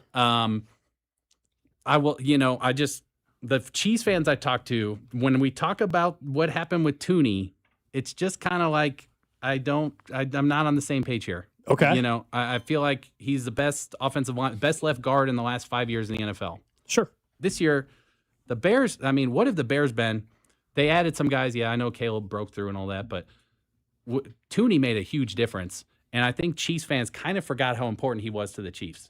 He won Protector of the Year, and I know these awards don't really matter that much, but he clearly still has it. Oh, yeah. And I understand the argument was we can't afford to pay him and Trey. And, correct. And my argument is you can't afford to let a guy like that go, no matter what. Do you think, though, and you're not alone in that thought, sure. And we get texts all the time about that. I am on the other side, which is, hey, nobody was saying he wasn't a good football player anymore, but financially in trying to get younger. But my only thing is, even if you want to tell me Joe Tooney was back on the team this year, and I don't know, maybe he has 2 more years in the NFL playing at this level. I don't know, whatever it may be. I would say so, yeah. The team wouldn't have been any different this year. You know what I mean? I'm not saying 6 wins, Mahomes gets hurt, it changes everything, but they weren't going to be a team winning the AFC Like, that wasn't a move that would have swung all the other issues, in my opinion, that they had. I'm not positive about that. Okay. I'm not sure I agree with you there. I think guard is actually now the most underrated position in the NFL. And the reason is there's such a shortage of tackles that nobody really has them anyway. If anyone has a tackle, they don't have two. So it's a constant problem on the edge, no matter who you face. There's actually quite a few good edge rushers, maybe too many in the NFL. You can find them. You can't find two good guards. And if you have a tackle, you only have one. This is what I've noticed. Find me a team that has two good offensive tackles that really protect. It is a shortage in the NFL. It's such a shortage, it's not even worth trying to fix. Okay? And what Tooney was, I mean, he brought a lot of stuff too. He has 4 rings. I mean, there's no reason why he didn't go to the Bears. He had 2 with the Patriots, 2 with the Chiefs. He only blocked for Tom Brady and Patrick Mahomes. Yeah, I mean, it's pretty you good. learn a lot when you're protecting those type of guys, and obviously that translated over Chicago. Now, they did use that compensation to move up in the draft to get Noel Williams. So they jumped up into the 3rd to draft Noel. But Pete, so do you think then the run game? It sounds like maybe you think then the run game, the run issues were more about the scheme than, because I think it's personnel. I think it was Isaiah Pacheco at this stage of his career, and they didn't have the personnel back there. But when you're saying Joe Tooney and the difference he could have made on the O-line, that seems like you think then the run scheme with him on it would have changed things for them? Would have changed quite a bit, in my opinion. And maybe they make a move at running back. They did. You're right. They needed a different running back last year, without a doubt. But they can, look at Monungai on the Bears. That was for sure last pick of the draft. Maybe they don't do that. Put him on the Chiefs. If Kingsley would have worked out a tackle, maybe they don't make that move with Joe. Yeah. Oh, well, that's Kingsley you can't argue with that. I mean, if Kingsley was the left tackle they thought he was going to be, then first round pick last year, I don't know. They would have gone defensive line or wide receiver or whatever. I don't think they were taking a running back last year. They won't even play Brashard Smith. Yeah. You know? Well, I think, Pete, I'm still team receiver, and I love defense and the edges. Matter of fact, for our mock, we do mostly defense except for the first pick, because I value kind of edges more in the second round than the early ones, because I don't think you'll get a chance, at Bain and Bailey and those guys. But I've always been team receiver, because who's Mahomes going to throw to? Like, with this offense, because with Rice on his last year, were they going to be your guy, or do you need to bring somebody in? Because it's a cheaper position, obviously, to get in the draft when you have to pay the big-time money elsewhere. So I've always been kind of team load Mahomes up with weapons. You're strengthening his line, and I 100% agree with you, but give him somebody to throw to. I'd stick to it with Mahomes. Like, he can make a lot, just similar to Brady.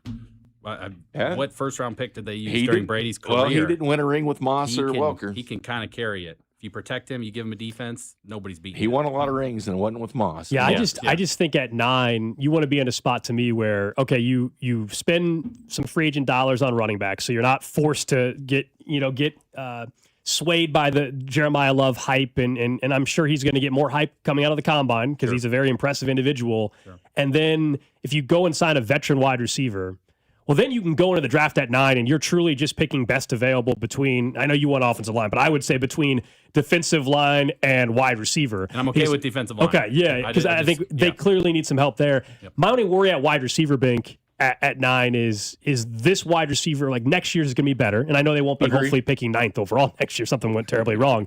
If they are, people will be losing their jobs if that's the case. But the 3rd best receiver next year might be the guy who would have easily got number 1 this year. Like, so I don't want them just taking a wide receiver at 9 because you feel you need a fill wide receiver so bad. Because if it's not going to be one of those dudes, Worthy and Rice are your number 1, number 2 wide receiver next year, barring something really shocking anyway. Yeah. Well, Derek Moore or Gabe Jackas could end up better than Bailey and Bain. I mean, that's the part we don't know. And again, I'm looking at guys and what they did during the season. Obviously, Bailey at Texas Tech was more productive every single game. I don't like when guys show up one game, then you're not going to see any stats or numbers for him. For like Bain, for instance, he went week 3 through 10 with just a half sack. I mean, it stands out to me, like, why weren't you showing up against your ACC competition? But why is there some games you did and some games you didn't? But and I will say with sacks, I look at pressures more than anything else, because sacks, there's just stuff that happens where you don't get the sack. You know what I mean? Like, it makes Super it very Bowl difficult. is a classic example of the Patriots getting there. And even, what's his name? Jared Allen.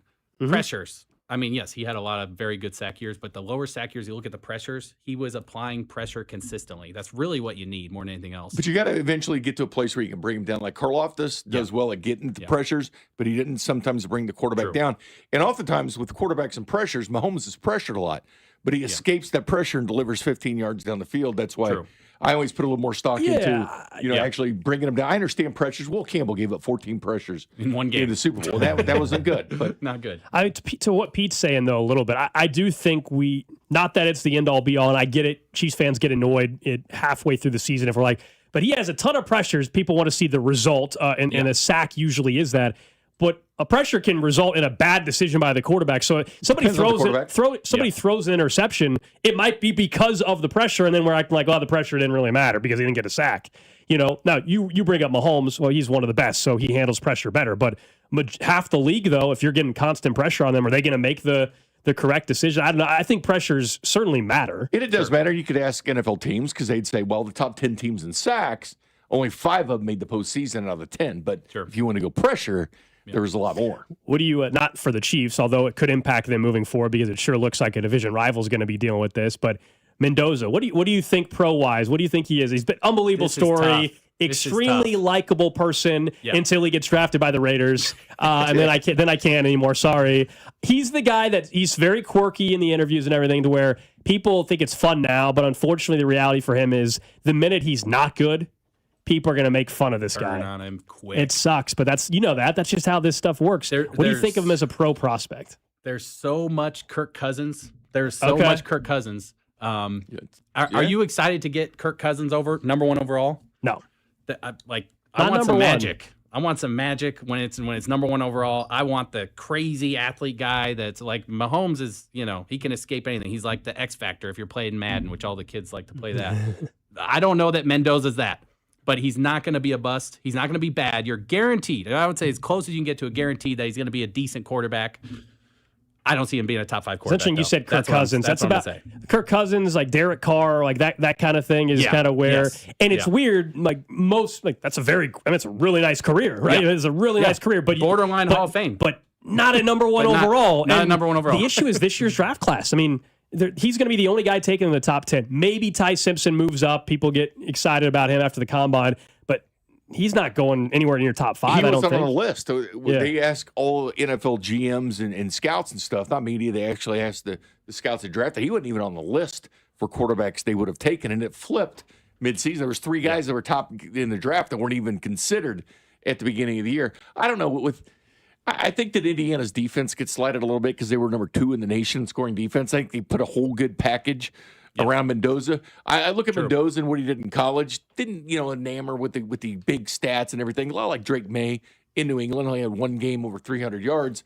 I could see Mendoza doing that. I think the Raiders kind of fell in love with intangibles, Tom Brady type moves like running for that touchdown there against Miami, those intangibles.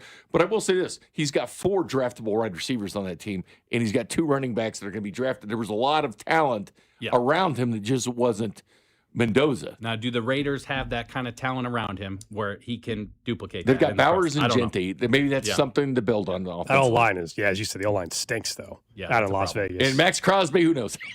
He's probably traded. Yeah, it feels like everybody believes he's on the defense. Move. Did you look at the AFC the way we kind of did with the way the postseason played? I think a lot of Chiefs fans are saying, okay, Drake May made it to the Super Bowl, or it was Bo Nix / Jarrett Stidham in the AFC title game, and C.J. Stroud is out there turning the ball over left and right. That most people look at that and say, there's in a year in which the Chiefs were down, it's frustrating because they had an opportunity certainly in the postseason if they would have got there, but you didn't lose any quote unquote legacy ground, to Josh Allen. And as a franchise, if you'd make some shrewd moves this offseason and get back to a certain spot, do you think they can be back to being a top AFC team next year? Or do you think this is, where I'm at, which is more of a wild card team next year, and then 2027 sets them back up to be maybe that dominant team again? I think they're coming right back. I don't think there's any chance that the Chiefs are falling off 2 years in a row. The Mahomes factor, the Andy Reid factor, there's nobody like it. I mean, this was just a year they needed to reset. They'll make the right moves. They've shown it in the past. Now, maybe in the last 12, 18 months, it hasn't been perfect. They only need a few moves and they'll be right back. That's my opinion. I think they take over the West No, I agree with immediately you, next year. because there's something there that they haven't had before, and it's called rest. Yeah. When you're not playing all the way to the AFC title game, the games, Super I Bowl. mean, They've played a full more season. Some of these guys have played a full more season, but the rest, not going to the postseason, and your front office as far as evaluation, because now a Spags, instead of worrying about what he's going to do in the Super Bowl, he can start, and he's admitted this. We get to know the guys at the Combine a little more, the Senior Bowl or whatever. Not that he wasn't aware of them, not that they didn't send scouts and everything, but now they can be involved. Yep. And so the whole reset as far as the Shrine Bowl and the Senior Bowl and what we're going to do at the Combine and not have to worry about playing in the Super Bowl, not that that's a problem, but hit the reset button and get rest, I think goes a long way towards the team. Especially those older guys. Yeah. Kelsey, Mahomes, all those guys. Assuming he's coming back. And Do you think he's coming back? I think he's coming back, yeah. That seems where everybody's at. I Is think he would already say. And what do you think he should be in? Like, what do you think his role should be? Because I think we look at the stats and you say, all right, 108 targets or whatever, 800 plus yards, and you're like very productive, and he's not washed or anything. Yeah. But also moving forward, the offense, I've been saying, I don't think it can run through Travis Kelce next year for them to be at their full potential. And that doesn't mean that he shouldn't have a role. I would, trust me, I want him back, and especially if it's going to be 10 or 11 million and not 15 million. Yep. But I think his target's going to be down to like 80, and I think the offense needs to run through Rice, and that's where Rashee Rice, of course, needs to be available and not have any issues off the field and certainly be healthy. Yep, for sure. I agree with you. And, for 3rd and 3, there's still probably no better tight end than you want. No question. But we want to make big plays. We want to go downfield. And that's not him anymore. That's okay. So he can still be a big part of it, but they got to look towards the future. Yeah, for the last 10 years, it's been right him now. and Tyreek Hill. It's led in reception. Yeah. And the one thing, too, is if he comes back, is you know how much he likes football. The number one thing, how much do you like playing? Because one, he's going to be making less money if he comes back. Two, it's the fact that, well, he's going to be marrying a billionaire, and he's already got hundreds of millions of bank. So if he does play football again, it's purely for the love of football. And that goes a long way for a team. He's not coming back to chase a ring. He's not coming back for money. He's not coming back for fame. He would be coming back just because you like football. Yep. Which I think he does. That's a big part of him. That's why I like him. I'll be honest. I didn't pay that much attention to him until the whole Taylor Swift thing. I really like him. I really do like him. I wasn't sure about him, and I don't know if that was just me, but I really do like him, and I think he plays strictly because he loves it at this point. And you would have to. I want to see him go out the right way and have a great year, and I think it will this year. I don't know if they'll win the Super Bowl, but I think they'll be right back at the top of the AFC West. Waking up in St. Joe, 100 degrees, and get $1 billion in the bank. He'll be. I don't know how many practices he'll be at St. Joe. I don't know how many times, but he loves to be out he's there. old school, though. You know this. He doesn't even let the vets show up 2 weeks into camp or a week into camp kind of stuff. He doesn't play that game. Yeah. You know, they're what are they being one of 5 teams that still go away for training camp. I love it. That'll go away when Andy leaves. And they'll be going to Olathe. That's what's going to be happening. Yep, for sure. Because Philly went away from that because he always took them away. They started doing it back, and then all of a sudden they're back away again. But Andy likes it, and it's for a reason. You get the team away from things. That's why the Chiefs and Andy Reid had a lot of success through those Super Bowl years of playing on the road. Yep. There's a big reason why. Those guys are, together. They're spending time on the plane. They're spending time at the hotel. Same type of stuff that goes on in St. Joe. He gets them away from distraction. For sure. We got Pete Yemm hanging out with us. K-Stater, played football under Bill Snyder, also a champion bobsledder, having a good time here on a Fan Club Friday. Bigger picture NFL stuff. We played some audio earlier of Derek Carr, who retired. He's got a podcast with his brother David Carr, and on the podcast, I guess I could play the clip again. And they were talking about his future, and it sounds like Derek Carr wants to come back and play. Story, would I come back? The answer obviously is yes. Good. Okay, great. But I have I had to say no a couple of times so far. Yeah, Will, we know that. Do I have any purple and gold? Go Lakers. Oh, yeah. That's what I mean. It's Laker season. That's right. I told you this. It hasn't changed from the first interview that we did. Tell them. Okay. Tell the people. All right. Would I do it? Yes. Would I do it for anybody? Absolutely not. Nope. There's no way. I know from experience in the last couple months he would not. So stop calling unless you're serious. Unless you're trying to make a run at this thing. Yeah. Right? The confetti falling. Listen. The Lombardi in the sky. That's what we're after, okay? Yeah. That's what we're after. So would I do it? Absolutely, I would do it. I told you two things. I'd have to be healthy, and I would want a chance to win a Super Bowl. That's two pretty good obviously, factors. that's a tough thing to find. That's hard to do. That's not easy. I'm going to tell you right now, though, I know you're healthy. So that was Derek Carr with his brother David Carr. And Pete, I don't doubt that that's what he wants. I don't know what team. I mean, what team fits that criteria that he's interested in and is interested in him? I know he joked about the purple and gold, so maybe the Vikings at some point would have been, and that makes sense. But Miami's not that. They got an opening, but that's not what he described there. No. Pittsburgh, if they don't go the Aaron Rodgers route, I could see it. But does Pittsburgh want Derek Carr, who did not have a great season his final year in New Orleans? They still own his rights down in New Orleans, so they have to work something out there. It wouldn't be anything too crazy, I don't think, at this point in time. Do you think he's got a spot in the NFL still based on what he's looking for? Vikings does make some sense to me, so I could see that. That's kind of all they need. They need a little more. They don't need a lot. And he's not a top 10 But guy. if you're them, why wouldn't you just bring Kirk Cousins back? If you're them, why would you not bring Kirk Cousins back? Why? It's the same thing. Yeah, I agree. I agree. And it's the same thing. Like it has to be a bigger upgrade for, Dolphins. Like it doesn't make any sense. Like Steelers, like you said, for the Steelers, it makes more sense to get a young guy and start building than recycling these old washed up guys anyway. But I think they're going the veteran route. That's what we were saying. You hire Mike McCarthy, they're going to go the veteran route, but they're just stuck in the mud, man. Yeah, they're I picking think Colts would make sense as far as a team that's building around. If Daniel Jones, because he's not signed beyond this, they haven't backed that truck up with cash for Daniel Jones yet, but that would be one of the few spots you can see. But clearly, it's probably going to be Daniel Jones coming back because everybody wants their. Would you back up the truck for Daniel Jones? No, absolutely not. I would not. They put under themselves. Any Alex and I are certified Colts. Not want to say haters, but when they came to Kansas City and he had 7 turnovers in the 2 games before he got to Kansas City, I was like, no, not Daniel Jones. When they were beating the Cardinals and Raiders, I'm sorry, beat somebody good. When they were 7-1 or 8-1, we said they still weren't going to make the playoffs, and that was before Daniel Jones got hurt. But no, I'm with you. I think the Colts though have just put themselves in a spot where they almost have to bring back Daniel Jones. They traded away 2 first-round picks for Sauce Gardner. Yeah, once they made that trade for Sauce, they said that's our guy. We have our franchise quarterback. So. That's 100% what they did. I just don't know where. I mean, other than Minnesota and Pittsburgh, those are the only 2 that fit the criteria that Derek Carr is looking for. Are those 2 teams looking for Derek Carr? 34 years old, I think he is soon to be 35. And I understand the Colts brought in Phillip Rivers, but that was such a specific circumstance. Be a backup role in somewhere like Cincinnati. Well, or if the quarterback gets hurt and he comes in, that's the only situation. Or you come to Kansas City and you sit on the bench behind Mahomes and you go make a bunch of money the next year.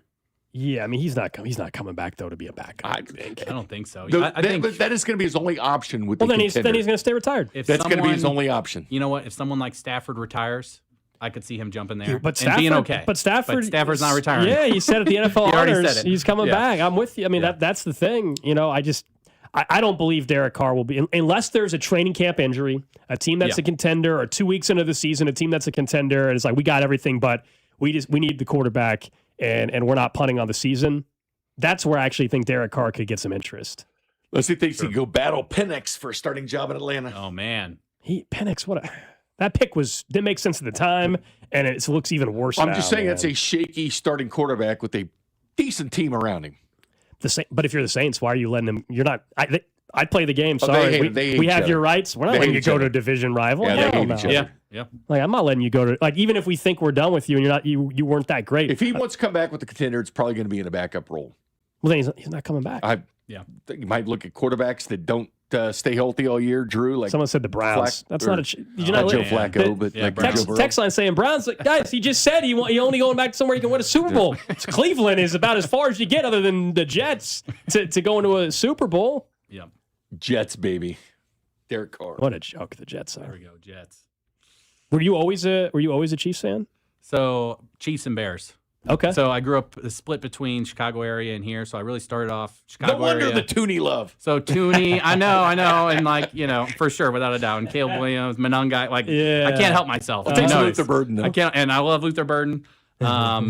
So yeah, split between. I grew up in '90s Chicago area, Michael Jordan. So that was a great time period. My son and daughter, they're this time period with Patrick Mahomes. I think there's some good similarities there. Yeah. So it's just pure luck. And I've decided I was gonna have him be a Bears fan, but I'm like, man, there's been 1 year in my entire life because I was born in '86. So I was born right after they won an '85 Super Bowl.